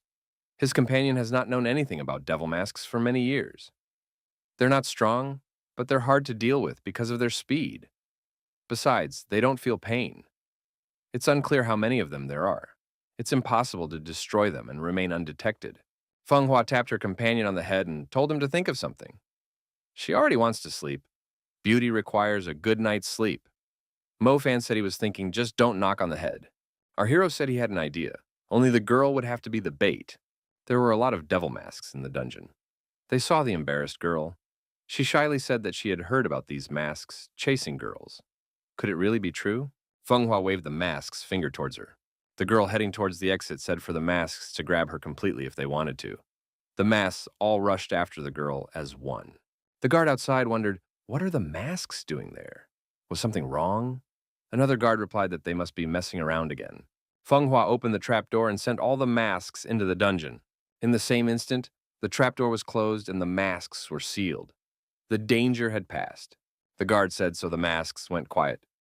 Perhaps we shouldn't pay any attention to them. The masks tried to make sounds, but the barrier muffled them. Feng Hua said that these masks were inattentive. Did they still want to chase after her?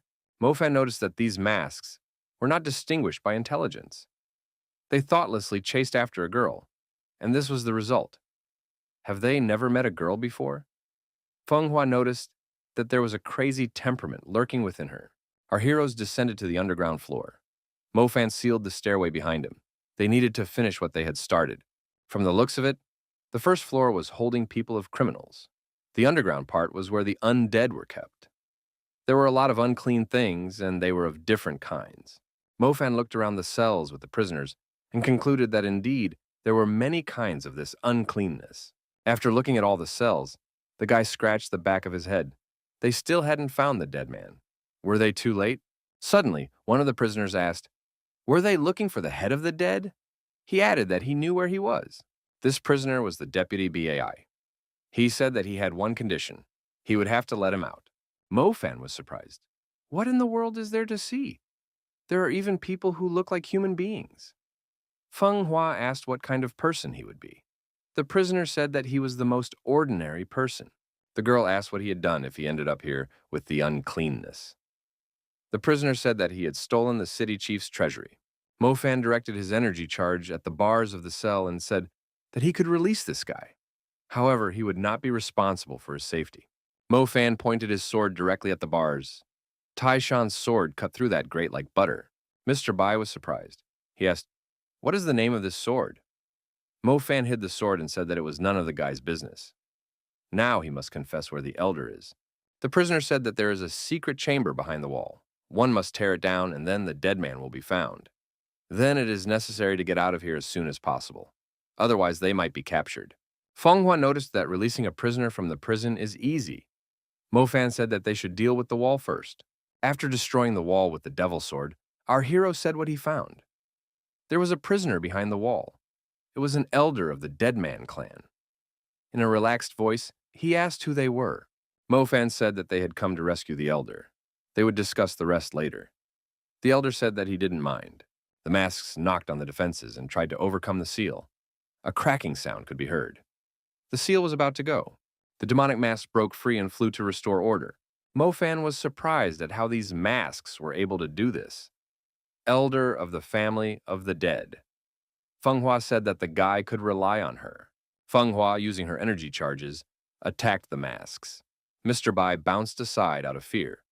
However, the masks flew through the girl's energy charges without getting hurt. Feng Hua wondered why there was no reaction. Mo Fan explained that the masks couldn't feel pain. The guards heard the noise and would be here soon. It was necessary to get out quickly. The dead clan elder was released from the ropes. Our heroes tried to leave the dead men's cell as quickly as possible. The freed Mr. Bai asked to go with Mo Fan. Mo Fan replied that he wasn't going to be a babysitter. Running outside, Mo Fan saw that Commander-in-Chief Chao had freed himself from the ropes and attacked Rui Yuan. Our hero asked the fatty if he realized what he was doing now. He'd better stay out of the way. Swinging his knife at the girl, he told the guy to stop talking. This is his father's property. They can't escape from here. It's strange that the devil masks didn't destroy them. Mo Fan put the dead clan elder on his feet and turned to the fatty. After all, he had time to hide and let the others know what they were doing here. Did he really have sawdust for brains? There were shouts in the distance. Someone reported that the prisoner had been released. The warden must be informed. Mr. Chow shouted that he needed help. The next moment, his mouth was sealed. Mo Fan hit Mr. Chow with all his might, with his fist on his forehead. He said that he had sworn to keep Rui Yuan safe. This guy had brought trouble on himself.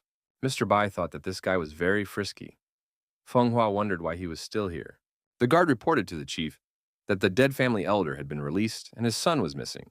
The town chief said he knew and ordered the entire town to be sealed off. The town chief, Mr. Hutai, said he would find the scoundrel by scent. Our heroes tried to leave the city. Mo Fan took a hostage, mister, with him. From all sides, shouts of shutting down the city could be heard. Mr. Bai asked why they had to run on their own feet. Couldn't Mo Fan move them? Mo Fan replied that the whole city is in a panic. What would they do if they teleported directly to the enemy? Suddenly, a fireball appeared in the path of the fugitives. Mo Fan said to be cautious and summoned his demonic sword to help. The sword tried to deactivate this fireball, but there were many such fireballs. After the fireball attack, Mr. Chow shouted, "Did they really decide to threaten their master at the same time?" It was the fire hail of stones fire magic. Mo Fan assumed that the opponents were throwing stones with a catapult. Mr. Bai assumed that the fireballs were flying from the tower on the city wall. So it's not a catapult.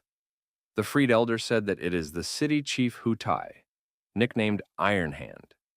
He is very strong. We must be careful. The observers reported to the chief that his son was also being held hostage by the enemy. The town chief stopped throwing firestones. One of the aides suggested to the chief to send people there to rescue his son, otherwise he might get hurt. The town chief told the aide to set another stone on fire. If his son is there, then he is willing to die to protect his city. In that case, a monument will be erected to the young man for his services afterward. Rui Yuan said that this man is different from their previous enemies. He is terrifyingly strong. Mr. Chow called his father a cursed old man, for he is not the only child in the family. Feng Hua said that one such stone weighs 250 kilograms. Mo Fan said that compared to the sect head Yu Feng, the chief of this city is impressive. We'll have to finish him off if they meet. The companions asked our hero to hide them in a safe place. Mo Fan, dodging another firestone, thought that it wouldn't be easy. The head of the city shouted, "Do the enemies really expect to escape?" Our hero's team scattered in different directions and dodged the attack of the firestones. Feng Hua suggested using the houses as cover to escape. Mo Fan saw the destroyed houses and the crying children who were homeless. They were begging for help. The assistant observer told his boss that he couldn't see anything because of the houses blocking the view. The city chief said that in that case we should raise those houses to the ground. Mo Fan got angry and shouted for the supervisor to calm down. He swung and launched the fire spear straight at the opponents. The spear flew into the enemy camp with great speed and stabbed into the chest of the city chief. The protective armor on his body shattered in all directions, but his body was not injured. Mo Fan thought that the strength of the opponent's body was extraordinary. This person can't even be injured. After those arrows, the subordinates tried to protect the city head. The man told them to scram. He didn't need their protection. Mo Fan sent the next arrow straight into the fortress wall. However, the subordinates of the city chief were able to escape through the western wall of the city. The subordinates were perplexed. Had the chief lost to this unknown boy? One of the warriors noticed his boss, the head of the city, emerge from the ruins. He was unharmed. The head of the city said angrily that it was necessary to gather the men. "We need to catch these scoundrels. He will go to the end of the world, but he will find them and tear them apart." The team of our heroes were retreating. Fatty Chow shouted for someone to help him. Feng Hua told him to shut up, or she would cut off his tongue. The dead clan elder said that he couldn't run anymore. Mo Fan suggested to take a break. The pursuers would not catch up with them soon. Chow said that he had already been tortured. Never in his life had he traveled so far away from home. Feng Hua said this man is only a nuisance. Mr. Chow said he was joking. An elder of the dead people told our hero that they hadn't met before and asked why the guy saved him despite all the risk. Mo Fan said that the elder had information about the location of the secret passage to the stone core of the city. The monster was surprised. Is this guy really going to destroy it? Chow asked in surprise, do they have any idea what will happen in such a case? They will make enemies not only in the city, but also in the entire Gui Wen sect. Ru Yuan stated that they needed to find shelter first, and then they would talk. After all, it's not safe here. Mr. Bai said that they might be overheard here. Then they won't take the trouble. Mo Fan, Ru Yuan, and Feng Hua, without conspiring, simultaneously kicked this guy and said that he was just the right person to eavesdrop on them. Why did he discreetly attach himself to them? Ru Yuan said that this guy is a weirdo. We should get rid of him as soon as possible. Feng Hua added that if he found out their secret, we need to get rid of the witness. Bai said that he is in cahoots with them since he stole from the head of the city. Mo Fan said that now that he and this guy are getting to know each other better, it seems like they've met before.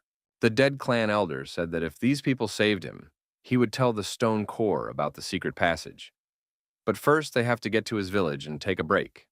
After that, they would plan everything. The squad leader reported to the head of the town that the army was formed and they could depart at any time. However, almost the entire village of the dead had been destroyed. Those who survived are hiding in the forest and are unlikely to be found. The town chief said that they would set a fire not only there but also in the mountains and force all the fugitives out. A subordinate came up to the chief and said that someone was asking for an audience with him. He said he was from the Shenda sect. The boss said there would be no audience. Let him go back where he came from. The guest said they are in an alliance. Is it necessary to greet them like this? The town chief said he guessed who came. Hu Tai said the dog who betrayed his master came to him. Did they really come to give him instructions? What was his town interested in the Shengda sect? Jiao Mu, which was him, said that the city leader was joking. Would he dare to give instructions? He hoped that Hu Tai had no intentions of leaving the city and chasing the boy, and he would stay to guard the city. Jiao Mu said that that boy is wanted alive. His hunter would deal with him himself. The hunter was Master Gui Ming, and he looked unusual. Our hero's expedition arrived at the dead men's hideout. Here, life went on as usual. The inhabitants were engaged in household chores. Feng Hua tried to regain her strength through meditation. Mr. Bai was trying to meet the local beauties. In the elders' quarters, the chief of general staff revealed the secret map and said that since they could dig well, he sent them to dig a secret passage. Afterward, to keep him safe, he ordered them to capture his kin. If it wasn't for these people, he wouldn't have met tomorrow. Ru Yuan said that there are a lot of passages on the map. One could easily get lost. The elder said that the entrance was at the chief's residence. The elder of the dead said that it was important to be able to enter the city. Right now, no fly can enter the city unnoticed. Fire crystals are used to protect the city. If they don't have enough spiritual energy, the necessary energy can be found in the warehouse. Because of this energy, newcomers cannot raise the crystals. The fire crystals are very powerful, so you can't miss them. But I should have no trouble tonight. The elder said the saboteurs might not be visible at night, but the smell might give them away. The city guards have wolves that can smell spies, and then the arrows and the wolves will rain down on them. There's no way to get to the city walls alive. In the air, Mo Fan will be a live target. Feng Hua, having recovered some of her energy, said that if they all went together, the wolves wouldn't realize which one was Mo Fan. Taking advantage of the commotion, the young man would be able to pass. Mo Fan looked at Feng Hua and said that she had grown considerably. Ruya Yuan remarked that the problem is that there are not many of them. It won't throw the wolves off the trail. Feng Hua said that there might not be many, but there are plenty of dead people here. We just need to keep them out of the enemy's sight. Mo Fan remarked that monsters can't be attracted. This matter only concerns them. Is it possible to force the dead to risk their lives? Feng Hua proceeded to debate. She said that if the monsters didn't fight back, they would be slowly slaughtered anyway.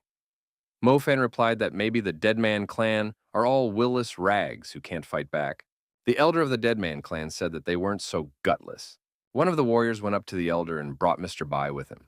He said that the man they brought in was doing something incomprehensible. Mr. Bai said he was just lost.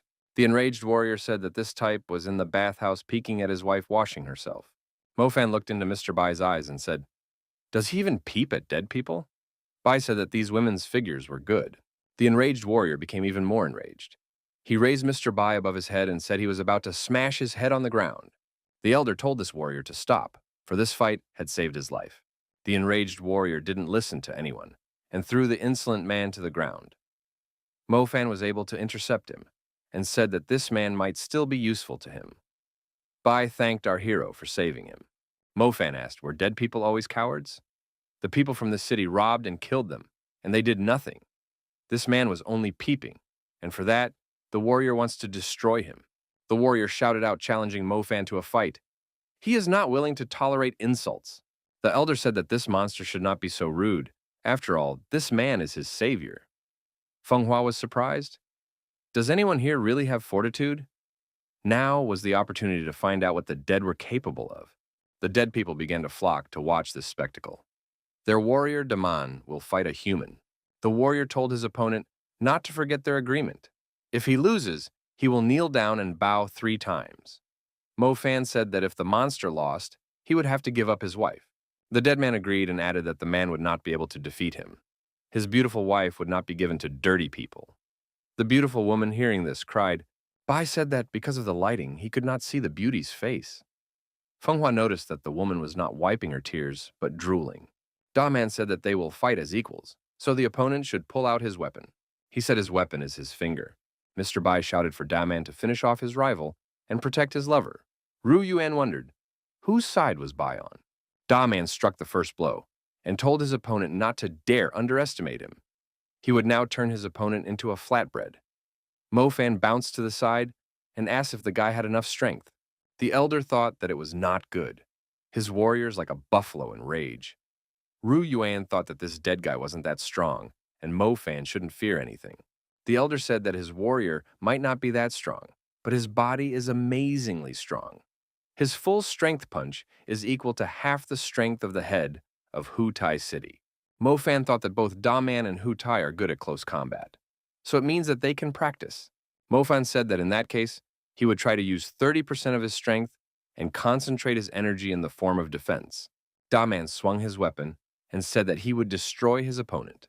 However, after hitting his opponent, he was surprised why his stone hammer cracked. Da-Man said that even without a weapon, he could handle it and clenched his fists and moved towards his opponent again. Mofan stabbed his finger into the monster's forehead. The dead man shrieked and flew far back. The monster tribe was surprised. This man had defeated their best warrior with 1 finger. Mofan approached his opponent and said that he must now fulfill the agreement, kneel down and bow. Dayman bowed and admitted that he had lost. He added that he would obey the young man in everything. Mofan said that in that case he would change his mind. He would not get his wife. Mofan added that Da-Man should then destroy his wife. The defeated warrior couldn't believe his ears. Should he really destroy his wife? An elder intervened in the conversation and said that, out of respect for him, he was asking to stop. Da-Man had admitted his mistake, so we should show him leniency. Mofan was surprised. What respect should he show the elder? He had saved the elder to find out about the secret passage to the stone core. Now the elder was of no value, no more useful than other dead people. Mofan laughed and said that he would now destroy this entire vile race. Feng Hua rejoiced. Finally, this guy remembered. She didn't have the strength to bear it anymore. Mofan walked up to the defeated opponent with furious eyes and asked, wasn't he just now so majestic? Now he didn't even dare to look at him. Mofan pushed the warrior away and said that he must follow orders and destroy his wife. Daman kneeled down and begged for his wife to be spared. Mofan wondered, why was this warrior crying? Did he not have the courage to destroy a woman? It turns out that he is a wimp. The guy said that everyone here is a coward. There are so many of them, and his kin are oppressed and they endure. They're waiting for their heads to be chopped off. They have no dignity left to continue to exist. All these dead people are trash. The woman with the child cried and said they just want a quiet life. Why did this man come here to lord it over them? Mofan replied that there was no place for weaklings in this world. The angry monster said that they were not weak. A guy can destroy them, but he has no right to insult them. Their kind has a long and great history. The elder asked, "Does this guy really think they are spineless?" "They are about to prove otherwise." The monsters shouted and said they would no longer be slaves. The fire of their souls will not be extinguished. They will attack the city for the glory of their kind and wash away their shame. They need to restore their name. Mofan was frightened and said that the sense of importance of these monsters was much stronger than he had anticipated.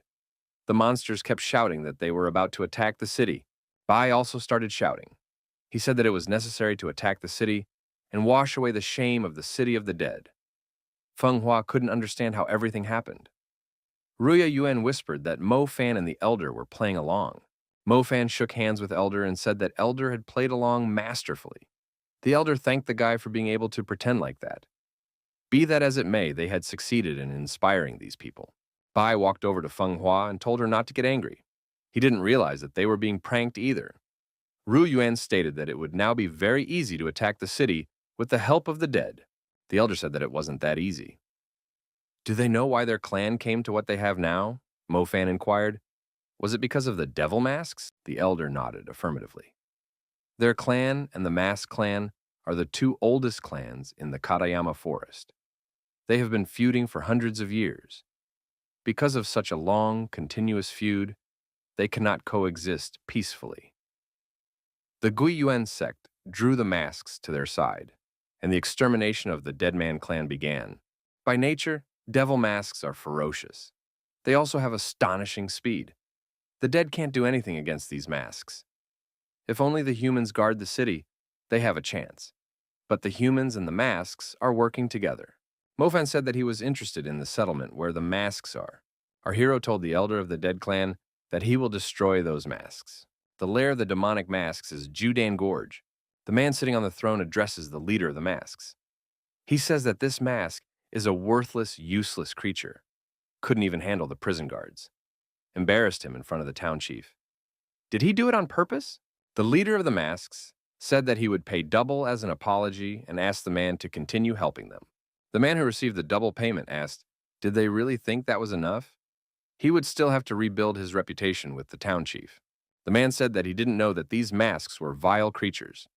Without him, they would have died out long ago. The subordinates told the leader of the masks that the Giyuan sect was treating them worse and worse. What should they do? The mask leader said that they were powerless for now, and they would have to endure. The leader of the masks said that it was good that the elder of the dead escaped. As long as the dead clan lives, the city will not dare to turn its back on them. The masked leader said that it was necessary for the dead to riot. Then the city would count on them. The mask leader yelled at his subordinates not to go far. He still needs help to clean himself up. The leader of the masks thought he had once brought terror to the entire mountain range. Now, he had fallen to the point of having some human coming at him. Suddenly, Mask saw someone hanging upside down in front of him. The mask asked who it was. The mask's assistant replied that it must be a bat. The main mask got angry. Can't you see it's a person? The stranger hanging upside down said he was thinking of fishing everyone out, but now he changed his mind. The stranger somersaulted and landed on the ground. It was Mo Fan. His demonic sword was hovering nearby. The guy said that he would now guide the masks to the path of truth. The assistant to the main mask wondered, what kind of technique was this? In one move, he had interrupted all the guards. Had they been visited by a strong warrior? The chief mask assumed that this man was in league with the clan of the dead. What did he say about the path of truth? Mofan suggested that the masks make an alliance with the dead and attack the city under his command, so that the devil masks could regain their authority and freedom. The masks resisted. They cannot cooperate with the dead. How does he want to attack the city? How many warriors does he have? Mofan said he has 4 warriors. The main mask increased in size from anger. The mask thought that the person in front of it was outstanding. And this is just a fool.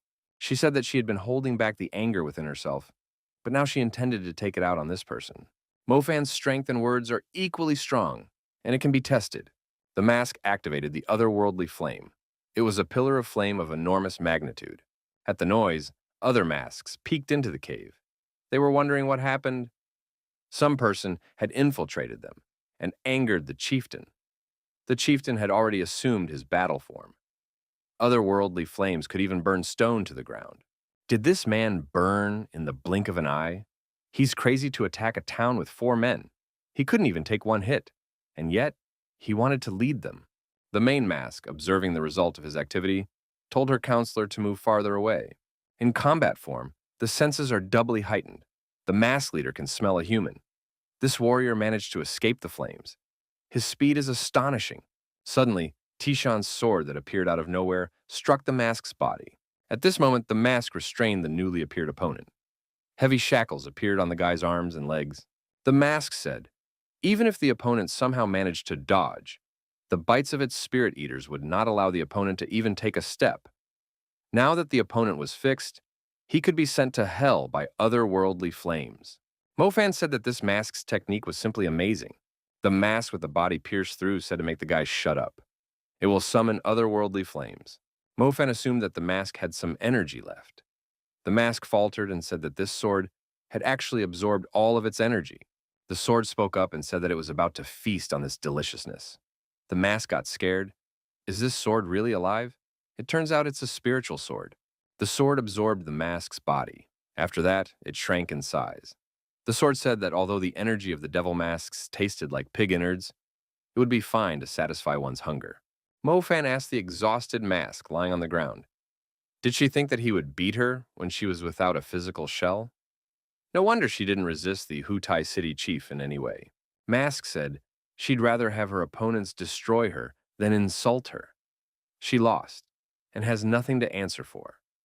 The guy has to do what he has to do. Just don't touch her people. It's not their fault. Mofan said that he will ask again, will the mask obey him? The mask replied that it would recognize his power. But does he know how the fight against the city will end? Even if they defeat the city, the Gui Yuan sect is behind it. And behind it, there are 4 other sects. They have defeated even the head of the demons, Di Shi Tian. The mask regretfully asked, what can tiny devil masks do? Mofan grabbed the mask by the face and lifted it up. The counselor asked, how dare this person grab their leader? It's a disgrace. Mofan whispered in the mask's ear that he was Di Shi Tian. He had come back to take revenge. This should not be told to anyone. The counselor of the mask head said that we should save the leader and ordered his warriors to attack the man. The head of the masks shouted for his subordinates to stay back. The mask head said that this guy has a spirit sword and can teleport. The guy added that he and this mask chief had met before if he didn't recognize him. The mask chief cried and called the interlocutor his master. Finally, he came back.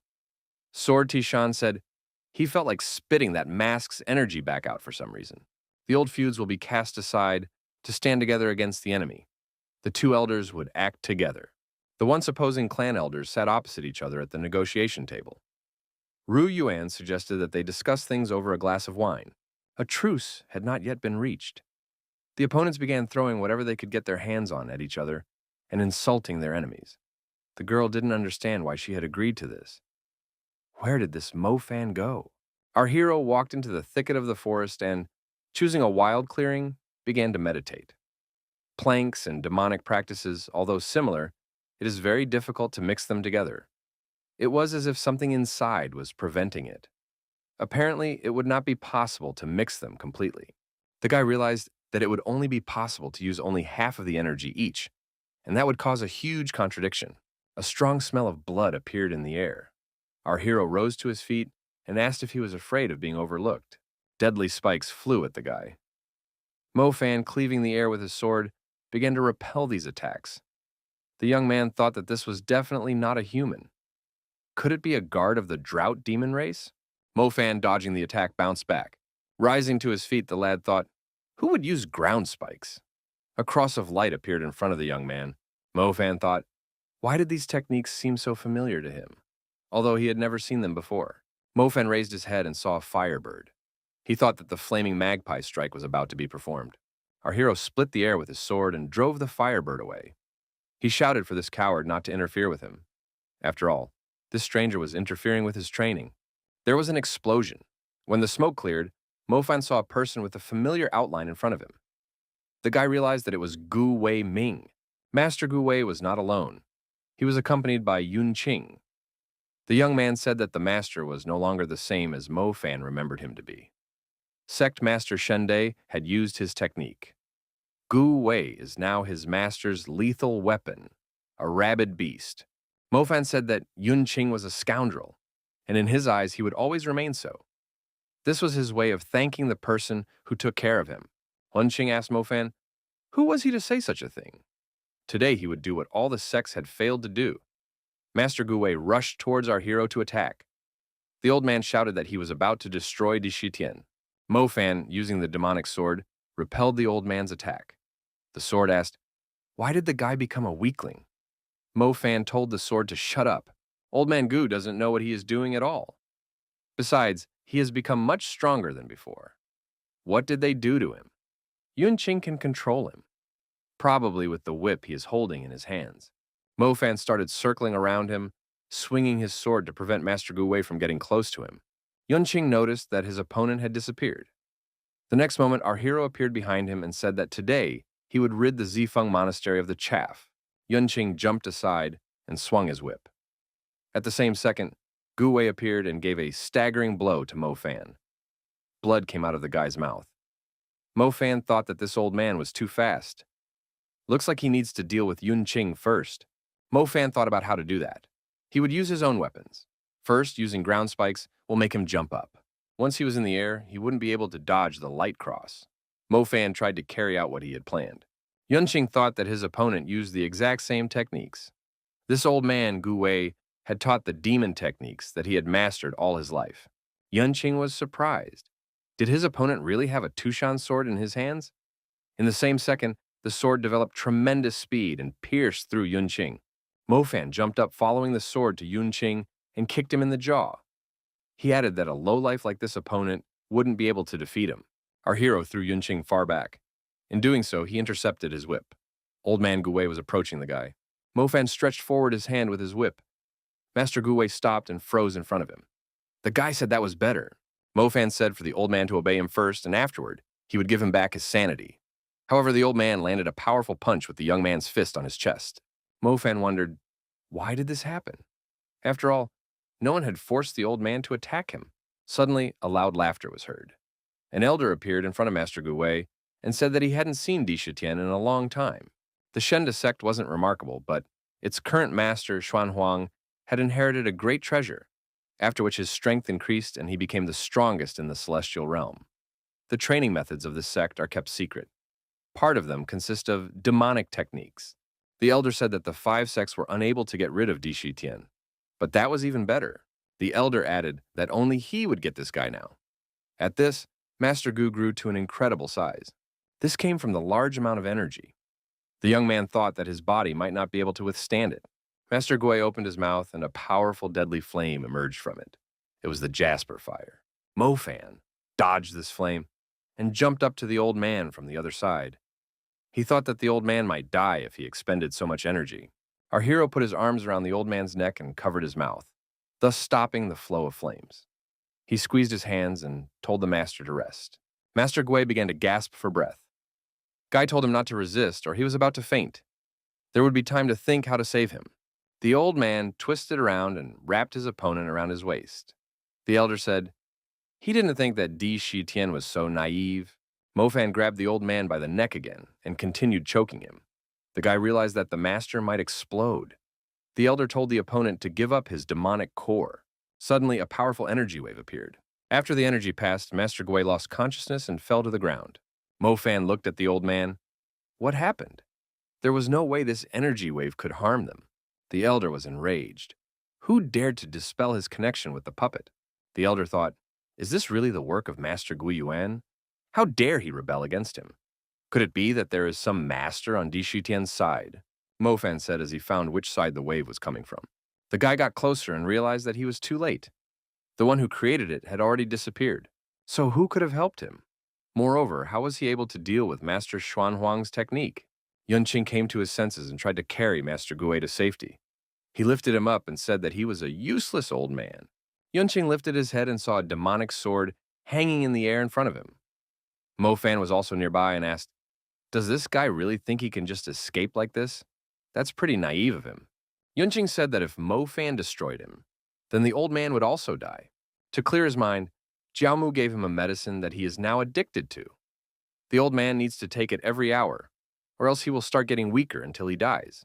Mo Fan told his opponent that it's just a demonic technique. Yunqing said that the young man is not stupid if he understood everything. Mo Fan should let him go or else things would end badly. Our hero had a different opinion.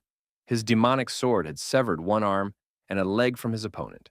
Mo Fan said that one arm and leg would be enough for this guy to reach the city. Yunqing screamed in pain. He said Di Shitian will wait, and one day he will make him suffer 100 times more. Our hero told Yunqing to tell the city head Hutai and Zhao Mu that they can already say goodbye to their relatives. In 3 days, he will strip each of his enemies of their heads. Bai said that was cruel. They had a little argument, and Mo Fan stripped his opponent of his arm and leg. Mo Fan turned around, but no one was there anymore. Sword asked, should he really look for that person? The guy said, no need for now. They have better things to do. Our hero said there was a need to gather a squad and prepare to storm the city. In the chambers of the city, Chief Hutai Yunqing is being helped to move around. Zhao Mu told the aides to take care of his wounds and heal him. Hutai said that his guards should return to the city. The man caught their attention but didn't capture anyone. Zhao Mu said for the head of Hutai to be patient. They too are wary of the enemy. It's important to strengthen the patrol now so that in 3 days, the enemies won't be able to take everyone by surprise. Hutai said that no one can take him by surprise. His city is impregnable. Anyone who tries to attack it will be destroyed. Zhao Mu was surprised. Why did his rival tell him when he was coming? Was it to lower the soldiers' vigilance and use a smoke bomb? So he's already confident that he'll just take over the city. Most likely, Mo Fan wants them to think that he will attack in 3 days, while he himself can attack at any time. Zhao Mu said for the city leader to order all the guards to take their places. The enemy might attack suddenly. Hutai found himself confused. The squad leader ordered all the soldiers to take their positions. Everyone must attack only on a signal. Whoever could catch the enemy would receive a reward of 10,000 coins. The head of the city said that the sentries were ambushed. Why is the interlocutor sure that the enemy will attack today? Zhao Mu replied that the battle could start at any moment. They need to be on their guard. Hutai stood all tense. He couldn't wait for the opportunity to finally avenge his son. The second day of waiting had arrived. The warriors were nervous. The town governor continued to worry. When would the battle begin? On the third day, everyone's nerves were on edge. Everyone was exhausted from waiting. The town governor thought it was some kind of curse. When will Di Shitian attack? It's time to storm the city. After 3 days, our hero said that it was time to storm the city and shouted that they were about to take over the locality. Down with the city chief, Hutai. The attack had indeed begun. Enemy arrows began to strike the defenders of the city. But how did the enemy sneak in unnoticed? Why did the wolves fall asleep and not notice them? Could it be that this rogue was also a dead man's kind? Hutai shouted, finally, this scoundrel is here. He had been looking forward to this encounter. The commander shouted for the warriors to launch blazing crystals. The blazing crystals flew up into the sky. The attacking dead, seeing the crystals, scattered. The dead clan, climbing up a tree, told its warriors to get ready to blow smoke. The warriors in charge began blowing smoke into the atmosphere through the horn. The warriors from the fortress wall could see nothing in front of them. The smoke blocked all vision. Why are the enemies doing this? The elder of the dead asked the demonic masks if they could handle it. The head mask said that they would do everything as agreed.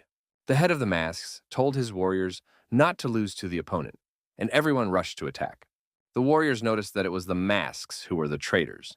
They had defected to the enemy's camp. The head of the city asked why the demon masks had teamed up with the dead, and where had Zhao Mu disappeared to. Tuhai shouted that Zhao Mu was a damned deceiver. We have to gather. The people in front of them are just cowardly, foul creatures. We must kill them all. The warriors noticed that some movement was detected near the eastern wall. Have the demon masks and the dead joined forces? After all, they were sworn enemies. Who could reconcile them? The warriors on the fortress wall decided that their situation was not optimistic. They should keep their eyes open so that the monsters wouldn't attack them. At this time, Mo Fan and his team stealthily made their way inside. Once inside the inner city, our hero said that they had a great trip. Mo Fan told Mr. Bai to hurry up and show them on the map where they should go next. They need to destroy the stone core before the opponent realizes. Mr. Boy pulls out a map and says he must be lost. His navigator isn't reading accurately. Apparently, he forgot to download the current version of the navigator. Bai said that according to the map, there should be a road here, but for some reason it's a dead end. Did the old man trick them? Mofan said Bai is looking there. Why is he holding the map upside down? Mofan asked why Bai can't read maps. He doesn't even know how the city's organized. Is he really not from around here? Should we force him to tell the whole truth? Mofan told his interlocutor that if he wanted to cheat again, he would be in trouble. They replied that they needed the entrance to the tunnel, which was in the city chief's house. Ru Yuan said that the city chief wouldn't be able to approach right now because he was busy fighting the dead and demonic masks. The guy thought it was strange that there was no one around. If the passage to the stone core is located here, then Hutai should have left some kind of guards behind. This whole thing was strange. Bai, looking at the map, said if he wasn't mistaken, the entrance should be in front of them. Bai walked up to the room and said the tunnel's behind this door. He pushed the door and made sure it wasn't locked. Fenghua said that everything looked suspicious. Mo Fan was also surprised. Why did they forget to lock the door? Mr. Bai said with a smile. Now his companions didn't doubt his ability. Fenghua said that this guy was useless anyway. Our hero wondered how he would handle this situation. Mr. Bai from above dripped something on his shoulder. The guy thought it had started to rain. Raising his head, Bai saw the huge head of a ferocious beast above him. Out of fear, he screamed. Ru Yuan said if this guy shouted so loudly, someone would definitely hear them. Mo Fan agreed that this guy was useless. Bai fell to the ground and pretended to be dead. The huge beast sniffed at him. Mo Fan, thrusting his sword forward, rushed forward to attack. It wasn't surprising that there were no sentries here after all. There was a demonic beast here. The beast turned its head. Mo Fan jumped back and ran up to the girls. Fenghua was surprised. Was he really scared of a single monster? Mo Fan assumed that it was a rare, legendary beast, but he wasn't completely sure. To top it all off, this animal appeared to be on a chain. It had white fur on its forehead and pointed ears, and a red mane. Fenghua said that there was a familiar energy emanating from it, just like the one on the mountain near Juhuafen. It hasn't been seen for several thousand years. It's here as a watchdog. Mo Fan said that this animal is very strong but fights weakly. People use its blood as a toxin. One drop can corrode 100 meters of city wall. It's good that it didn't get hit, otherwise the sword would have become a piece of trash by now. The mythical beast was playing with the pretend Mr. Bai. It was rolling him around on the floor from one paw to the other. Our heroes didn't know what to do. The beast was blocking the passage. They wouldn't go any further. Mo Fan thought that there must be some way around the cuts. However, this beast was strong and ferocious. It could chew through a pillar with a single bite. It shouldn't be teased. Mo Fan stepped in front of the beast and said hello. He told the beast not to worry. The guy swung his fist, putting a lot of energy into it, and prepared to strike. The blow was powerful. The beast roared. The chains that were restraining the beast broke. Mo Fan thought that it took skill to strike so hard, but not to the point of bleeding. No one could compare to him in this. The soul of the beast left the body. As expected, the tunnel passage was behind him. Bai told our hero that he was his patron god and asked that they never part. Mo Fan declared that he didn't need a henchman. Fenghua determined that the door was made of pure steel. We should look for another entrance. Mo Fan grabbed the door handle and told everyone to move away. Suddenly, the muscles on his arm increased significantly. The guy ripped that door off its hinges in one move. Everyone was pleasantly surprised. Just outside the door, a deep pit appeared in front of our heroes. Mo Fan said that it was not an obstacle. The guy said that they should go down and asked if anyone would follow him. Ru Yuan said that the guy's hand was possessed by a demon. Why is it so huge? Mo Fan replied that it was a demonic technique. Explosive chaos, strengthening the muscles in certain parts of the body. Bai wondered, could it really be possible to strengthen muscles anywhere? Our hero's arm returned to its previous state. Without thinking, he jumped into the pit. The companions followed their leader. Guy said that Hutai was sure that the beast would be enough as a defense. There were no more guards in the tunnel. Ru Yuan remarked that caution still wouldn't hurt. Our heroes saw a bright red glow at the end of the tunnel. It was clear that the exit was that way. Ruya Yuan said that this was the stone core. It was a huge core that was the heart of the mountain range. Some of the travelers heard a beating. It was indeed the heart of the mountain range. Mo Fan pushed off and jumped higher while holding his sword in his hand. No wonder this heart was able to nourish all the creatures in this area. Mo Fan climbed onto this heart and swung his sword. He said that he would personally apologize to everyone later. Suddenly, the automation went off. Feng Hua said that it was the defense of the stone core that triggered.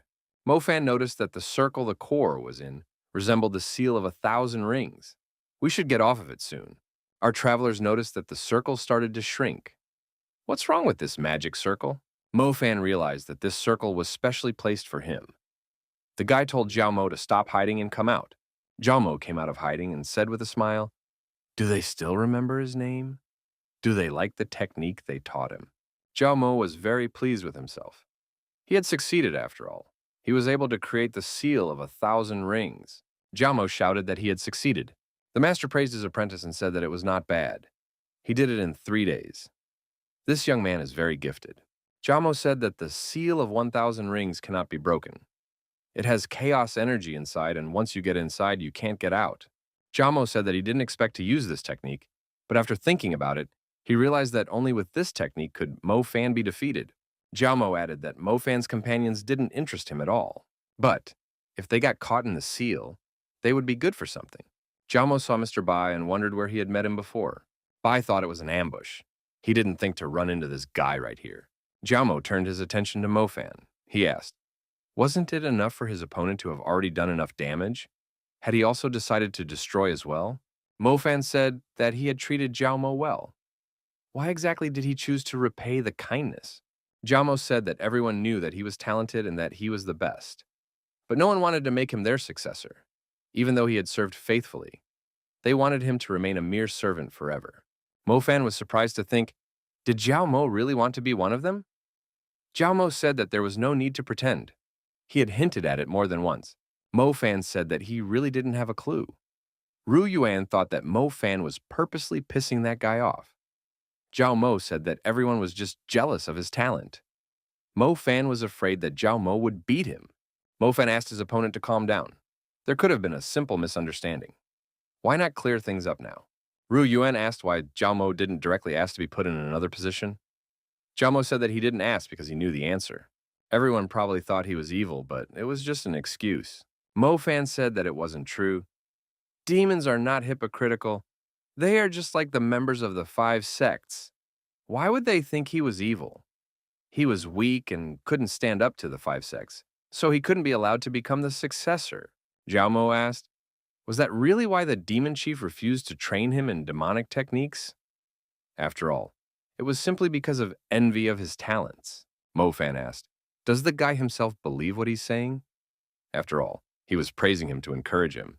Mo Fan added, as for the 1,000 ring seal, he had learned it in an hour. It took his opponent 3 days and 3 nights. I had to feel sorry for him since he was already an adult, but for some reason, he believed in his own strength. Feng Hua was counting on Mo Fan to set things straight. But the truth turned out to be even more ruthless. Jiao Mo angrily said that Mo Fan was about to die, but he was still trying to insult him. Di Shitian wouldn't be able to fool him now. Jiao Mo directed his energy to the core and activated the accelerated compression mode. He shouted that his opponent was about to die. The magic circle was getting smaller and smaller. It was necessary to think of a way to get out of here. Mo Fan tried to realize a dash. The seal was strong and there was no way to break through. The circle continued to get smaller and smaller. Jiao Mo continued to laugh and said that his opponent was completely brain dead after being reborn. The seal of 1,000 rings could wreak havoc on spiritual power. Mo Fan said that his rival has a point. He can sense how unstable the energy is in the body. Ru Yuan asked, what are they going to do? Mo Fan took out a demonic sword and said that he would try to use this weapon. Jiao Mo laughed and kept saying that the sword wouldn't help him. The seal of 1,000 rings can only be broken if one surpasses the strength of its creator several thousand times. A sword can't break this barrier. Mo Fan asked in surprise, who said he would attack the barrier? His target is the stone core. The core contains a huge amount of spiritual energy. If you destroy it, all the energy will be released and break through the barrier. Mo Fan said that this was their only chance. Ruye Yuan wondered if they would harm themselves too. Mo Fan replied that the explosion would break the seal, and at the same moment, he would use a dash, otherwise they would be in trouble. However, due to the instability of the energy, he would only be able to carry one person with him. In other words, 2 of his companions could most likely die. Ru Yuan said that she was the weakest. She should be left behind. Feng Hua said that her companion is the only doctor. So Ru Yuan will go with the boss. She, on the other hand, will create a shield for a while. And afterward, together with this fight, they will get out of here. Mo Fan said that sounds like a plan, then they might survive. Feng Hua stated that then they act according to the plan.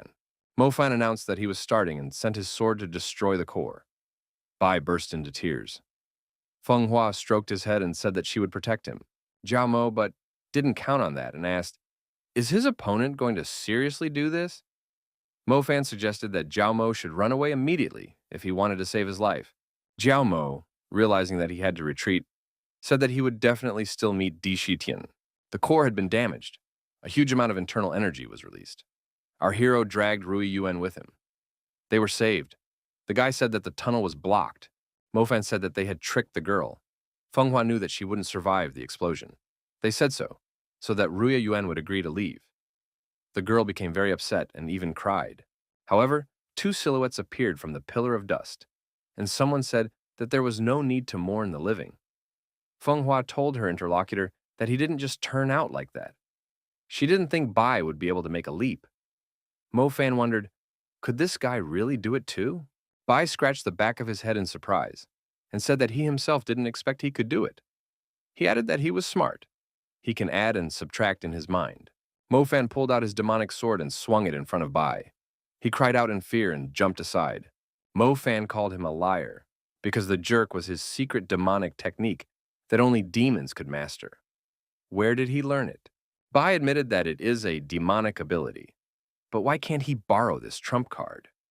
Feng Hua said to Mo Fan to calm down. After all, this guy had saved her life. They would get out of the city, then they would discuss everything. Suddenly, someone appeared in the tunnel and shouted in a menacing voice, "Did they destroy the stone core and escape?" Our heroes looked back. The head of the city appeared and said that while these scoundrels were distracting his attention, these scoundrels had infiltrated the city and destroyed the core. This was something he would not forgive them for. Mo Fan told the city head to get out of here and pointed his demonic sword at him. The opponent activated his defense and repelled this attack. Mo Fan said that it was an amazing blocking. He was even able to stop Tushan. However, the cave was about to collapse. We should all get out of here immediately. The city head said that he could handle this guy without much ability as well. He came across and moved to attack Mo Fan. A melee ensued. Mo Fan shouted for everyone to move aside.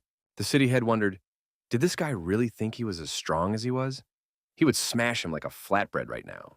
Mo Fan said that his rival's words meant nothing because he was a worthless person. The town leader didn't understand. How could this guy be so strong? Bai said that this technique was a hard Qigong technique. He would like to learn it. Feng Hua told this guy to shut his mouth or he would have to cut off his tongue. The town leader began to retreat under the onslaught of his opponent. Feng Hua laughed and said that this boar was scared. Oh, the villain was still fighting back and shouted that he should not be underestimated. Ru Yuan said that this man's appearance is very frightening. Obviously, he consumes a lot of supplements. His body composition had changed, making him look like an animal because of it. The fistfight of these rivals was very aggressive. None of them wanted to back down. However, no one had a clear advantage either. Tushan's sword imperceptibly became one with his master's hand. Mo Fan delivered a powerful striking blow to the body of the town leader with that hand. The guy said that he had found a weak point. The man cried out in pain. How could he have a weak spot? After all, he had trained so hard to keep his body strong. Our hero's support group cheered. Mo Fan decided to use his muscle strengthening and sword sharpness together to pierce through his opponent. They have a good chance of winning. However, our hero's opponent was not going to give up. He raised his huge fists high up and declared that he was about to finally destroy this guy. However, nothing saved the town leader. Mo Fan continued to strike his opponent's body with great speed like Neo from the Matrix. After dealing with the town leader, Mo Fan turned to Bai and said that he would be next. Bai was startled and said he didn't know what to do, since he was just learning. Mo Fan grabbed Bai by the scruff of the neck and asked, does this guy really want to betray him? Bai said that he is not Mo Fan, not a dog. Could it be that the guy is just afraid of destroying an innocent man? Mo Fan thought that there was no truth in Bai's words. If he wasn't destroyed, they might run into trouble. Bai, frightened, hid behind Feng Hua's back and said that he made the leap subconsciously. He doesn't know how it came out. Feng Hua said she couldn't protect him for long and that Bai should explain everything. Bai said that's right, he has amnesia. Feng Hua said that if it's amnesia, then we need to fix the problem. 3 minutes passed. She asked why would he lie down on the lap like that? Is she really going to cut everything out of his memory? Feng Hua said don't let him move or she will cut off the extra. Feng Hua said that she would use the dragon skill magical chain research to restore his memory. His experience would be clearly shown to her. Bai said it's costly. Feng Hua said for Bai to hold his breath and don't move, and there was nothing to be afraid of. The woman wanted to use the dragon skill to bring back her memory, but something went wrong. A strange swirling appeared in the sky, and lightning bolts formed. Feng Hua said that this guy had not lost his memory, but it was blocked. It is impossible to enter the memory realm. This kind of magic is available to few people. Mo Fan said that he wouldn't be able to help with his current strength. The opponent is higher in strength than him. Be that as it may, if this guy has too many secrets in him, it could work out to their advantage or against them. Mo Fan said that he doesn't have time to take care of this as well for now. They have to wait for the memory to naturally return. Besides, they should get out of here as soon as possible. Mo Fan grabbed the town leader's leg and dragged him to the side. When asked by the girls what he was doing, the guy replied that this person might still be useful to them. Mr. Bai thought, even dragons can't hide the seal. It seems he can only count on himself. Mo Fan and his friends made their way to the surface. The city was shrouded in flames. The warriors searched for their commander. After the assault, he disappeared. Some of the defenders of the city saw their commander lying defeated and showing no signs of life. Everyone was frightened. Mo Fan appeared on the city wall and said that if the soldiers did not want to die, they should lay down their arms and surrender. Otherwise, they would suffer the fate of the town governor. Tired and wounded on the battlefield, the warriors thought that they could not defeat such an enemy, because he had even defeated their town governor. In the end, the rebels won. The Dead Clan and the Demonic Mass Clan celebrated the victory. Thanks to the destruction of the town commander, they were able to break the will of the opponents. If not for that, many deaths were expected. Ruya Yuan told her companion that she had invited people to search the entire city, but she didn't find Master Gu and Yun Qing Yang. Mo Fan said that the wounded warriors should be sent to the doctor quickly. It seems that Master Gu has also disappeared. Feng Hua said that we have to think of what to do next. She can't sit idly by. The stone core was destroyed, and Gui Yuanzhen couldn't stay indifferent. There were 2 cities behind them. It was a fierce battle. The Iron League of 3 cities left Huanyuan City and Vatican City, and the 2 cities of Juhuafeng formed an interdependent triangle. At the Council of War, the question was asked, which city would Gui Yuanzhong focus on defending? But this was something no one knew. Mo Fan asked which city the sect master had more contact with on weekdays. The Dead Clan elders said that sect master Gui Yuanzhong claimed that the real hidden Shadow Man never left the headquarters. It was so mysterious that no one knew what he looked like. Jiao Mo, who was hurt and injured in the explosion, was having trouble moving around the city. The young man thought that he must not make any more mistakes. At the Gai Yuanzhong headquarters, the sect head asked when it was Shen Desong's dog's turn to point out his return to the Yuanzhong. The sect head said that his interlocutor's master didn't belong there. Destroying him now would be easier than squashing an ant. Jiao Mo said that it was because he was offended. He asked the sect head to hear him, so that he could learn his merit in destroying demons and heal him. When Mo Fan destroyed the stone core, the shockwave hit him and damaged his internal organs. The sect head wondered if he should sympathize with his interlocutor. The elder added for this guy to go back and find his master. The guards pushed Jiao Mo outside the gate and told him to leave and not come back. Their lord has no time to waste on this guy. The angry young man said that when his wounds were healed, he would come here for revenge. Suddenly, a messenger arrived swiftly in Hongyuan City. He was interested in the city's Lord Ma. The envoy reported that the rebels had stormed into Ju City the day before and destroyed the stone core. The sovereign urged the city to take strict precautions and make no mistakes. The man said that he is 10 years older than the young lord. However, the latter looks arrogant. The city head, Mr. Ma Guobao, said that the youth knows nothing about martial arts. The city head said that he will go to the Vatican. His city has received intelligence. A battle is coming, and we should support them. The mayor said the Almighty is on his side. He'll fight the rebels until he wins. In front of the volcanic crater, he said that we must get rid of the unrest, and then the winner will be rewarded. The town leader asked how much energy was left in the core. There was a plant inside the core, and it was all stored in the crater of an active volcano. The subordinate said that the Tianxin herb was strong. Yesterday, they introduced 50% of the spiritual power in the stone core, but it still couldn't be improved. Today, they have already injected 80%.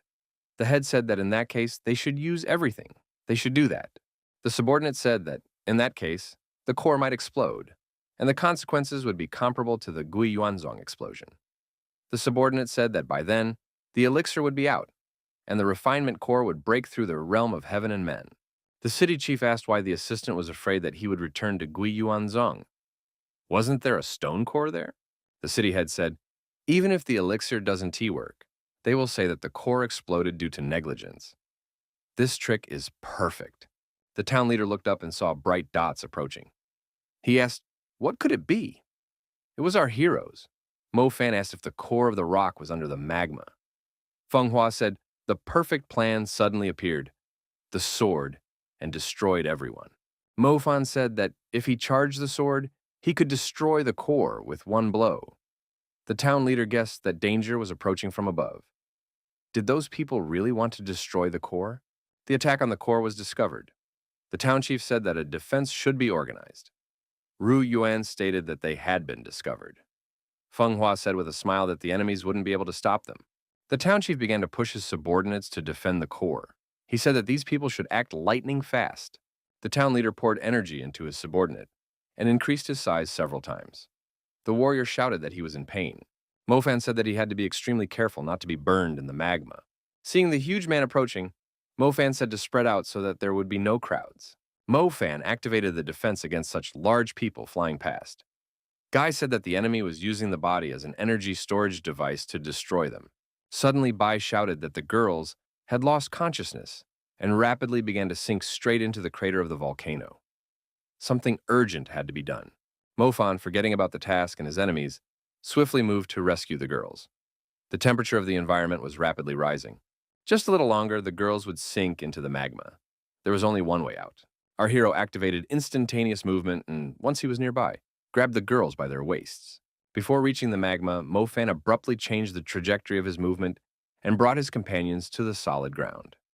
All three of them found themselves in close proximity to the city leader. The town leader said that most of the forces had been sent to Brahma City, but the enemies had decided to attack it here. These young men were completely unfamiliar with the rules of martial arts. Suddenly, Mr. Bai appeared between the city head and our hero, who were holding the girls. He applied instantaneous movement. The man laughed and said that another willing to die had appeared. Bai said that if the head of the city wanted to get them, we should deal with him first.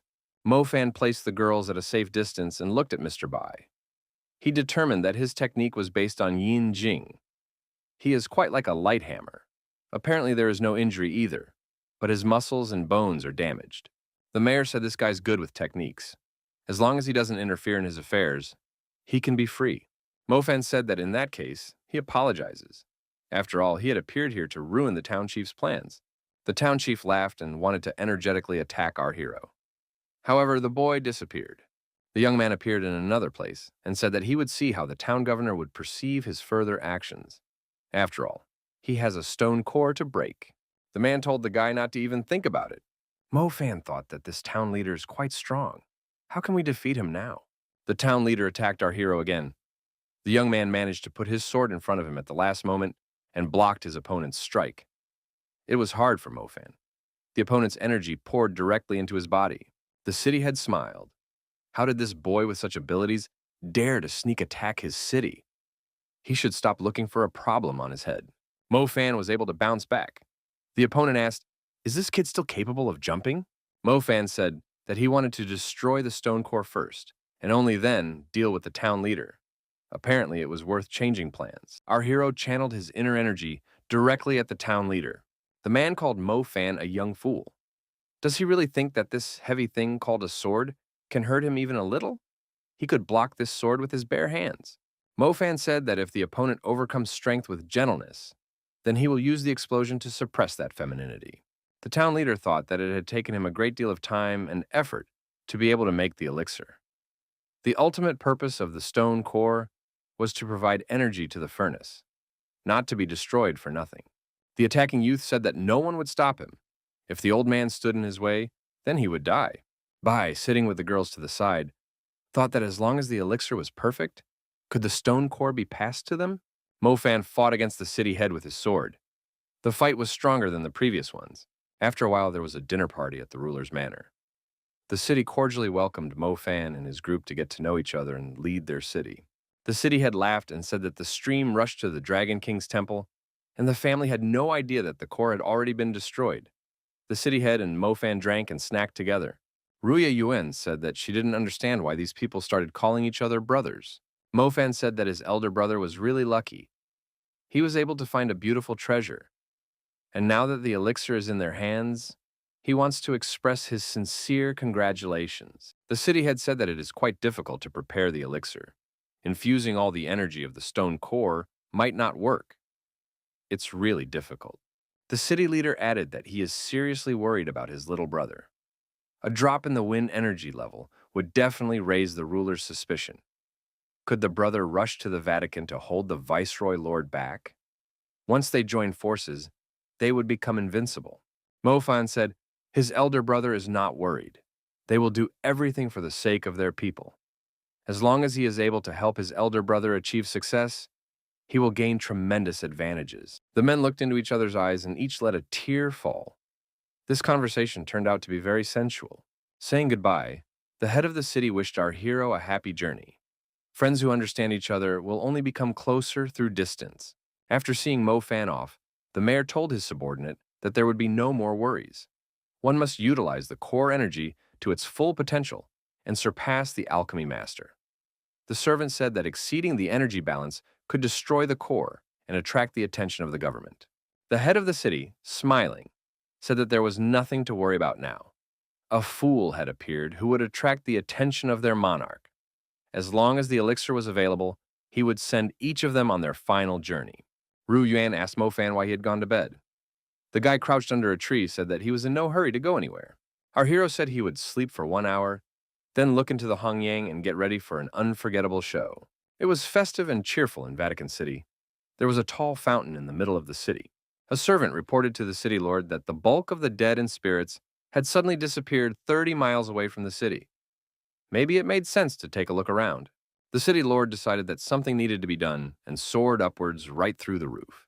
The core stone of Hongyuan City was still resting in the crater of the volcano.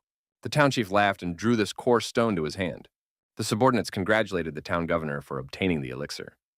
Soon he would ascend to heaven. Through the invisible barrier, our hero and his companions made observations. They saw that the elixir of immortality had already formed. When will the show they talked about begin? The core of the stone is completely depleted. It won't recover anytime soon. Feng Hua asked Mo Fan, is he really waiting for the head to come and defeat him? After taking the elixir, Mo Gebao might not be able to defeat Gu Yuan's head.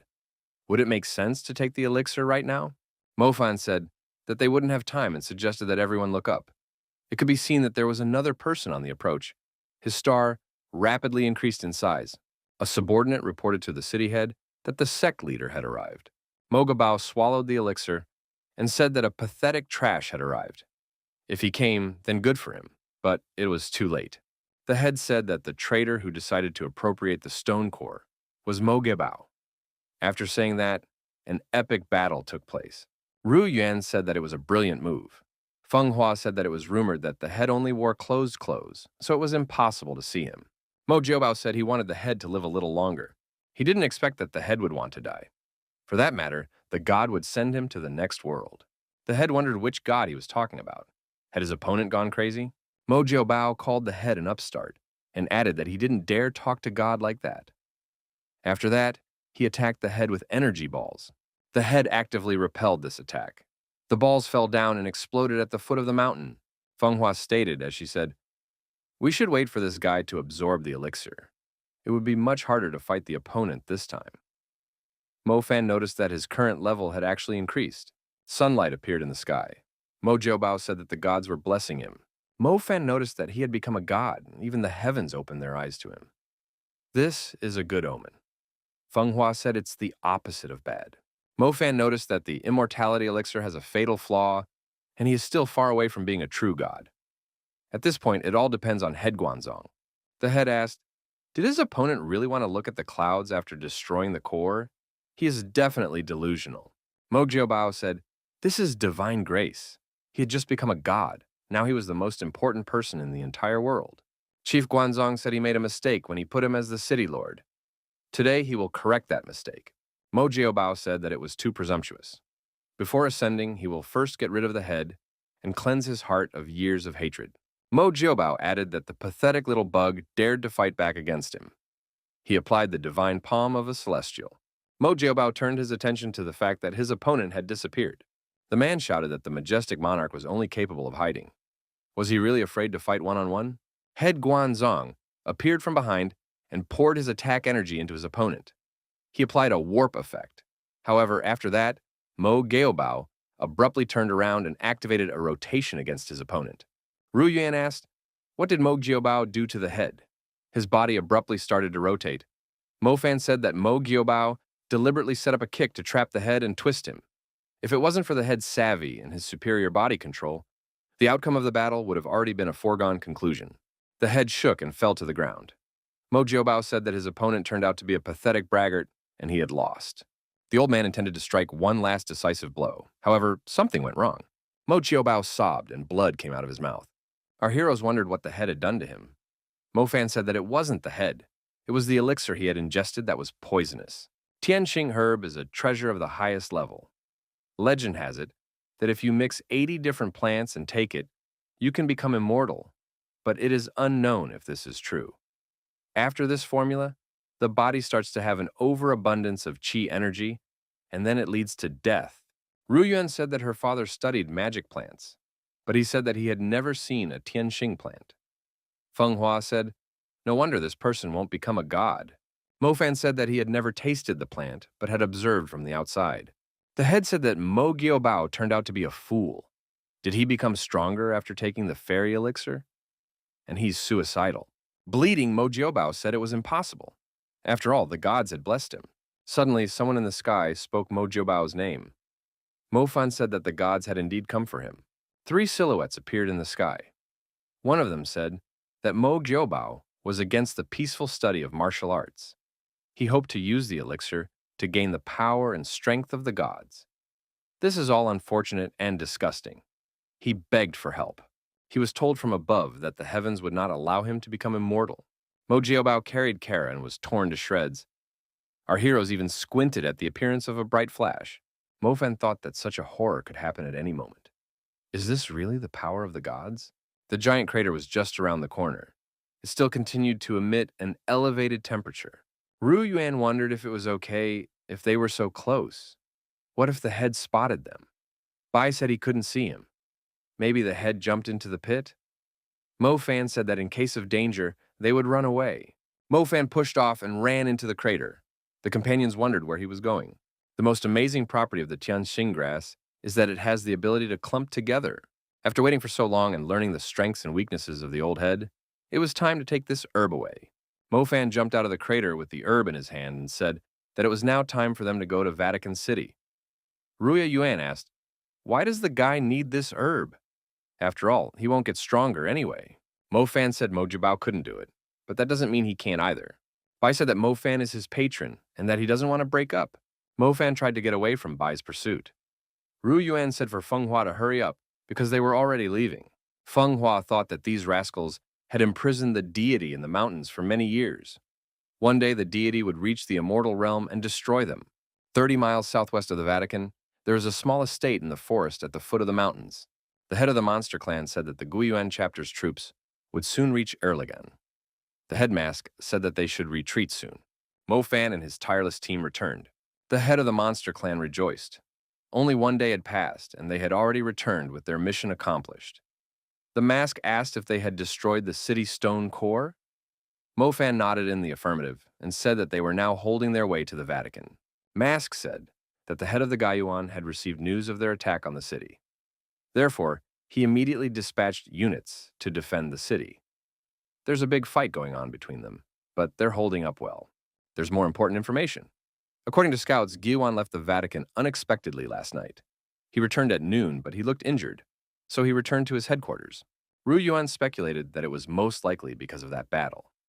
Mo Fan noticed that of the important people, only the city's ENT remains. This is rare and a great opportunity. The head of the dead said that Lady Yao, that's the name of the city lord, has average strength and dealing with her would be easy. Mo Fan decided to seize the opportunity presented to him and sweep Vatican City of its enemies. Dead men and demonic masks must lead Gui Yuan's troops away from the city so that there is a chance to enter the city. The estate of the head of Vatican City, the guards were discussing the events of the day before in the evening. Their comrades had been outside the city all day, but they hadn't even caught a shadow of the rebels. Looking out of hiding, Mofan said that according to the intelligence, the Vatican City Stone Core was surrounded by a protective barrier, and only Miss Ji Yao had the key. We should split up and search for the town leader and meet in an hour. Our heroes scattered in different directions. Mofan said that Fenghua follows him but keeps his distance. Running past, Mofan looked back and thought that these bourgeois would not live in such a shabby house. Seeing a rich manor in the distance, the guy thought that the head of the city was definitely there. Mofan stealthily entered the grounds of the manor. The courtyard was empty. There were guards near the main doors. One guard said that they might fly in if the madam saw their clothes disheveled. Mofan stealthily passed these guards and made his way inside. He decided to interrogate the head of the city. It would be more effective that way. The doors in the room opened and the city head appeared in front of our hero. Mofan pounced on the girl and knocked her to the floor. He told her not to utter a word. The guy said that he was warning her. She must behave calmly and not make any sound. Otherwise, he knows 100 ways to harass her. Mofan looked at the ancestor and thought that she wasn't afraid of him at all. Judging from the blush on her cheeks, she even started fantasizing something to herself. When the passion subsided, the girl asked, "Was the guy really looking for Miss Ji Yao? She is not here." After tying the girl to a chair, our hero continued the interrogation. He asked where the head of the city was. If the girl didn't tell him, he would hurt her. In response, the girl only laughed. The girl said that now everything depends on the young man. Will she tell him anything? Mofan thought that this girl had made crazy demands. This was the first time he had encountered such a thing. The captive girl asked what was the matter, or was she not good enough? Mofan said to his interlocutor not to be too naive.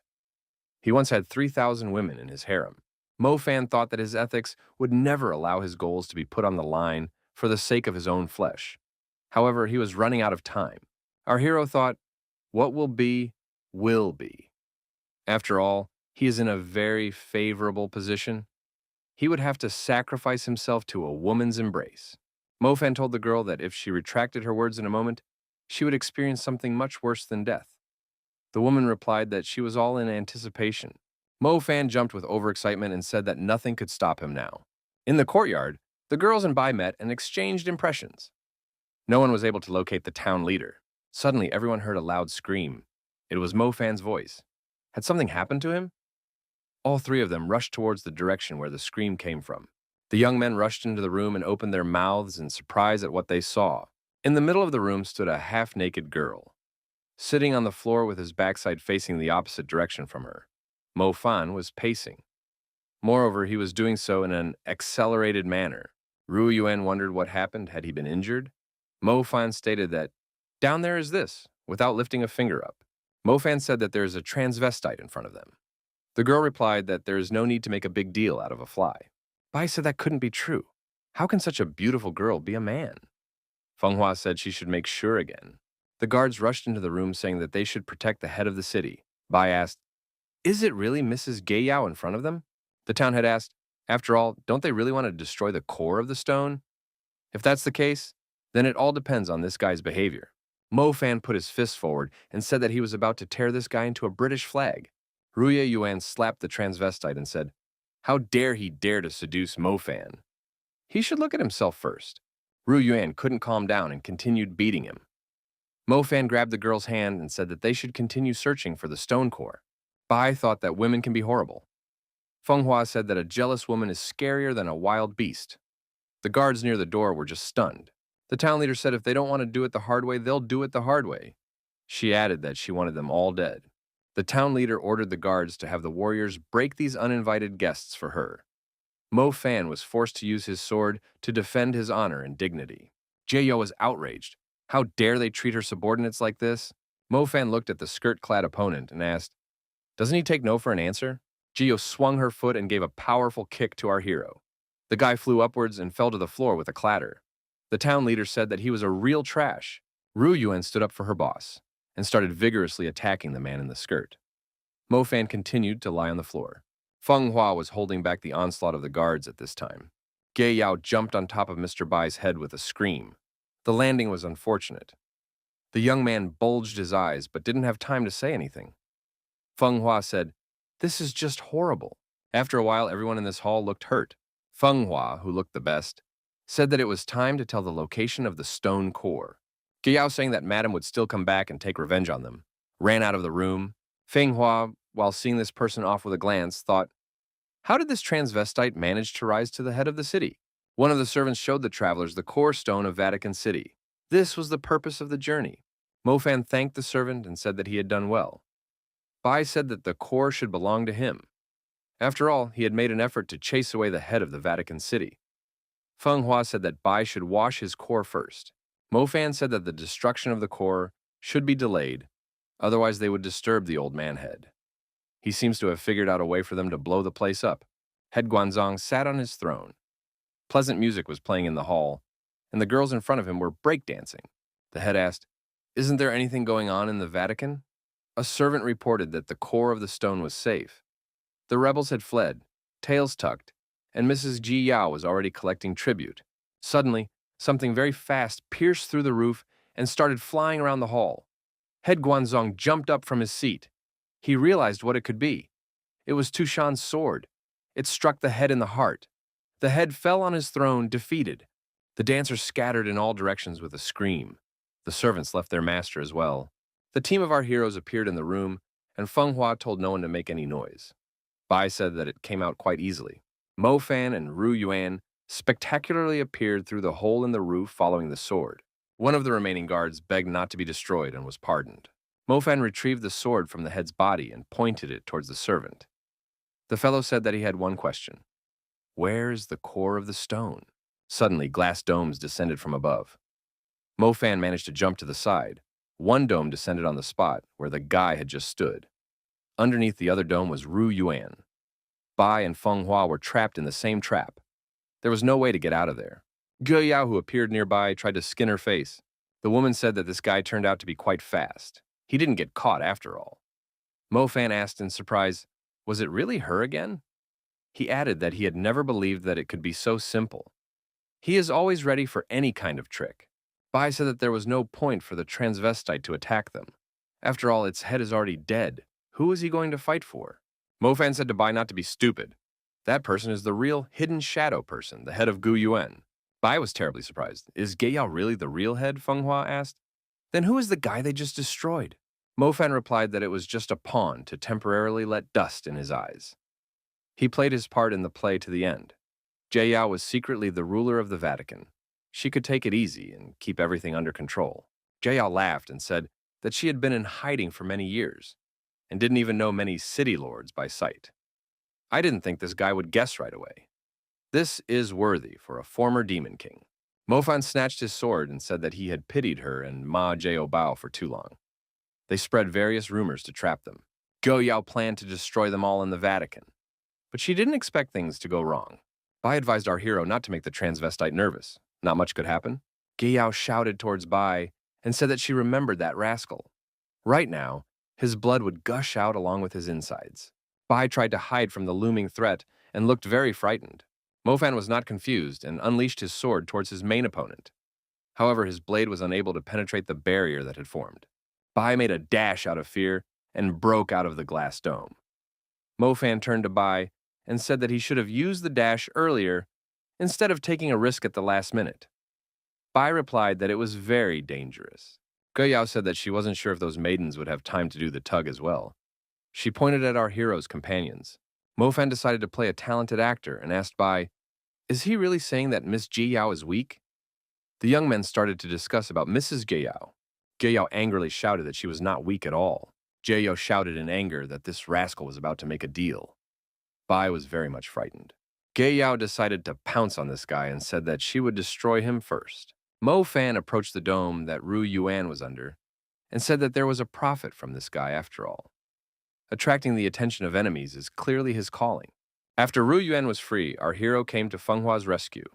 The woman said it was time to release her, and this Bai is about to be finished. Zhao Yao said, since this guy got free on his own. Then she would let her play with him to her heart's content. Bai shouted with fright that she should play with other people, but not him. Mo Fan said that he hadn't seen such a refined technique in a long time. The range of her attack is very high. This guy won't be easy to defeat.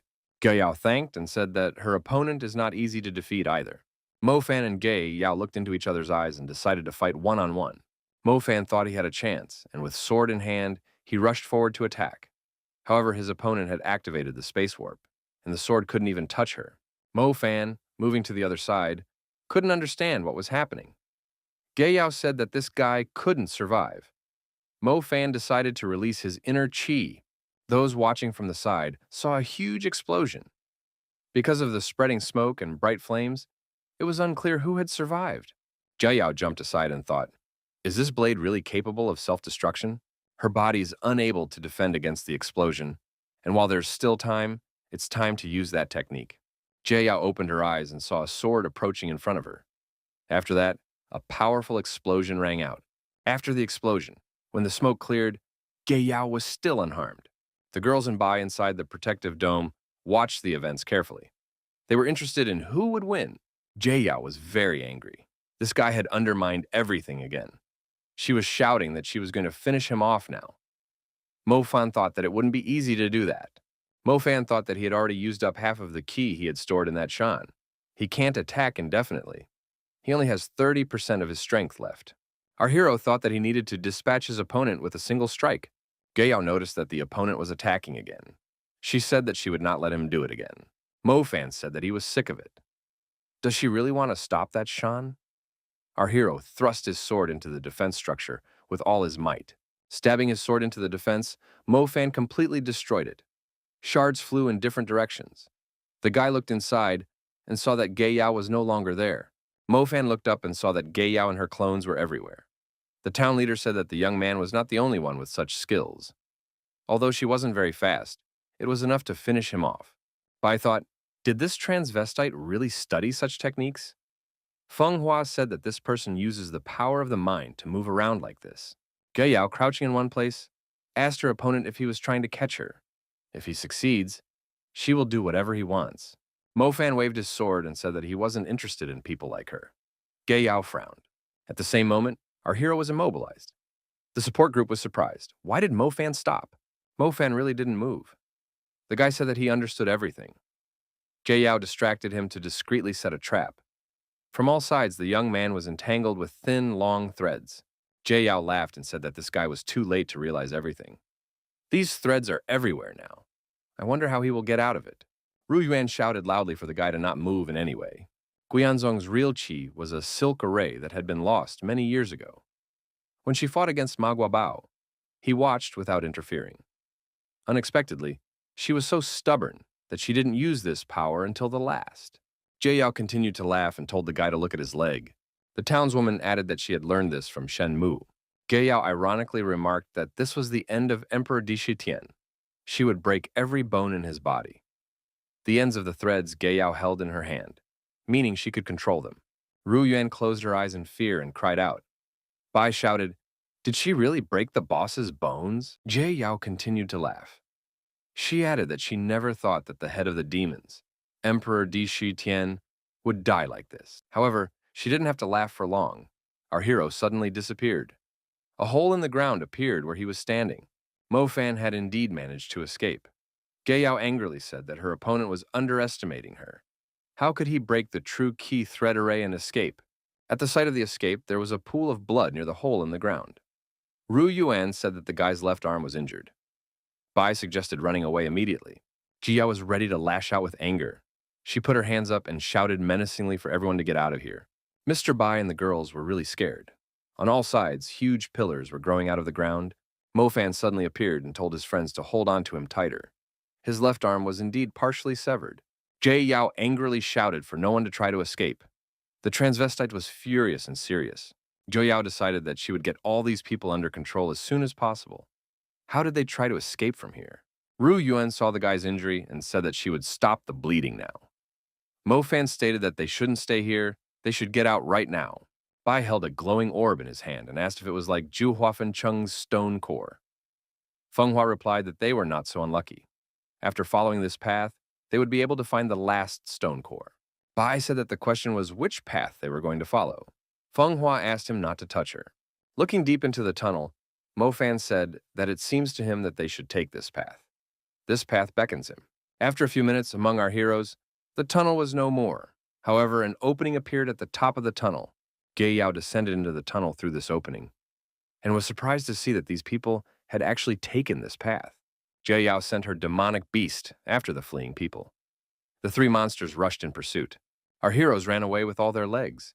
Rong Yuan said that she could see 3 circles of obstacles ahead. To overcome the obstacle, Mo Fan sent Tushan's sword ahead of him. However, the sword crashing into the obstacle made it clear that there was no puncture here. In an attempt to prevent her opponents from escaping, Jie Yao decided to influence the dragon's scales. Feng Hua sprang into action. The woman tried to use her inner resources to crack the defense. She tensed up and shouted for this obstacle to open. Ceasing her efforts, Feng Hua said that this thing was very powerful. Although her true key is no longer what it used to be, her dragon scale armor is the strongest defense against heavenly thunder. The talking sword said that in front of them were 3 ghostly obstacles of ancient gods guarding the tomb. They would repel any attack and bring it back double in size. Feng Hua noticed that the ancient god's plan had died long ago, and with it, the secret of the formation was lost. How could it have appeared in the Gui Yuan clan? Mo Fan speculated that townhead Ji Yao found the tomb of the ancient gods and stole the formation. She was the only one who could break it.